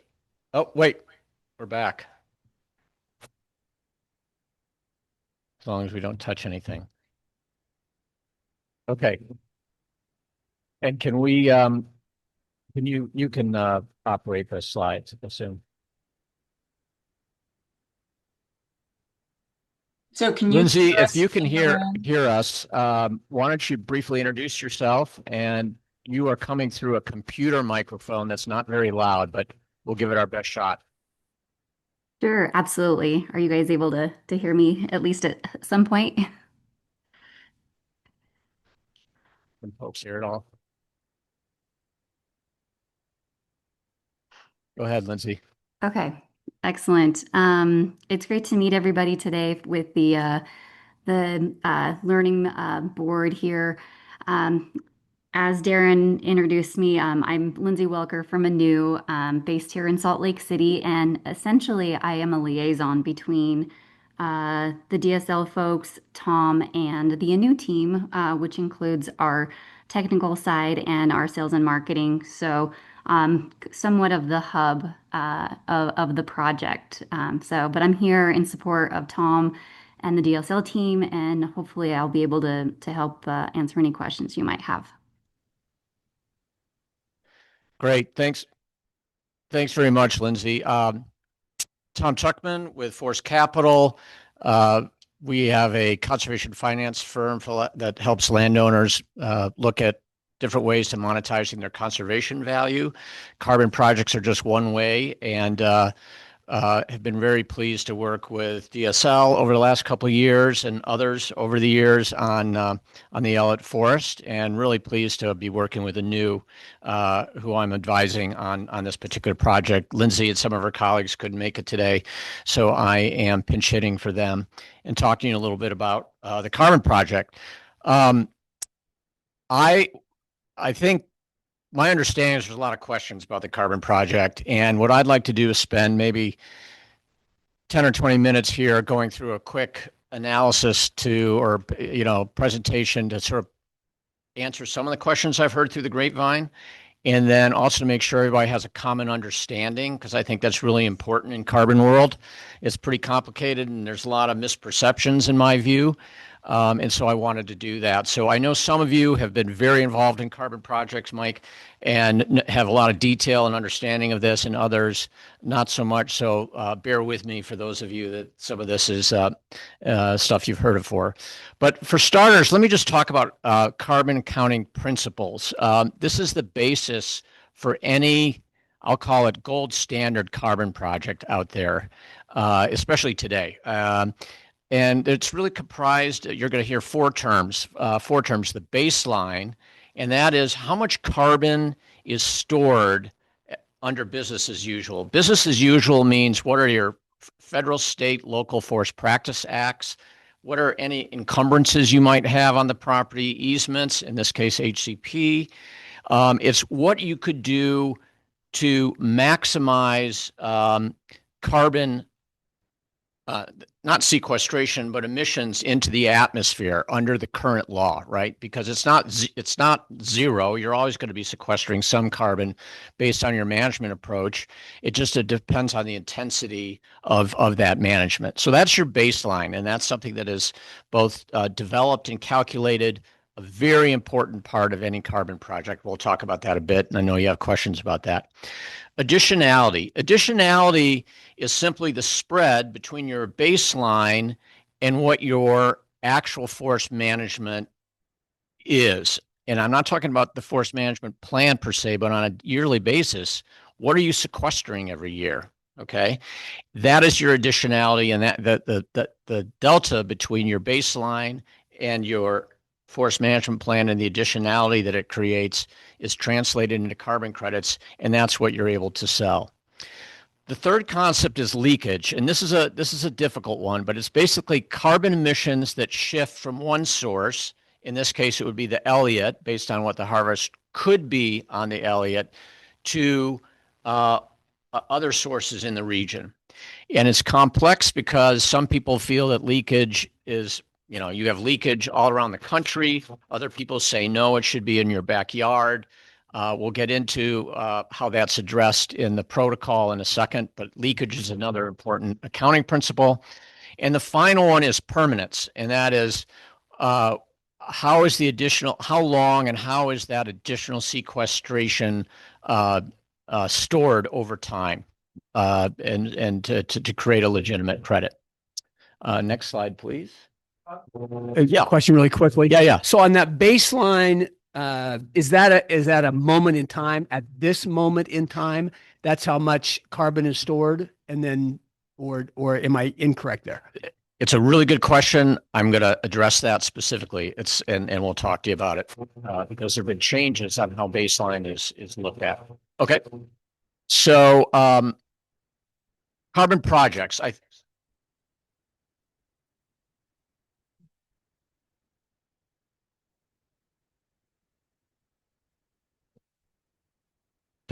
Okay. Can you guys?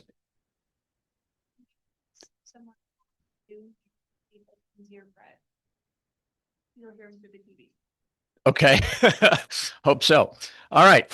Good. Carbon projects. I think most of you are aware of this, but at a very high level, you've got voluntary projects. You have compliance projects. Compliance projects are projects like you have in the European Union, where there's a public policies in place that create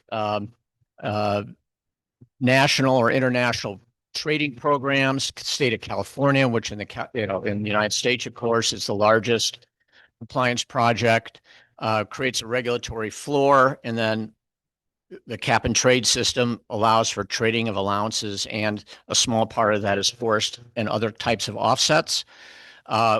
We've been directed to pursue a voluntary project because of the flexibility. Voluntary projects are more flexible than the compliance program. Basically, under the compliance program, you would be required to not all attributes, but there's a lot of compliance with the California Forest Practices Act that you would be required to follow if you were under the compliance system. And there's like 100-year program sequestration requirement versus a 40-year requirement. So we are pursuing the voluntary project. There's 3 project types. ARR, which is afforestation, reforestation, and revegetation. That's not relevant here. This is a heavily forested property. Avoided conversion, those are usually smaller properties where a landowner is literally going to convert tree cover to non-tree cover. Also not really relevant here. And the third category, and the one that most forest offsets are found, is improved forest management. And improved forest management means managing existing forests to increase carbon stocks. Next slide. And I'm going to go through this pretty quickly so we can get to some of the meatier stuff and questions. So again, this is a forest inventory based project compared to a land allocation project. I think that's really important to understand. Caitlin, you mentioned the 10,000 acre carbon allocations, but the carbon project, we're looking across almost the entire ownership. Okay, so the project is going to be allocated. I mean, we're going to be looking across all the land use allocations. It's to determine how much carbon sequestration there is in this particular forest. The best way to think about this is that this is an inventory-based project. Okay, it's all about measuring what your forest inventory, what it could be under a baseline, and what it is under your forest management plan. And that spread is your additionality that gets converted to carbon stock equivalents. These carbon stock equivalents, which are in ACR, American Climate terms are called emission reduction tons. That's actually the credit that is registered. Each individual credit is registered with ACR, American Carbon Registry, and it must be maintained over the life of the project. That's a really, we'll get into it a little bit more, but that's from Caitlin, from your forester standpoint and looking at timber supply and carbon, that's the key, is you got to maintain those carbon stocks. You don't have to maintain each individual tree. You don't have to maintain each individual allocation, but you do have to maintain the stock. And that provides a lot of flexibility for the Elliott State Forest. And I think one of the reasons that it's advantageous to look at this in terms of monetizing that value. So said a different way, the state will retain the flexibility as to how and where those stocks are maintained within the project area, subject to the protocol requirements. Does that make sense? Because I know there's a lot of questions. A lot of people think a carbon project means you can't cut a tree here or you can't cut a tree there. That's not it. I mean, you could have longer rotations, you could have wider buffers, you can have carbon reserve areas, you can have, you can increase those carbon stocks in a myriad of different ways. How you do it is up to you. Once you decide how you're going to do it and you measure it and register it and sell it, you have to maintain that stock. So I hope that's helpful in terms of setting the stage. Yeah, Keith. Once you decide how to do it, then you have to maintain, you have some flexibility how to do it. Then once you maintain that, you have to maintain that stock. You've said flexibility as well. So once we've determined we're going to do this and it's going to save, we're going to get this many ERTs, we can kind of, can we flex the way we treat the forest as long as we maintain the ERTs, correct? That's correct. Okay. Yes. Thank you. Yeah, no, it's a good question. So everybody does it a little differently. Some people, like I said, some people will completely change their silviculture and they're trying to figure out a way to pay for that change in silviculture. So they'll use a carbon project to help. It's still maintaining timber supply, but they're changing how they're doing it, especially usually when you change your silviculture, there's a short-term cost associated with that, and it helps pay for that. So that's just an example. But yes, you'll be able to have flexibility where, how, and when you manage that forest. Next slide, please. So a number of you have asked, the issue of baseline and additionality is core to the whole carbon project, and there's been a lot of critiques on the initial protocols. Let me back up a second. Are folks familiar with the whole concept of forest carbon protocols? Do I need to? There's a number of different protocols, which are rules of the game. And the initial protocols, there were issues with whether they were really accurately measuring the amount of carbon that was sequestered. I don't want to get into a big, long conversation about that, except to say that there have been improvements to these protocols. And the ACR IFM protocol, I'll try not to speak in acronyms, American Climate Registry Improved Forest Management Protocol, which was basically version 1.3 was upgraded to 2 and 2.1. What's important about, and I'll get into specifics in a second, but in terms of selling your credits, what's really important about that is 2.1 is a ICVCM, International Verification. Oh God, I knew I was going to forget the name of it. It's the International accreditation body of accreditation bodies almost. It's out there to improve the quality of credits. Their core carbon principles have been incorporated into ACR 2.1. It's sort of the cream of the crop in terms of defining what credit quality is, carbon credit quality. And there's a couple big differences. And this is getting to your question about baselines. So it used to be that when you did a carbon project, you would come in and you would calculate today, 2026, what your baseline is. And that baseline would exist for 20 years, okay, regardless of what changes may or may not have occurred. And the second thing is that I got to get my glasses on because that's too small for me to read. The baselines were based on what could have theoretically been harvested versus what you're actually doing on the ground. Okay. And there was a critique that those two things inflated actual carbon stocks. Version 2.1 does a couple different things. The first thing it does, it has a dynamic baseline. At least every 5 years, you have to remeasure your baseline under 2.1. Okay. So that baseline is, it's probably, it could be positive or negative, right? But that baseline is moving at least once every 5 years. There are baseline harvest constraints. They're constrained by, and this is actually important, in like harvest levels. You can't just say, oh, my harvest level was going to be X and bring it way down low. You actually have to look at adjacent properties and look at what those harvest levels are, and your harvest level has to be within that level. So it's sort of, for lack of a better word, that harvest level is ground truthed. And then the third thing is that there has to be a professional, third-party professional forester attestation that what those assumptions are actually are real. So it really dials down on what, in my experience, very few people were doing, but some people were doing, is creating artificial baselines, which gave sort of the program bad rap in certain circumstances. Next slide, please.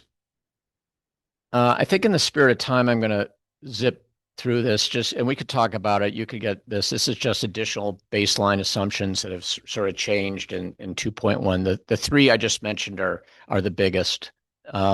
Next slide. And this slide just sort of shows visually what I'm talking about here. So the old baseline approach, you've got time on the horizontal axis and carbon tons on the vertical. And the old baseline is that dark green line at the bottom, and it was static, right? So you created your baseline, it stayed low. The dynamic baseline is the red line. That's going to go up and down, and you see the corresponding impact in terms of that's cumulative carbon stocks over the life of 40 years. This is, by the way, this is theoretical. It's just to give you a sense for how it looks.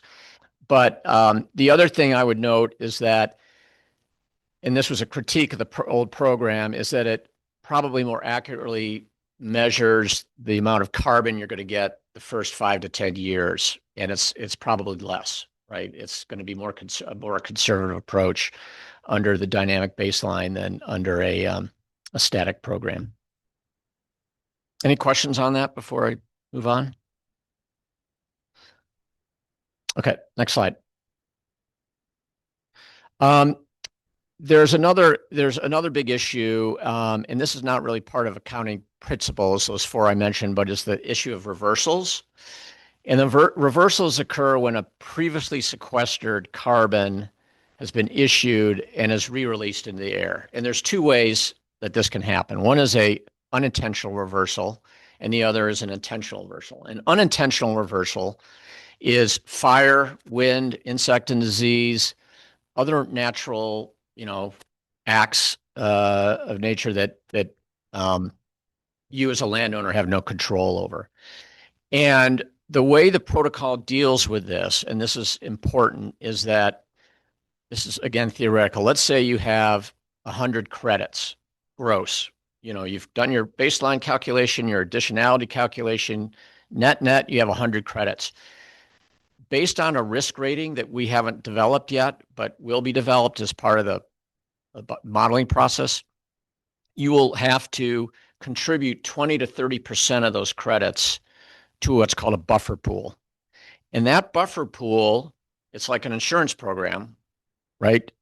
you and every other landowner in the that's participating in the program contributes to that buffer pool. And if there's a fire, wind throw event, insect disease, whatever, that buffer pool pays for those reversals. So there is no liability to the project. If the event is large enough that it undermines your whole project, which I think would be very hard in a 90,000 acre project, but it has happened. You don't think so, Caitlin? you think it's what's that? Fair enough. Fair enough.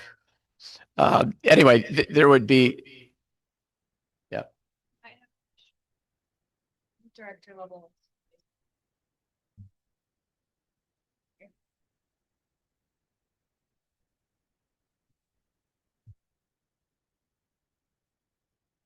Go ahead, Caitlin. Is somebody talking in the room? Because we can hear Tom, but I can't hear anybody else. No, it's just been Tom speaking.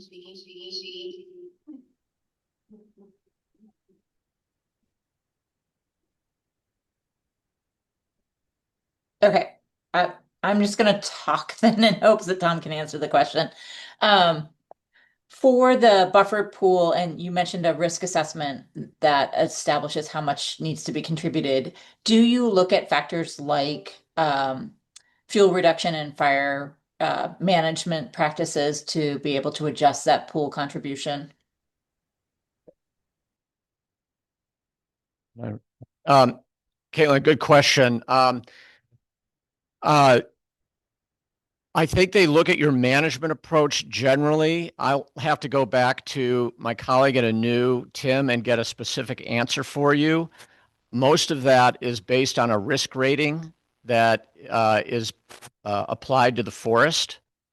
And that makes up the vast, sort of, if you will, the vast majority of that contribution. That answers your question. Thank you.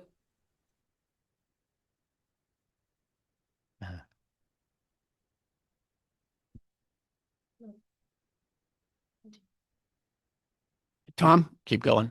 A question there. And so I think I have this right.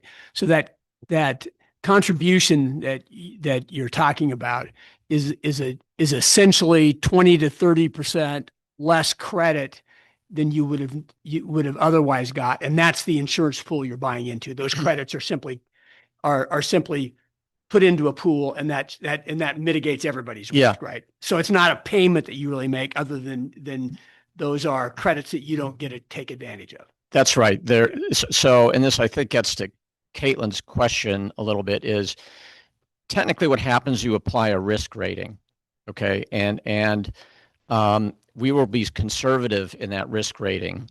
And that risk rating is comprised of a number of factors based on what kind of forest and where is it located. And to, I think, Caitlin's question, how are you managing that forest? And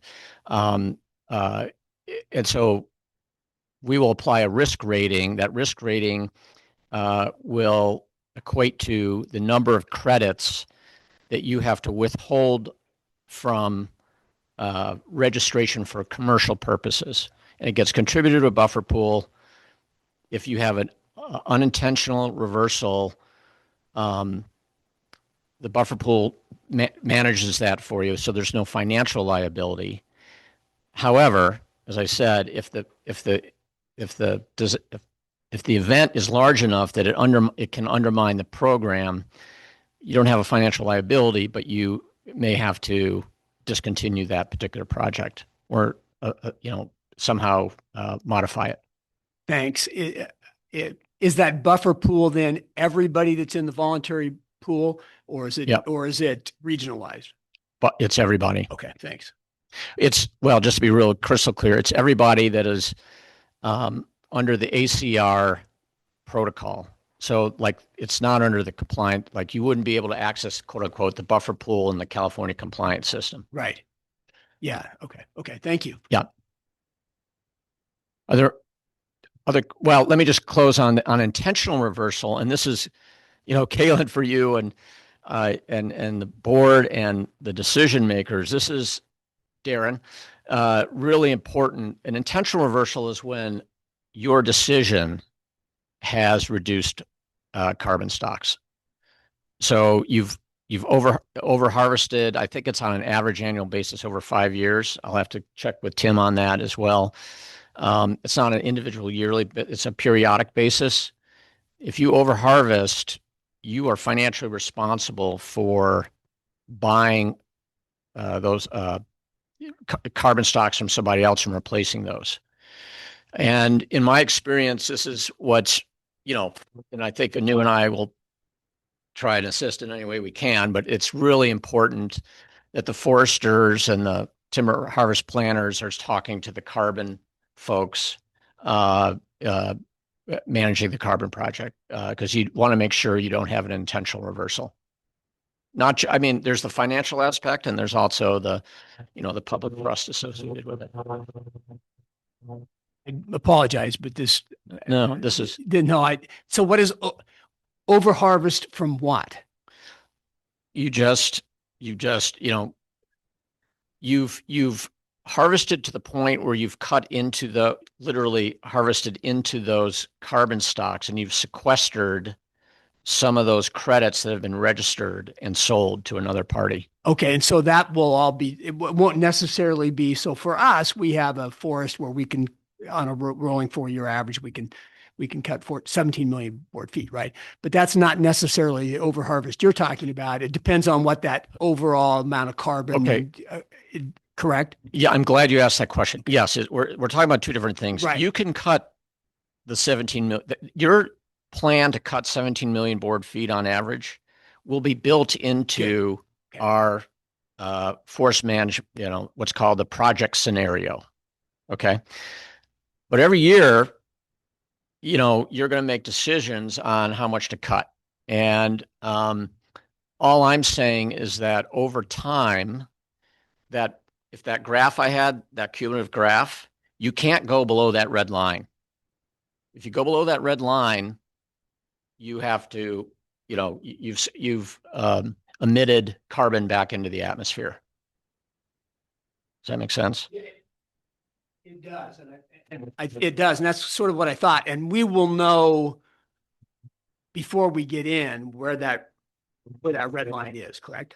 That's right. It's not a moving target. It's one that we're going to have a pretty good sense of where it is. Does it move a little bit? Well, it moves, as I said, that dynamic baseline creates a moving target in the sense that you're analyzing it on a periodic basis, and it goes up. It's going to go up and down, but it's going to be really important that as it goes up and down, you analyze that relationship. Okay. Also, what that graph showed is that this is primarily an issue in the first 5 to 10 years of a project until you've accumulated enough credits. There's going to be sort of a natural buffer in there. But I'm just saying that it's something to be, keep your eyes out. So the risk isn't, going back to this allocation issue, the risk isn't, I'm moving a buffer from here to over there, or I'm moving an allocation from here to there, or I'm extending a rotation from this to that. It's more, you have to be conscious about maintaining those carbon stocks that are sequestered. Yeah. So the risk, the unintentional reversal risk is, the buffer is, and by the way, the buffer is required. Again, a little bit to Caitlin's question. I think there's some things on the margins that will help manage that, whatever that credit risk is that you apply. But whatever that number is, it will be deducted from your gross carbon credit yields every time you register credits. Yeah. So there's some risk. We've been talking about mitigating risk in a lot of ways. And so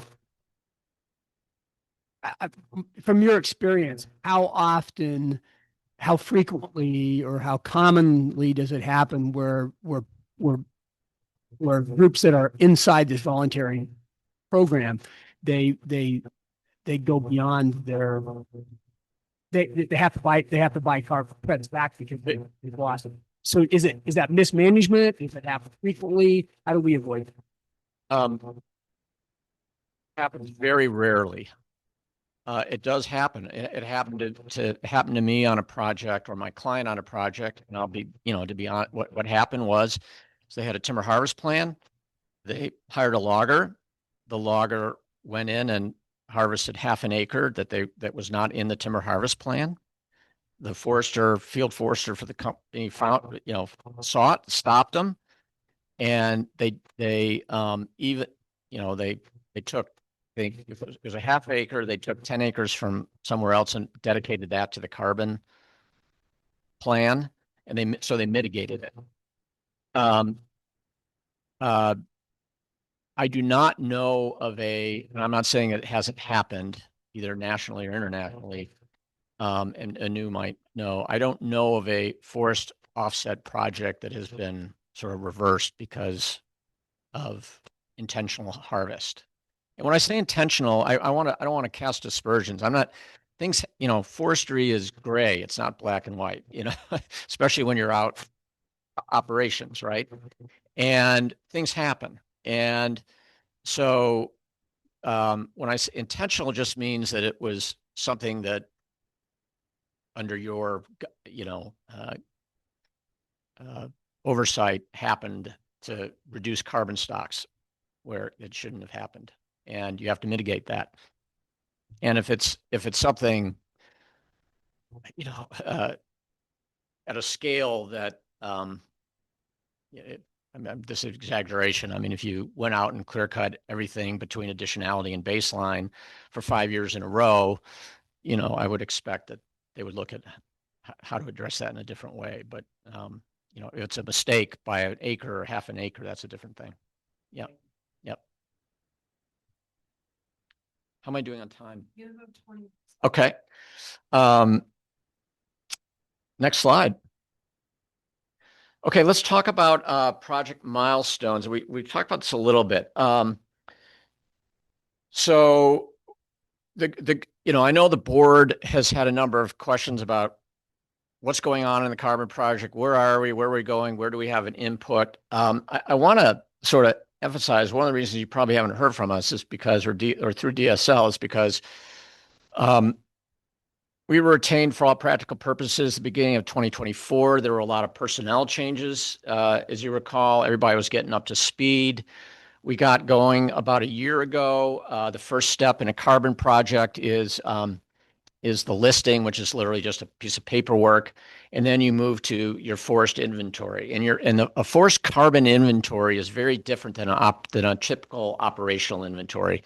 It's a lot more detailed. You have to look at all the species. You look at non-commercial as well as commercial. You look at below site, below ground carbon, limbs. It's it's a pretty intensive and expensive process. So for the state, we went out and did a RFP, and weren't comfortable with the bids that were coming in, so they went out with another RFP, and they I think contracted at the end of the year in the middle, in winter. Just the winter, it took some time to get out there and complete the inventory. Long story short, inventory was completed last week. So we're really, really pleased with that. I know, yay. And Anu right now is going through sort of doing a check of all that information. I imagine that'll take a little bit of time. But now that the inventory is completed, we are starting to look into that baseline research. Okay, all right, we got the inventory. What should that baseline look like? And Anu has reached out to DSL with a number of questions on that. They will stratify the forest. That should be relatively easy. There will be a carbon modeling process where they follow the protocol that dictates how you convert, if you will, that inventory and convert that to a emission reduction ton, which is the official measure of a carbon credit under ACR. There's pretty extensive project documentation that gets pulled together, and then you start third-party verification. Let me just say that, finishing up the check on inventory, baseline research, carbon modeling, project documentation, that's probably going to take, through the third quarter into the fourth quarter. We'll probably have a better sense for that in the next month or so, be able to get back to you on that. And then we start the verification process, and all I'll call them gold standard protocols require third-party verification. So it's not just the landowner saying, well, here's our baseline, here's our additionality, sign off on it. You have to have a third party verify that. And so that verification can take, if you're lucky, 6 months to a year. I know Anu is already thinking about that, has worked with a lot of verifiers, and depending on when they feel they can, complete the documentation, we'll come back and say, hey, we think we're going to have verification start in fourth quarter or first quarter of next year. So that verification process is, they work for ACR, and they're going to ask a lot of tough questions and try and understand the project and what your baseline is and, what your project scenario is. In this particular case, they're going to be looking at where the HCP is and all those kinds of questions. Assuming we make it through verification, then ACR takes another look at it. Okay. And ACR is usually pretty good at completing those reviews in 6 to 12 weeks. And then you're registered and you can issue the credits. I've got a couple slides on sales, but I just want to say, and I know Lindsay could talk more about this, is Anu is already thinking about and talking about how to make those credit sales. You can't go out and do it officially until you know exactly how the project's going to look, but that's not something you start. You don't start that at registration. You start having discussions with potential buyers ahead of time. At least that's how we've done it. Just a quick question. With the new revised standards and redoing, taking a look at the baseline every 5 years. Yep. Does that mean an inventory has to be done again in 5 years, or just how does that work? Yeah.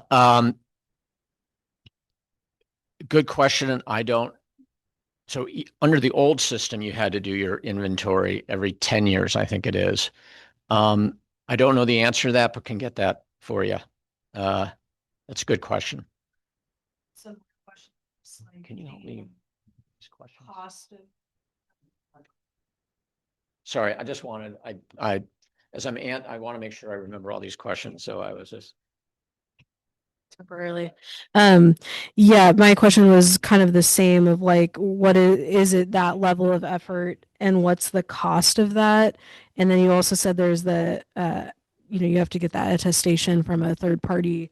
Like, how much is that when we think about the like ongoing costs of keeping up on this project?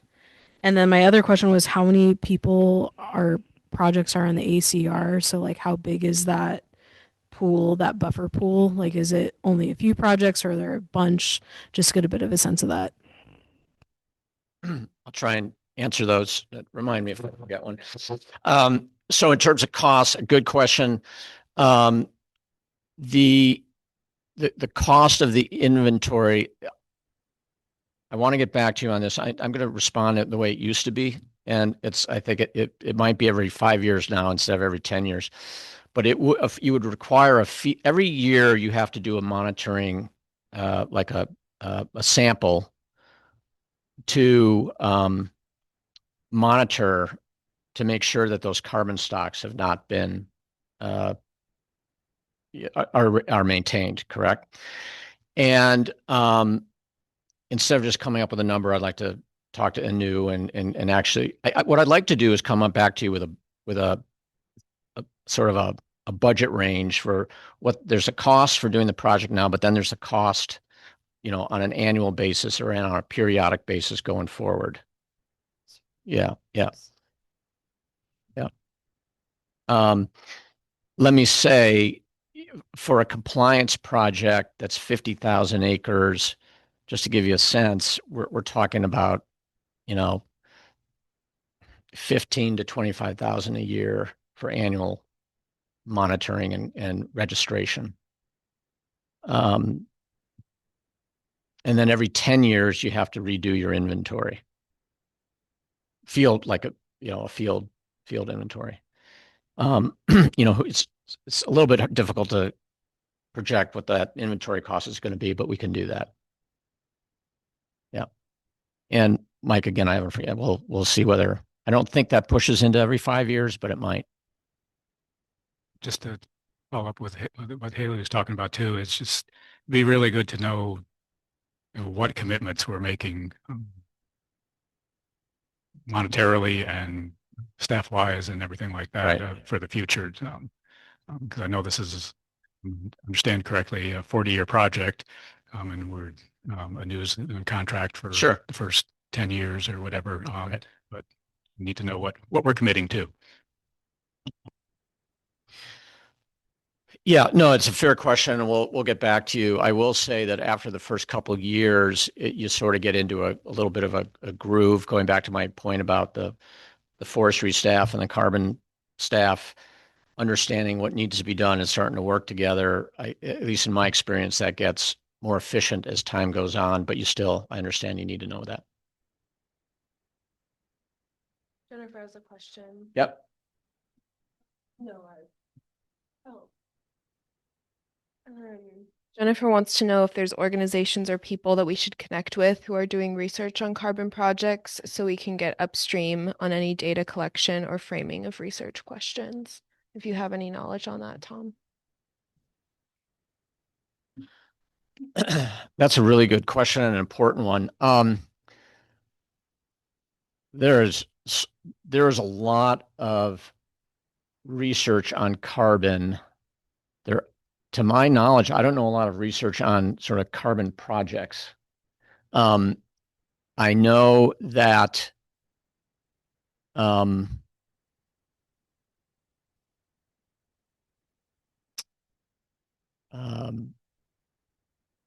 hesitating just because I think there's a way to reach out to some of the leading, bodies on this and trying to get their assistance on figuring out how to best build in a research plan into this particular carbon project. And I know OSU, when they were involved, was thinking about that as well. But I don't know if that's changed. We have about 7 minutes left. So Yeah. Just quick questions. This has been super helpful, so thank you, Tom.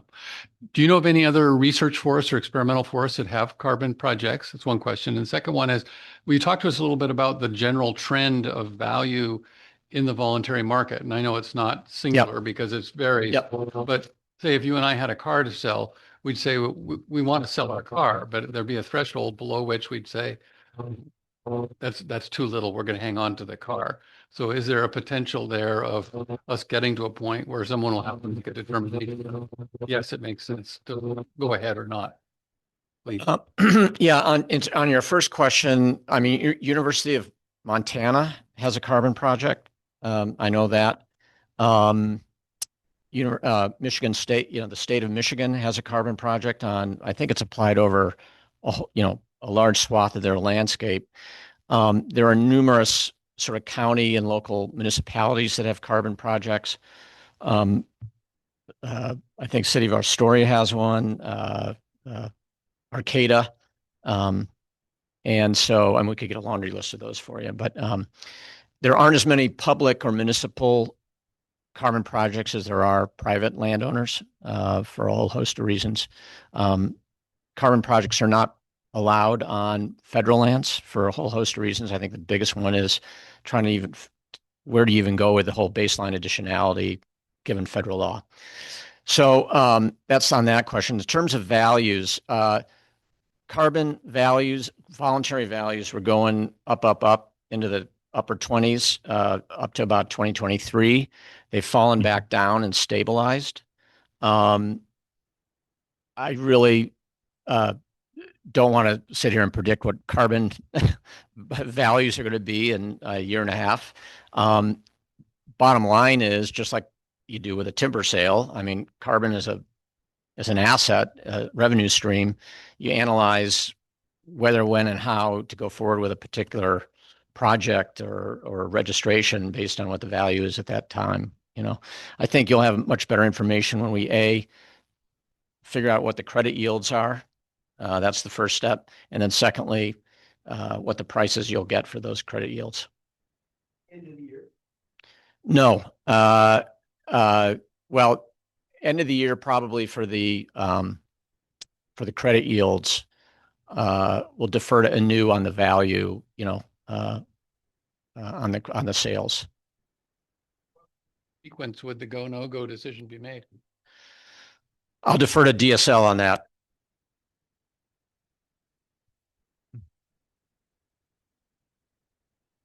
I have a quick clarifying question on the baseline, but then also another question. So my baseline question is, are you going off of on the ground timber harvest or forest plans? Because a lot of times, timber targets are not met. So those would be kind of two different realities that we're working with. You mean in terms of creating the baseline? Yeah, in terms of creating the baseline. In terms of creating the baseline, it's based on, again, what the legal covenants are on the property. So that's one measure. And the second is comparing it to sort of regional timber harvest. Okay. Because it's again, think about baseline as what you could do, not what you are doing. Is that? Yeah, that is helpful. Thank you. My other question, and I ask this because I want to be careful on that. I mean, I don't want to clarify what you could do within reason, right? Within some of those contexts I said before. Yep. Okay. And my other question is, and I bring this up because I think, speaking from a timber industry perspective, there's a lot of anxiety about losing, acreage for timber harvest to carbon credit programs when we're already working with a pretty finite amount of acres. And I'm just curious, to what length do you guys look at the downstream effects of putting these acres into voluntary carbon programs that would have originally been for timber harvest? Because, I think you can look at it as, we're not going to cut these trees, so, the carbon won't be released, during the harvesting process, but also, like, we had 7 mill closures in the state of Oregon last year due to lack of fiber supply. And, you take those acreages, you take the acreage offline and these mills are losing logs, maybe that mill closes.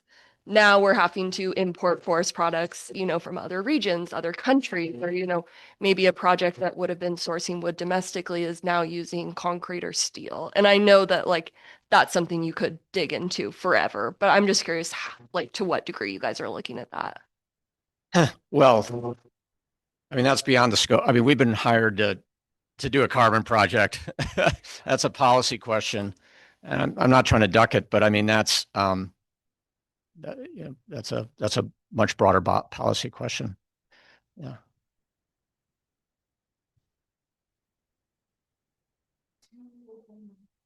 I know there's probably a lot more to talk about in questions. Sounds like we'll have some good follow-up, but anything else to kind of throw out and get on the docket right now? Let's get Tom back, right? If we can get you back. This has been a tremendously cool and meaty and chewy discussion, which is why I think we've all kind of rambled on here. But thanks. Yeah, no, Keith, and we did this when we did some of the preliminary work, and Mike, you were there as well. I mean, if you have questions, I mean, funnel them through DSL, and we'll do our best to answer them, as we move along this process. And Lindsay, I don't know if Lindsay's still there, if she wants to add anything in terms of that. Lindsay, hold on a second. We're turning on the mic here.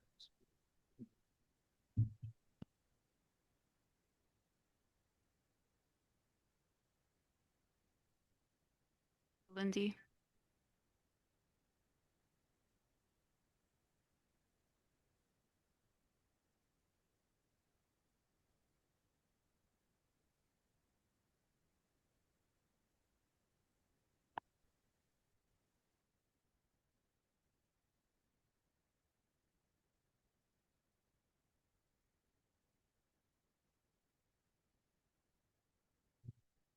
We'll circle back in.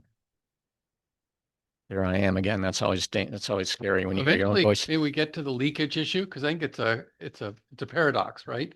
And there's not time now, but I think eventually we ought to talk about how do people ever begin to deal with that. And a recommendation I sent it around. There's this new novel called The Carbon Paradox that is really engaging and written by some leaders globally on these issues. And it uses a novel actually to lay out all the paradoxes and how people try to solve.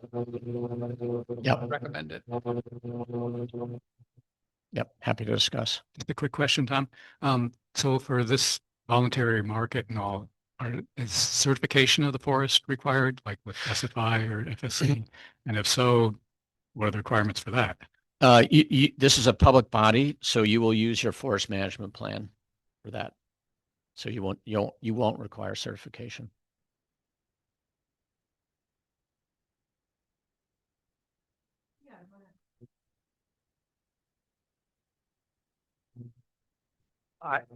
So as I understand it, once the inventory is done, you go to American Carbon Registry and check off your numbers, and then we commit to 40 years of maintaining that carbon and sticking to our plan so that we don't overcut. You've also presumably got growth involved, right? Your model shows how much things grow. I guess my question is, we had a brief conversation about biochar earlier, and if we are sequestering carbon, long-term carbon in biochar as we avoid slash burns, that's something that it would be ongoing. And so it wouldn't be part of an initial payment that you would make. Well, back up a bit. We get a lump sum payment in return for protecting that carbon. Am I right about that? No. Well, you will, again, let me just use an example. Let's say your first reporting period, you will get, let's just say it says you have, 200, 100,000 credits. You will be paid for that 100,000. Next year, you go out, you do your monitoring, you do what's called a desk review, you do a check cruise, and you've harvested the previous year, right? And you calculate based on what that harvest is that particular year, what the credit yield is. Let's say the next year it's 80,000 tons, and you can sell that. So you sell your credit yields are always looking 1 year back. Okay. So does that make sense? Right. And so that it's the growth that gets paid every Yes. year in arrears, right? That's right. And I didn't get into it. And this is another issue. If you want to talk about carbon markets, there's this concept of conservation credits. Some people call them reduction or avoidance credits versus removal credits. And these some people don't think they're legitimate when, I'm going to try and say this quickly. If your inventory is above baseline, those are, and you say, well, we're going to save that instead of cut it, or we're going to keep it, let me say it differently. We're going to keep it sequestered instead of cut it. We could, under our baseline, we could cut that inventory back down to some lower level, but we're not going to. That's a conservation credit. And it's sort of what's existing at the day, at the start of the project. A removal credit is, because of your forest management plan, you are sequestering carbon every year, and you're measuring what that is, and creating a credit, and you're able to sell that. And those are removal credits.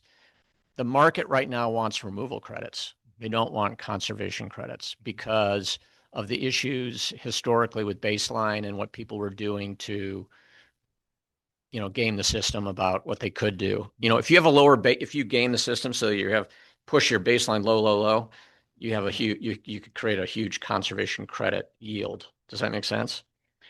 So removals are more straightforward. It's like, okay, this is what our baseline is. Here's what we did. That was pulled out of the atmosphere this year. Right. But this is last year. in a situation.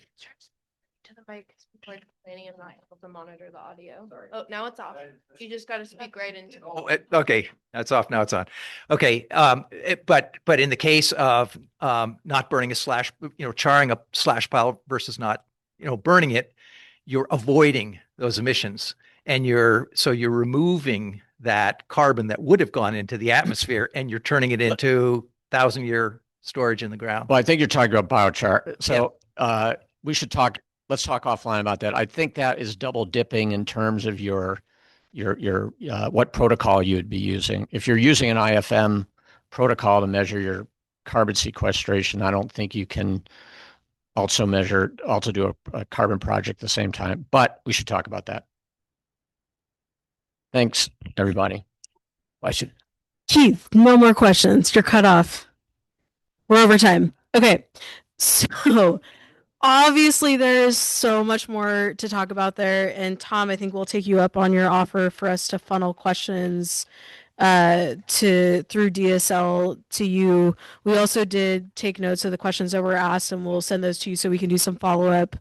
Darren, who is our staff lead for the carbon project that we should direct questions and follow up to? Well, that's going to shift a little bit because Brett has been helping with that, and Emma as well. But Brett's going to be, his time is going to be winding up here. So why don't you just route that to me, and then I'll take care of where it goes. Okay, perfect. Do that. Oh, God. I apologize in advance if I corrects me on some misanswers. So we'll get you the right. That's okay. You're just recorded in perpetuity for life on the answers you just provided. So no problem. Okay. Thank you again, Tom, so much for your time and for driving all the way over here to be with us. We do have a not 15-minute break because of Keith's questions. Just kidding. But Tom, if you're able to stand around for 10 minutes, folks might be able to ask you some questions outside before you head out. And we'll attempt to circle back up here around 2:45. Thank you again. Meaning we are now recording and headed into our next agenda item. But before we do that, we just wanted to thank everyone who's joining us online. We've had some exciting challenges keeping the technology working. And so we just wanted to double check. Jennifer, could you say hello to us so we can check our audio again? Hello. Fantastic. We can hear you well. That is great news. Okay. So we're just about to, are you feeling okay, Emma, to kick off?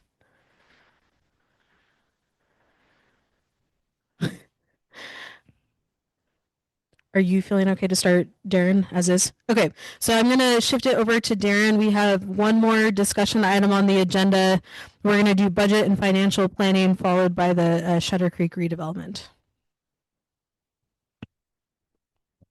Good afternoon, everybody. So we're going to talk about budget and financial planning. As you of the board all will remember that last month in April we had a series of, I guess we ended up having 4 work group sessions to provide opportunity to do a little bit deeper informational sessions with the board around budget. We spent some time on kind of getting everyone up to speed on, for those, because I know there's some varying level of knowledge and experience with state budgets. We spent some time going through. I know thanks to Katie, our deputy director for admin, for spending time with helping run through the state budget process and kind of get everybody on the same page with that. And so the reason why we have this on the agenda here today is to, have the opportunity to bring this topic into our full board meeting. So I'm going to touch on a few things that we went over in those sessions.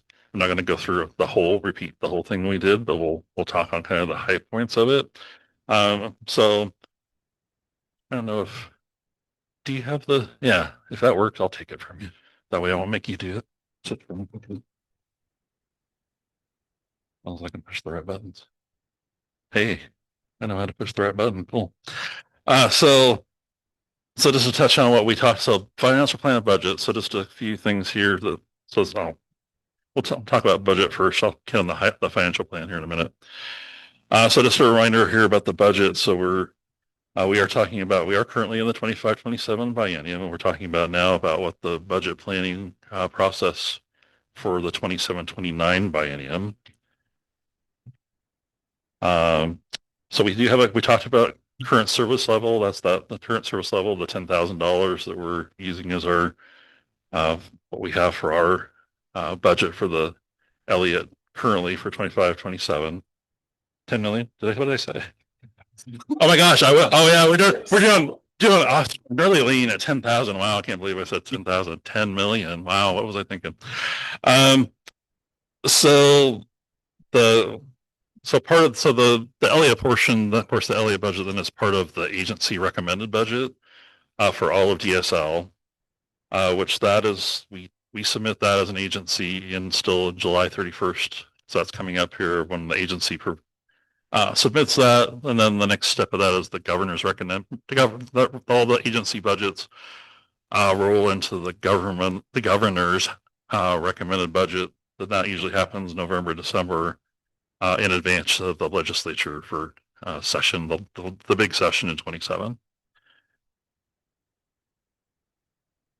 So just hit on some past, current, future steps here. So as I mentioned, last month we had the group group sessions to talk about financial planning and budget. Today we'll talk about those sessions. I'm going to talk about a little bit about the CSL and the approach again, and then also follow up on the self-sustainability questions from the financial plan portions that you guys have seen so far. June is the next land board meeting. During our work group sessions, we also talked about the POPs, the policy option packages. There is just a refresher there that there is not a policy option package for the Elliott for the forest. There is one related to Shutter Creek. And the purpose of that POP is to continue to receive authorization to continue to expend the funds that are already in the federal HUD grant that DSL received previously that we're still spending money out of. And so we just have to come back to the legislature and ask for permission to continue to spend that money that's already available. Coming up, looking ahead to the next board meeting in July would be where we have more agency recommended budget and ESRF budget discussion, and be asking for a recommendation, which I'll talk about here in a second. And then we had also talked about February 2027. This relates to the discussion we're talking about the biennial operations plan timeline, where we had discussed having the board role and the allocation of the current service level budget in connection with the BOP process. So seemed like that makes most sense to ask for input from the board about how we would allocate that $10 million. And knowing more about what's planned in the BOP will help board, make some informed choices about how to make those recommendations, knowing about what's coming up, what we're planning to do in the BOP.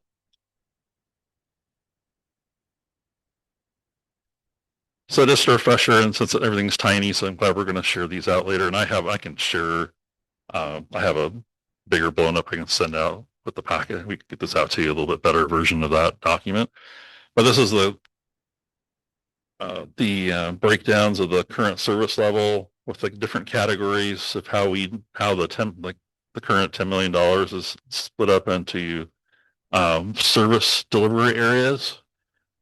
At this point, we're still looking at probably maintaining those same breakdowns, but this is where we would be looking at for recommendation from the board in the upcoming would be to using those same service delivery areas. What would the board recommend based on knowing what we'll know, next year, and what we're doing with the BOP. We'll also have some data, of course, of how much things have cost on all the activities we've been implementing the rest of this through this first part, the first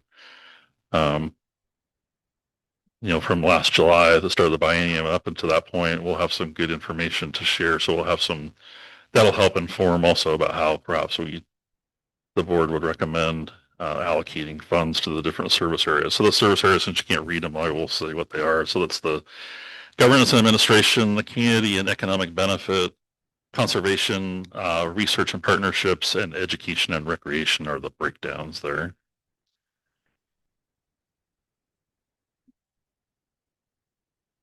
So I just have a couple things I want to highlight here. So this budget's the same one. So these numbers are the same as what we talked about in the work groups. And so this is what we'll be talking about again in July. Just the intent around our budget. The intent on our budget is that it's adequate for continued operations and management as a research forest during the Elliott State Research Forest startup phase, while other existing funding sources come online. So like timber and carbon, like we were just talking about. And while other ones are developed, and while key items like the research framework are settled, another big topic we talked about today. So just to highlight here the board role. So the board will be asked for its recommendation on the current service level budget in July, which would be, as I said, what the Elliott budget that the ESL would advance through the agency recommended budget process that would go into the governor's recommended budget. And then in spring of 27, around the adoption of the BOP, we would then ask again the recommendation on how to allocate the budget. So just a prompt on that, so just to start the conversation just here, does this balance reflect board interests in mission oversight and financial management?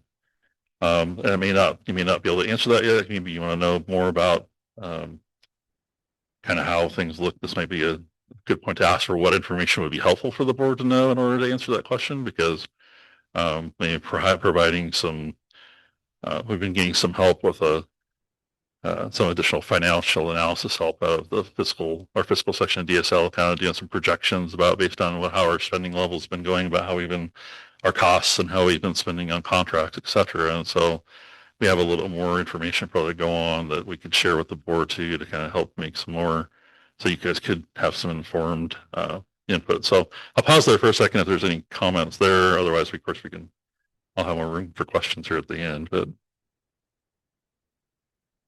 Any questions, comments at this point? Darren, did you say that you had more slides for the financial piece right now, or no? I do have more. So yeah, I do have more. So this is just a reminder, just for the budget portion, was just, this is what we currently, the current budget. So you can see, once again, it's another way to see those, the budget detail, how the fractions of those, how those 5 different service areas break out with that 10 million. And then that's also has that little piece also for the POP for the funds here for Shutter Creek. Yeah, that's pretty much the budget portion, and then I'll move into the financial self-sufficiency, financial plan stuff. But so if there's any. So any, comments or questions on the budget piece, Mike? The 10 million figure, that's for the 2-year period. That's what you would be asking us for a recommendation later in the year? That's what we'll talk about in July, at the July board meeting.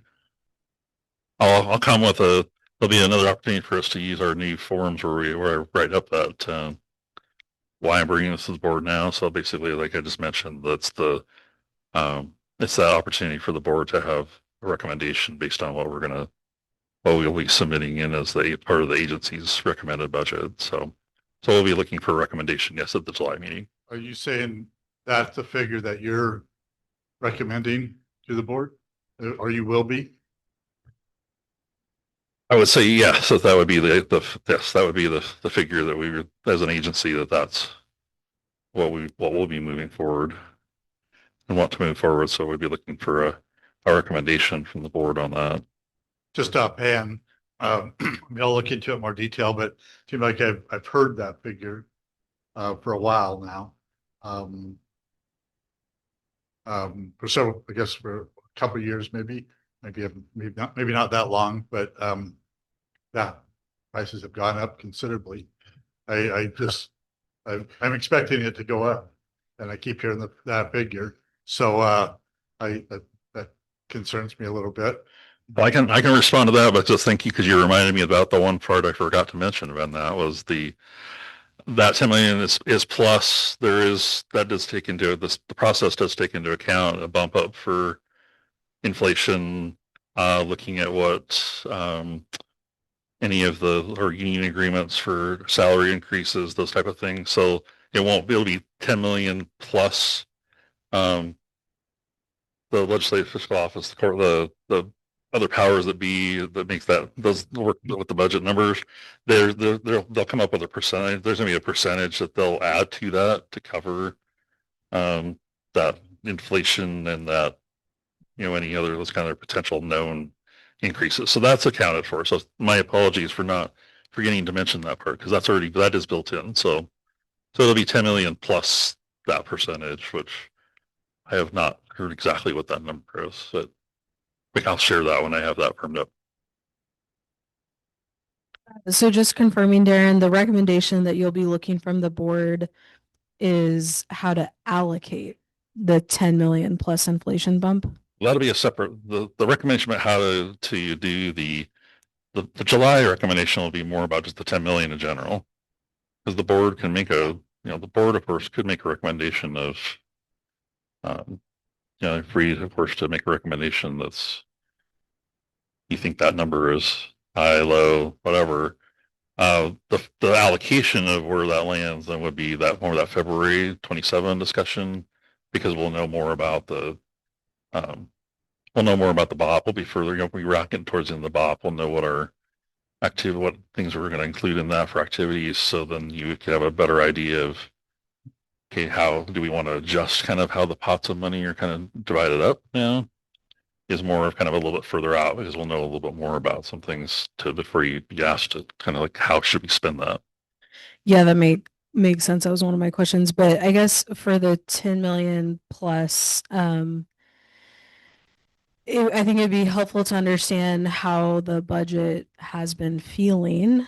Like, just getting an update on, have you guys felt that you have not had sufficient budget and capacity to fulfill current obligations? If so, kind of where, because I think that that's something that we just don't have a lot of information on the financial piece, and so making a recommendation about the 10 million feels challenging, and the allocation felt challenging when we did it the last time. It sounds like this time we're going to have hopefully some increased detail to feel better about making that allocation decision. But I think even just for that 10 million plus inflation, I certainly know that I feel like I would need a lot more information on how it's working now, but also, and maybe reminding me that budget would be for July 1, 2027 to June 30, 2029. Okay. And so like I understand like we would have, which should work maybe. I'm just thinking we would have to know enough about that BOP and like this carbon piece for the cost. Like we'd have to know enough about all of that to know if 10 million plus inflation was appropriate or not.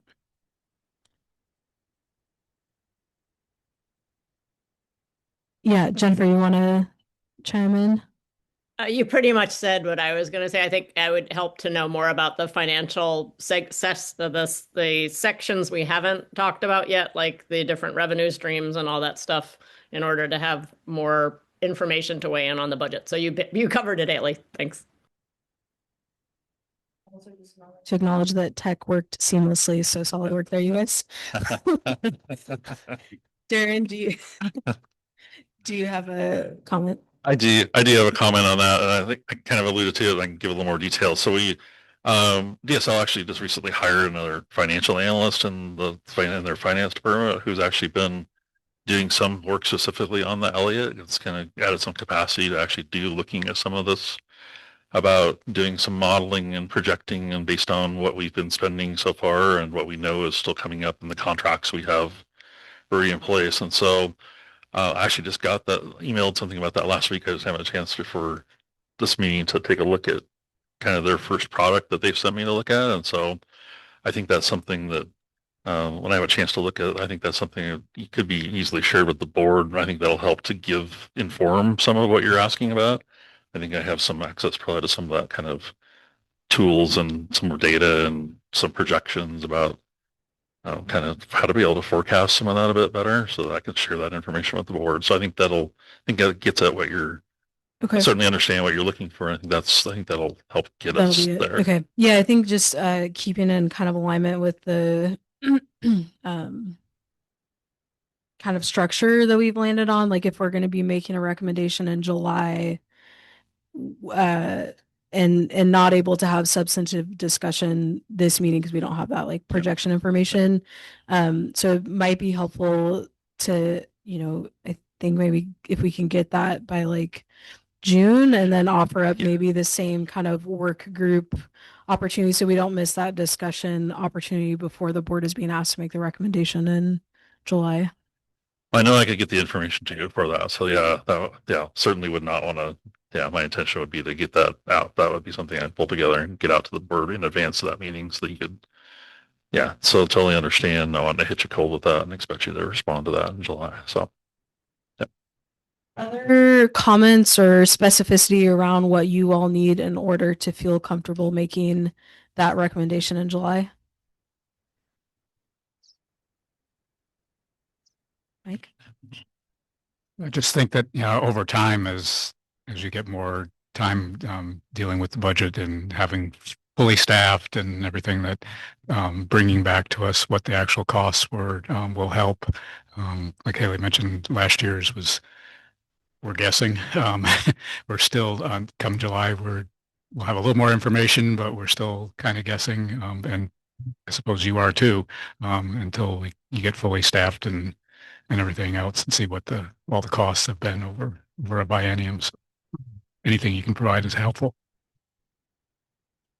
No, certainly appreciate that. And yeah, because I'm of course actually, I'm doing a little bit of that too, because we're still implementing things that are on the list. And so there's still some things that I don't know exactly how much they're going to cost. And so, we are still kind of figuring that out. But some of the financial forecasting that's been done, I think it's will give me a little more of a tool to probably at least come up with some better projections of what that might look like. So,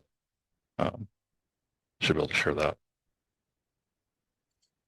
Dan, this is Oh, who was that? sorry, Haley. And Dan, Brett. this is That is definitely Brett's voice. Brett. I think Can I I jump was hearing in Brett's voice comment from here? somewhere.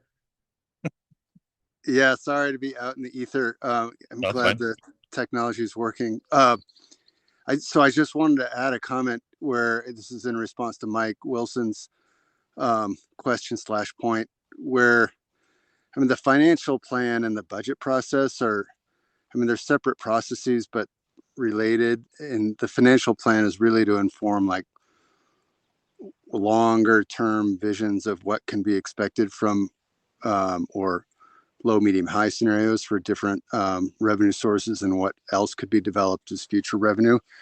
But for the current service level budget, and Darren, I think we talked about this during the board workshops. There's very little space in terms of what at least I've heard DSL is hearing from the legislature to do anything but a current service level budget, because the forest is still in its startup phase and folks are wanting to see, like, they're not expecting it to be fully financially self-sufficient by the end of this biennium, but they are wanting to see revenue sources and self-sufficiency kind of proved up, instead of like increasing the budget through a POP process. And so DSL is not going with a policy option package. It's more just trying to establish that this is current service level. And it's really, I think, the best that could be done with the legislature. So I just didn't want to, I didn't want anybody on the board to come away feeling like there was an ability to say, legislature give us more, or the agency being able to ask for more.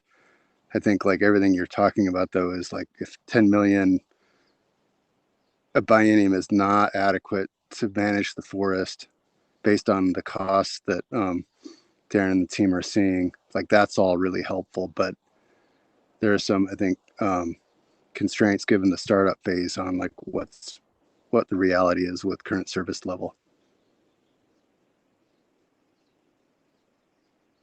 Thanks, Brett. So maybe shifting that to that information still obviously being super useful. And if we need to decrease the scope of our BOP because of that limitation, I would still argue that that's like really important information to have going into that timeline and process. I would agree with that. Okay. I'm happy to provide that. Yeah. And Darren, you're gonna head into the fiscal planning piece. Yep. Let's look at my talk a little faster here. So this shouldn't take too long. So just a little fresher here. So this is, we're talking about shifting now to the financial plan discussions that we had. So this hopefully looks familiar to everybody. So this is was out of section 3 of the draft of the financial plan that the board is seeing. So just some updates here. So first off, we're still working on the final draft of the remaining sections of the plan. The intent is, I know I said in my last update, I think they were supposed to have been out by the end of April, but we've had a little bit of delay. It's taken a little bit longer to get some of the financial, because there's a little bit more of the kind of the meat behind some of the calculations and numbers and some assumptions. I think is taking it just took a little bit longer. I want to make sure that we got that right. So taking a little longer to get that out. So expect to see that still come out in the coming weeks. Still make sure it'll be in advance, far enough in advance that you'll be able to see it, not right before the board meeting in July. So, and as Brett just said, yeah, the financial plan process is separate from the budget process. So this table that's up here, this is part of the first two principles out of that table. The same ones, these are the same stuff you've seen, same stuff we talked about during the board workshops. Still just looking to see if this is just another opportunity for any other feedback from about these principles. If any of the board members have any, basically it's like the question really being is, do you think these 5 principles, and I won't read them to you, but now this doesn't want to advance anymore.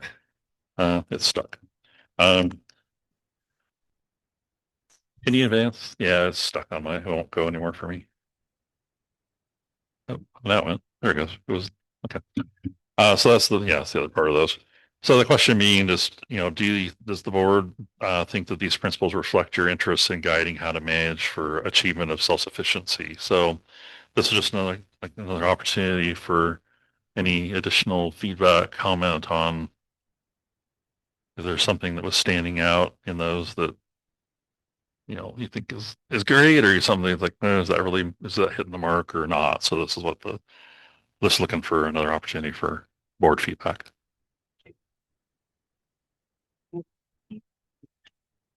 Will DSL allow us to operate with a reserve? So that goes to having the purpose of having the separate fund that was set up. Yeah. So yeah, that we can. Okay. Yep. Darren, I guess maybe to clarify process, these will be included in when you give us the rest of the draft of the financial plan, and then do you plan to hold work groups again to give people that opportunity to provide feedback? Guess it'd be the design, what would board like to have? Is that something you'd like to have? I guess I have to point out, and I know that I'll look from somewhere. We have to be concerned about how much between now and July for capacity to have work groups. Because I think we've had another topic or two that we were talking about work groups as well before the next meeting. So I'm a little concerned about capacity of staff and time to do that, or if we try to combine topics or something to do that, because we just need to be mindful of. Yeah, I definitely hear that concern. I just want to make sure that the board has information they need to make recommendations and decisions in July, since we didn't have that here. So maybe we can just identify this as a follow-up of like, let's figure out the best process and path for getting the board that, and whatever level of conversation and dialogue needs to happen. So that way we can sit and look at what were all the promises we And we have a little more, today. and I think we have a little more time on the financial plan because we're not looking for, it's not like the budget, we're asking for a recommendation. That's for, that's not, they're not on the same timetable. So maybe that's a little bit less of an issue as well, but we can. Okay, yeah, maybe if it feels good to everyone else, maybe I'll identify that as kind of a follow-up of like, let's figure out the budget recommendation, budget allocation recommendation, and financial plan, because they are all three separate efforts, and maybe we can kind of outline process timeline expectations around those. That'd be great. Okay. Happy to help with that. Awesome. Yeah. I think this is relevant, so I'm going to bring it up. It's an idea for a topic for future board discussion, not today, down the road. And kind of the lead in is I'm impressed by how far things have come in 2 years. I mean, this group is really humming, both the board and the staff. And it's just a night and day difference compared to 2 years ago. And it makes me think about like, how can this board be most useful to the overall enterprise? And I'm struck as I listen to all this by how much is being done by so few, and also the potential for more being added onto already full plates.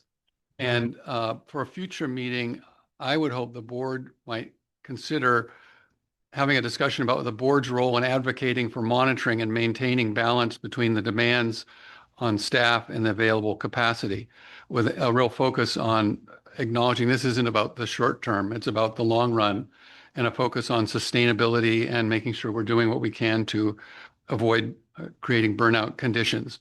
So thinking about the board as advocates for balance and realism, investing in and supporting staff, their growth, their well-being in the short, medium, and long term. And a thing that strikes me is, as we talk about this and going to the legislature, a piece of this is their political dynamics that may be at odds with realism.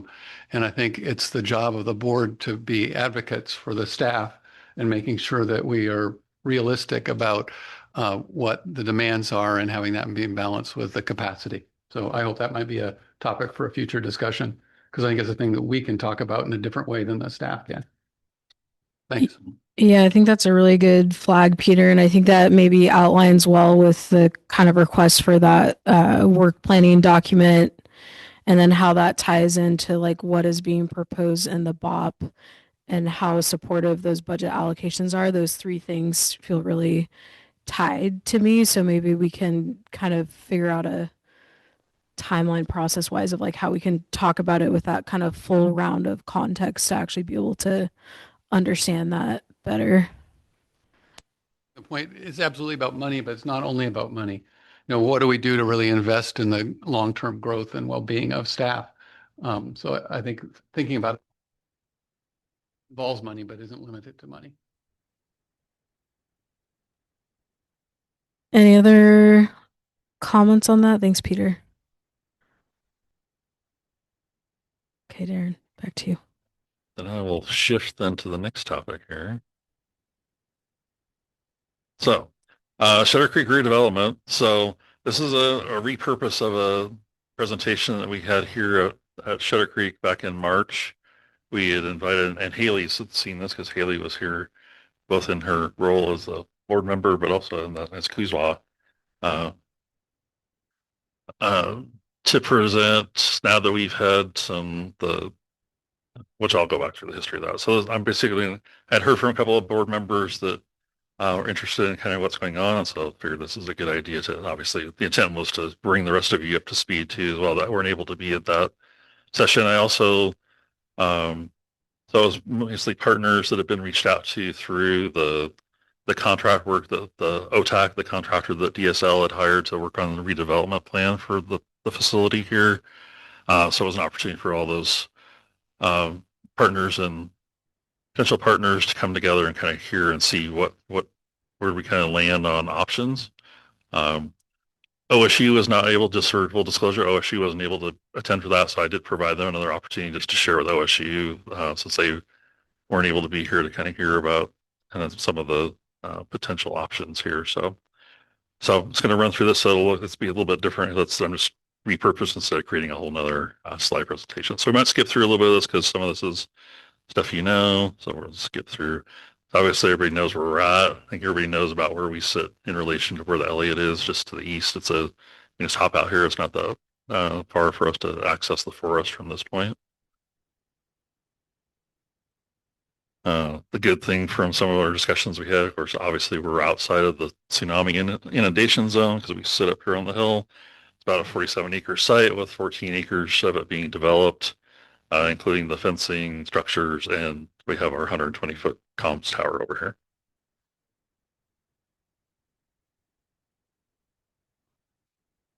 I think everybody knows the history, but just in case, that originally the site was developed in the early 50s as a radar station for the Air Defense Command.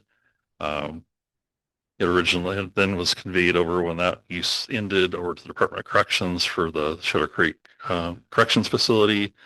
When that decision was made to close the facility, the corrections facility, then it was conveyed to DSL with the intent for this to be the research forest headquarters. So just an overhead kind of schematic of the site here for over 35 structures. We have water storage tanks, backup generators, hybrid septic system, the comms tower I mentioned, and a lot of paved and fenced area here. So yeah, I think most of you probably been around and walked around the site enough to know that there's quite the variety of different kind of buildings, all shapes and sizes of interesting buildings from the various uses that have been here on the site over time. Of course, there's nice views here too on nice days to see the ocean too when it's nice and clear. So the vision for the property is to serve Oregonians by supporting the Elliott State Research Forest operations, provide forest and wildlife conservation education and research opportunities. The other big one that we talked about during that meeting in March was creating resiliency support for the community and the state because of the location where we sit here. Of course, for natural disaster, tsunami, earthquake, we're in a good location for potentially being able to, be a site for storage of emergency supplies, an evacuation site. There's all kinds of possibilities around that topic. Creating a tribal cultural space, and also then developing a visitor center and some nature trails, perhaps. So there's a little bit of history back on what's happened over the last couple of years from 24 up to now. Like I said, DSL has worked with OTAC, a contractor that was hired to develop a comprehensive plan, redevelopment plan, look at what some of the possible best uses of the property would be. That included kind of doing some evaluations of the buildings, some feasibility based on the condition of the buildings, and as I mentioned, reaching out to partners to see who might be interested in partnering with us with the use of the site. They also OTAC looked at similar properties. They went to H.J. Andrews. They talked to the University of Washington's Pac Forest. Just kind of looking at similar like experimental research forest facilities, kind of see what they have, and I'll have some pictures of those for here in a moment. OTAC also did some outreach and engagement sessions, and then they've provided DSL with some redevelopment concepts, which I will share here in just a little bit. So we heard some key themes from stakeholders during that, what OTAC was hearing. So there was heard that there was a strong need for on-site lodging for researchers, students, and partners, a need for resilient utilities and infrastructure modernization. There's broad support for research-driven adaptable facilities. Definitely, as I mentioned, an interest in emergency response and training use, which some of you probably already know that we're working, have a couple agreements with Coos County Sheriff's Office. We actually just added the OSP SWAT team comes up here and has used the facility for training purposes. Need for meaningful tribal engagement and cultural respect, and an emphasis on flexible programming, not a rigid build out, was what some of the major themes that they heard from stakeholders. So just some other pictures of other facilities, just for people that haven't been at these other locations. So this is H.J. Andrews Experimental Forest facilities out east of Springfield. So just an example, kind of what they have there available for researchers and lodging for students and researchers. And then just another similar setup for what the University of Washington has at Pack Forest. So these are just more on some of the themes of some potential partnership programs. These are just examples, like, public, from the public safety and emergency response standpoint. Obviously, meeting space and lodging, and the public access and education and outreach opportunities here at the site. I already touched on that. So OTAC presented to DSL two options for a set of options for a framework for going forward potentially here at Shutter Creek. So the option B, and it was as an agency, we decided to look at going forward with option B. So option B meets DSL needs and partner feedback. It supports, it meets it clicked all the boxes from those 5 things that I mentioned earlier. So there's a picture of this up on the wall here. There's another looks like almost an AI inspired type of version of what the site would look like based on this. But I also have, and I can grab them before we leave for the day. I forgot to bring them over, some bigger printouts of these pictures. But the general idea here is an option for the facility. This is using a zoned approach so that any redevelopment could be done in stages. It also kind of puts things, kind of groups different uses together. For example, one of the differences, there's not a whole lot of difference between option A and B. One of the ones with B about why DSL really leaned towards B was that option B had that pink in the far left there was designated as a kind of a potential tribal space for tribes to use if they so desired. And the good thing about that is that it's separate away from the rest of it's kind of off by itself here in the facility. And so it creates a little more of a private space that wasn't where it could be kind of cordoned off, so there wouldn't be a lot of activity there. Another major difference between the two is also the green building there on the right which is actually the building right across from us, right behind us, next to the admin building. Our office building was more of a kind of a nice space to have a visitor center, somewhere of the public spot for if the public comes up to the facility, that would be there. And in option A, they had that more into the facility more. And so I was just looking at operationally and security standpoints, it made more sense to have that at the front of the facility and not have to allow access to the entire facility that way, and have the public access way in the middle of the facility. So let's see, get through. Yeah, it's really hard for you guys to see this little screen. We need a way bigger screen in here. But we'll share this out too. See if we get to the spot where it's a little bit bigger. Okay. So here you can see a little bit of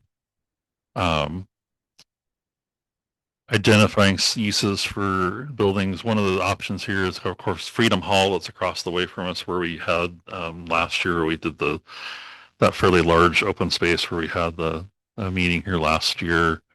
That would be serve as a kind of a conference hall. The old dining hall, which is next to us here to where we're sitting here, would come out, because we're really not interested in going into the restaurant business here in long term of providing food service here on the facility. And so we didn't really leave that, but one of the ideas would be to have like catering kitchen in that other facility, so that if you had meetings here, you can just have catering kitchen, but not full service. We're not interested in doing that. The blue buildings there would be the repurposing, which is down behind us here, the existing dorms from the correctional facility being repurposed into both classroom, lab, and potential housing and there's some different, we were presented with different options about for what the housing could look like. You could have potentially kind of quad space, shared kitchen, quad type thing. You could have something that's more like the um, individual dorm room, smaller individual rooms with a shared kitchen. There's some, they came up with a few different options of what those could potentially look like. Um,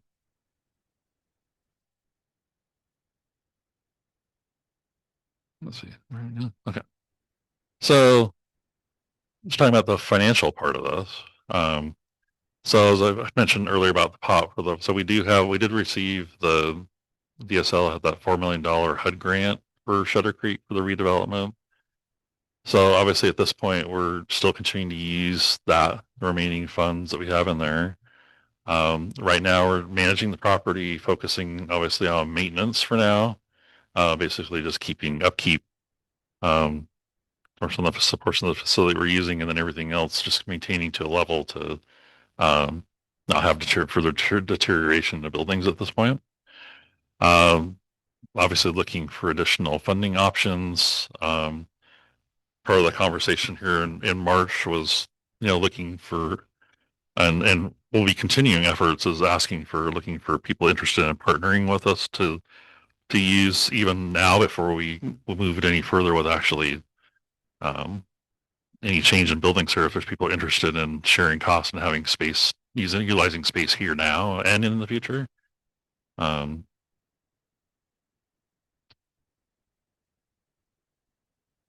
So the next steps we're looking at now is really, that was a conceptual plan from OTAC.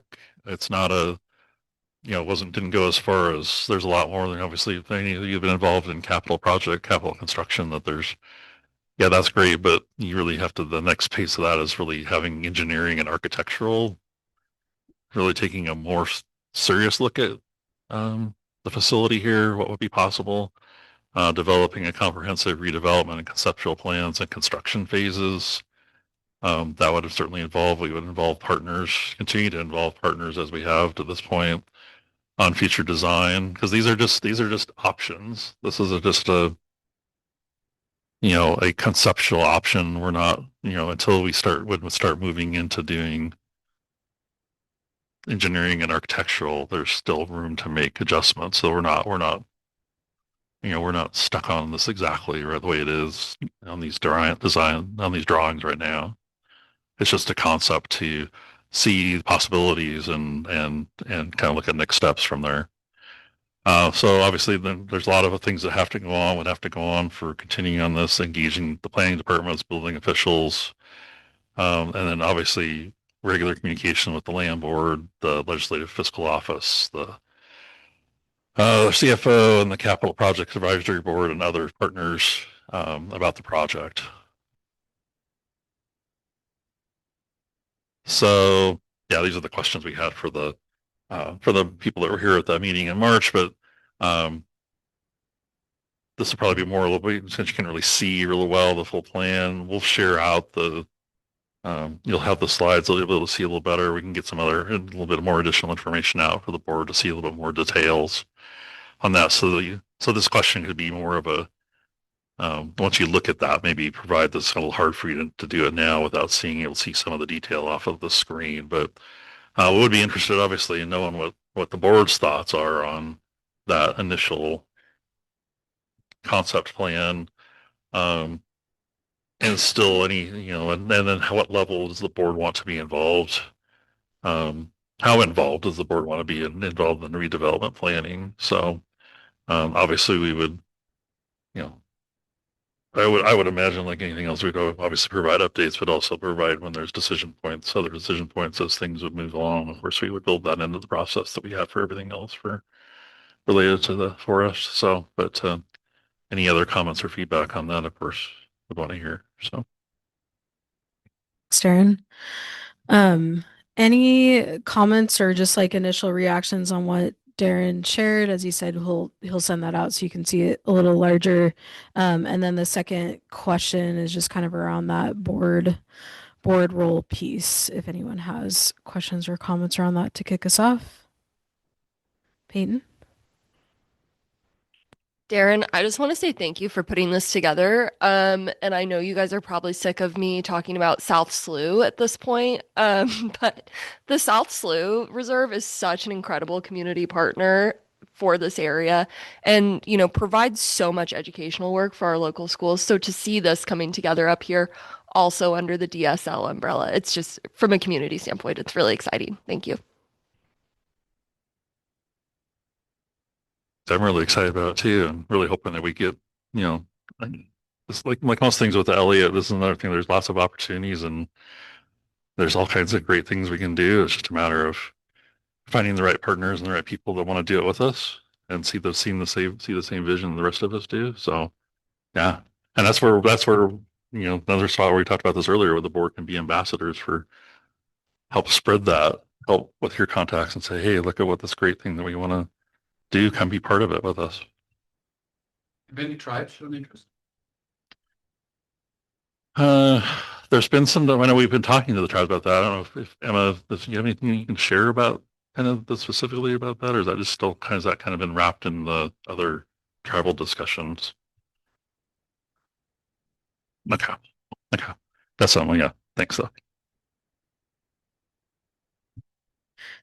One comment I might share related to that board role piece is, you know, just like the budget, not now, obviously, because you're working off of that pop, but making sure that we're creating a facility that we can afford to maintain. And so thinking about that in terms of the financial, excuse me, financial sustainability plan, which I'm sure you guys are, but just kind of that flag from a board role piece. And then the other side of that of like making sure that we have sufficient facilities to support the staff and all the programming.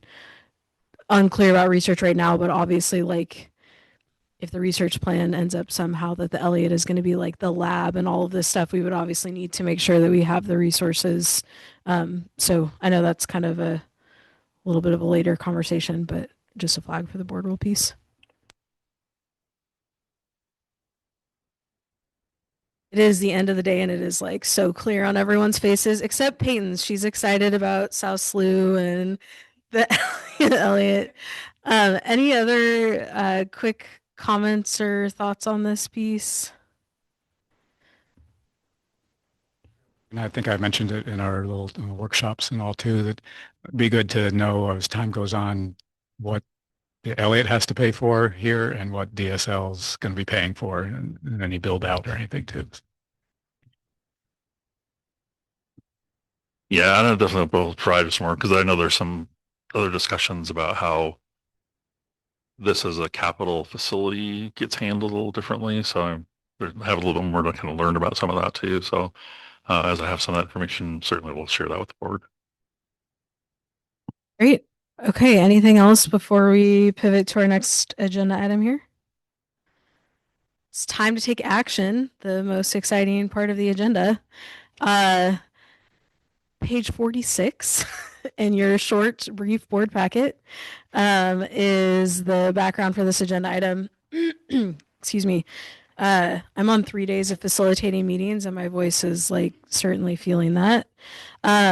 This is related to us establishing a public comment process, just having that written kind of policy piece so that we can have that meaningful engagement with the public and have that transparency of how we're going to run that process. Emma and Hannah did almost all the work on this and just really looked at like what is the land board's process, what are other similar entities process, and just kind of mirrored it off of that.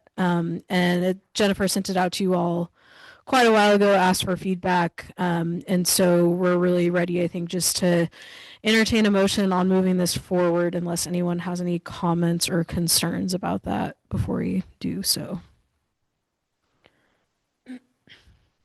All right, I'll entertain a motion. One comment. It's tiny. It says there's a dedicated 15-minute public comment.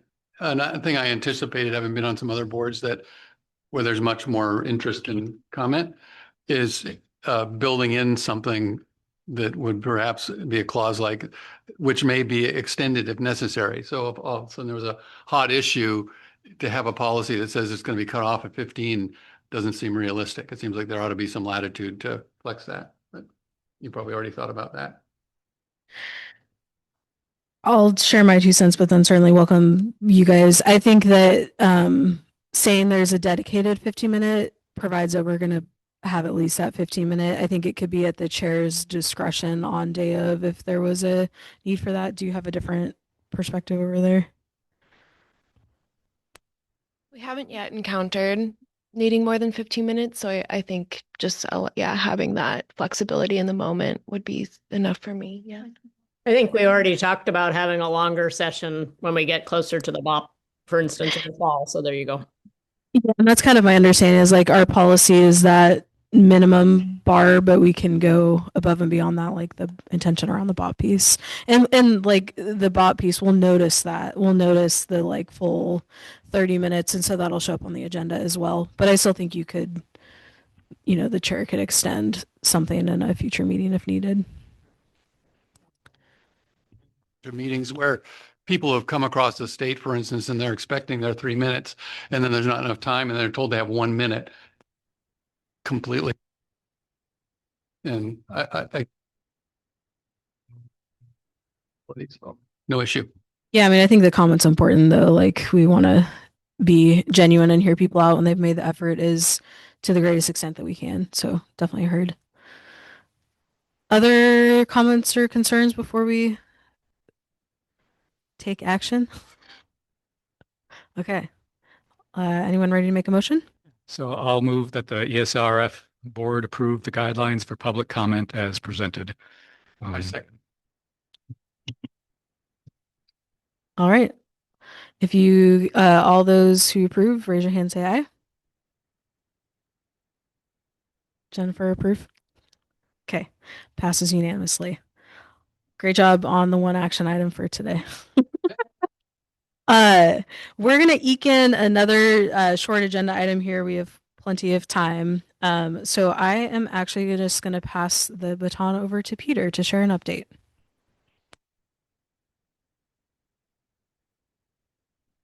Ready to be on the road. And I have a few words that feel important to share and to be respectful of your time. I've written them down. So here we go. As some of you know, I have wrestled with the question of whether I am a good enough fit for service on this board. On the one hand, I'm drawn in and excited by such direction in the FMP as, quote, adherence to strong and enduring conservation values and commitment to enhancing forest health, resilience, productivity, and conservation values. On the other hand, there are aspects of the Elliott's approaches, as you know, to governance and stewardship that are at odds with my core and long-held beliefs about our responsibilities to treat forests with the care and respect that they deserve. Driven by my knowledge that I must be true to my own beliefs, I need to let you know that I'm choosing to sadly resign my position. The board needs and deserves members who can more wholeheartedly support and defend the work than I'm able to do. I've held off on acting on this decision until we pass the important Yahoo milestone of having earned money in the bank, because part of my goal is to have minimal disruption by having someone leave the board. Should you want to learn more about the thinking and reasoning and concerns behind my decisions, I'm happy to share that, but we do that at some other date, and I'm happy to talk anytime. It's been an inspiring honor, challenge, and adventure to serve, learn, and work with all of you.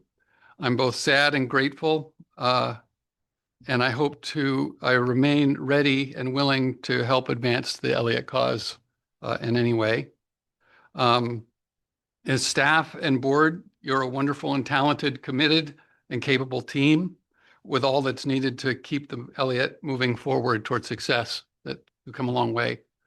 And I'm going to leave you with two specific encouragements and hopes that I have for your work in the coming year.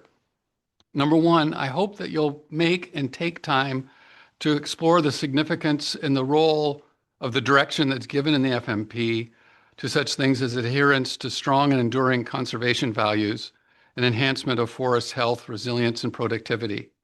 I hope you'll ask yourselves, what do those mean? And what's needed for this group to live by those directives? And my second hope is I hope that your good focus on maintaining adequately harmonious relationships between the people engaged with the Elliott will not prevent you from filling a second key responsibility, which I think is creating adequately harmonious relationships between people and the actual forest. I hope you'll ask yourselves, what responsibilities do we have, not just to Oregonians, but also to the forest and to the future generation, and what's really needed to fill those responsibilities. So thank you for all that you do and all you'll keep doing. So there you have it. Thank you, Peter. Really sad that that is the outcome, but just want to take a moment to thank you for all that you have done and your service on the Elliott board, and just really commend and highly respect your adherence to your personal values and your courage to do that in a really real way and to set those boundaries. Your voice and what you represent is so important to the success of the Elliott and the future of the Elliott. And I'm confident and hopeful that you'll continue to consistently express that so that can be heard and considered as we move forward. Good, thank you. Thanks. You've not seen the end of me. And I'm committed to being a very positive player, so, which I've tried to be. Then why we need more than 15-minute public comment. Yeah, I wanted to set that up. I have His last action as a board member. and so we'll each get our touche. All right. That's certainly big news, and just want to leave space if anyone else wants to make any comment before we start to round out our meeting today.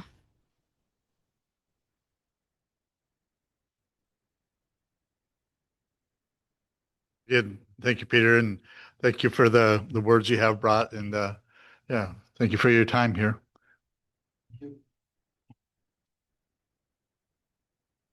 All right. It's hard to move on from that, but I'm going to do it. What a meeting. That was a solid 8 hours of time together, and so much content was covered during that time. And again, I just really want to thank Darren and Emma and Hannah and Caitlin and Amy and Ryan and everybody who just invested an incredible amount of time to prepare for today, and just the patience with what I'm trying to frame within my own self in this process as like we are trying to do something really hard.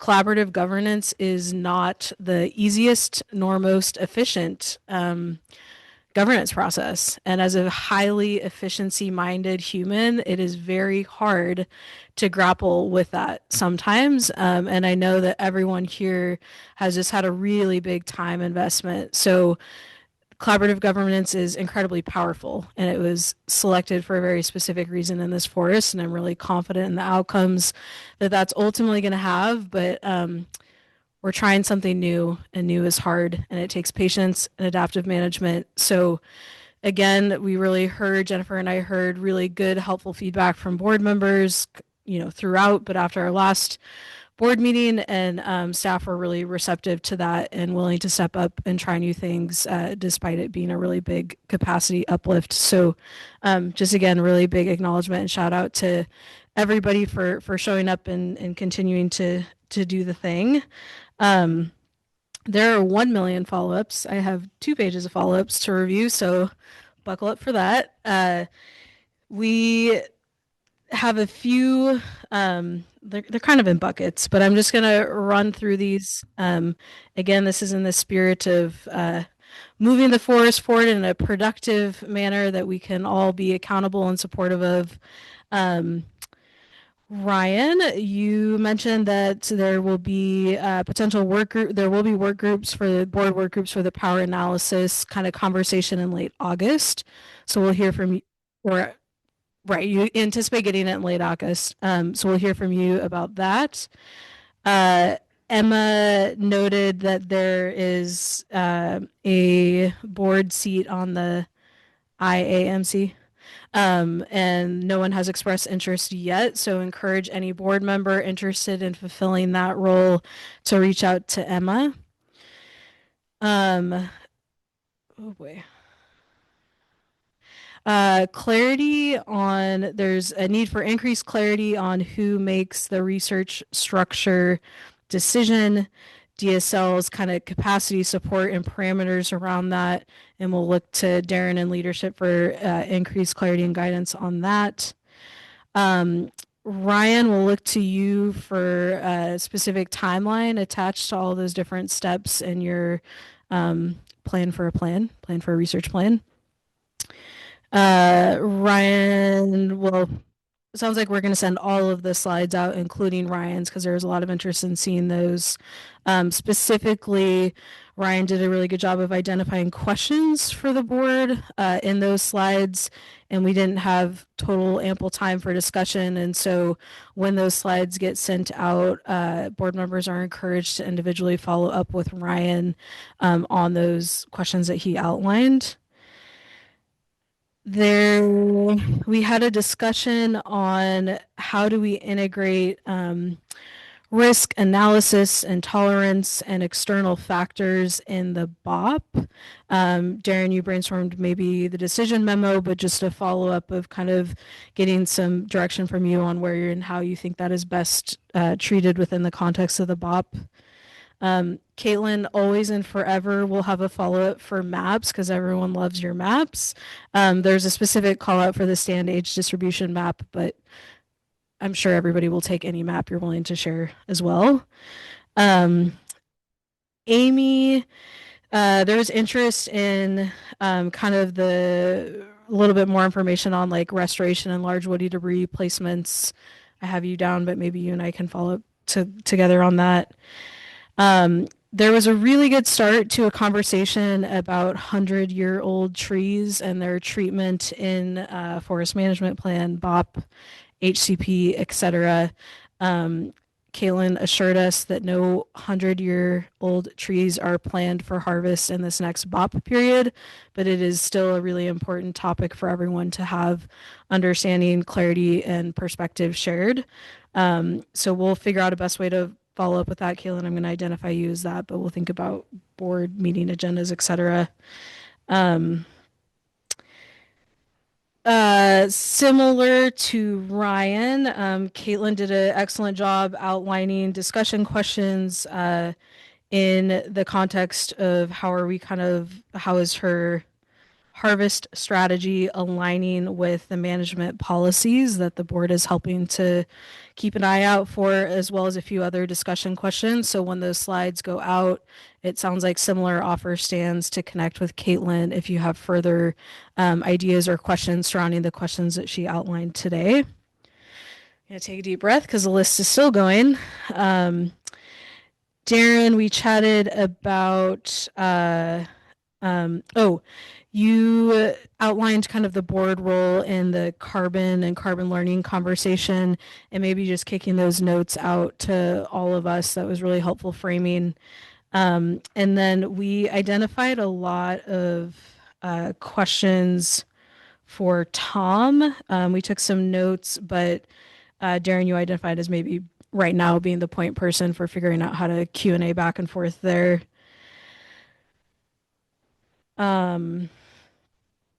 Those are all questions related to that. Related to financial planning and budget, we had some follow-ups related. Again, Darren's current service level graphs will be included in the slides that get sent out. And Darren will also send us out kind of that budget detail forecast that you're working on with that new staff to facilitate some level of board discussion and question asking prior to the July meeting. And it sounds like the financial plan draft, but maybe just untangling how all of those things relate and what timelines they need to be on. And we did not have time to go sufficiently into the slide of the 5 self-sufficiency principles, which again will show up in that financial plan. But Darren asked for, feedback and on those. So that's another opportunity for that. Last, dare I say, is Darren presented on the Shutters Creek redevelopment plan, and that'll be included in the slides that get sent out so you can see those images a little closer. But he said he'd send out any additional information related to that for board members. Hannah and Emma, how'd I do on those? Okay. Oh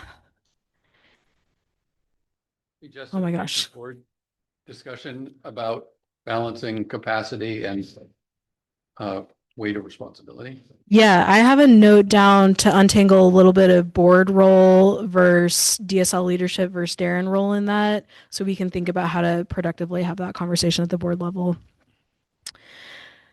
Okay. Emma, did you want to roll through the draft agenda topics for the next meeting, or should we just follow up on that via email? Okay. Sounds great. Yeah, I think it's okay. There was so much discussion and follow-up items today that I feel like it would be helpful to have a minute to kind of see how that aligns with our original plan and intention for the next meeting. Reminder of next meeting date, and then I didn't write it down. Can you remind me? Something with an 8. July 9th, I think. July 8th. It does have an 8th. It's the 8th, actually. That counts. Close enough. I know I didn't cut you off. And my microphone's not.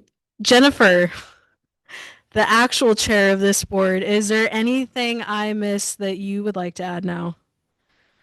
No, not at all. I'm just sorry I couldn't be there in person, and thanks so much for running a great meeting, Haley. Thanks for sticking with us virtually all day. That's no joke to be there that long. Anything else for the good of the order before we adjourn for today? Thank you. Thanks. Caitlin? Over sandwiches. Eat sandwiches. Last note of the day. On the eat sandwiches note, we will adjourn the Elliott board meeting. I'm going to say like a few minutes ahead, which is impressive for this day. So we'll adjourn at 3:57. Thank you again for your time.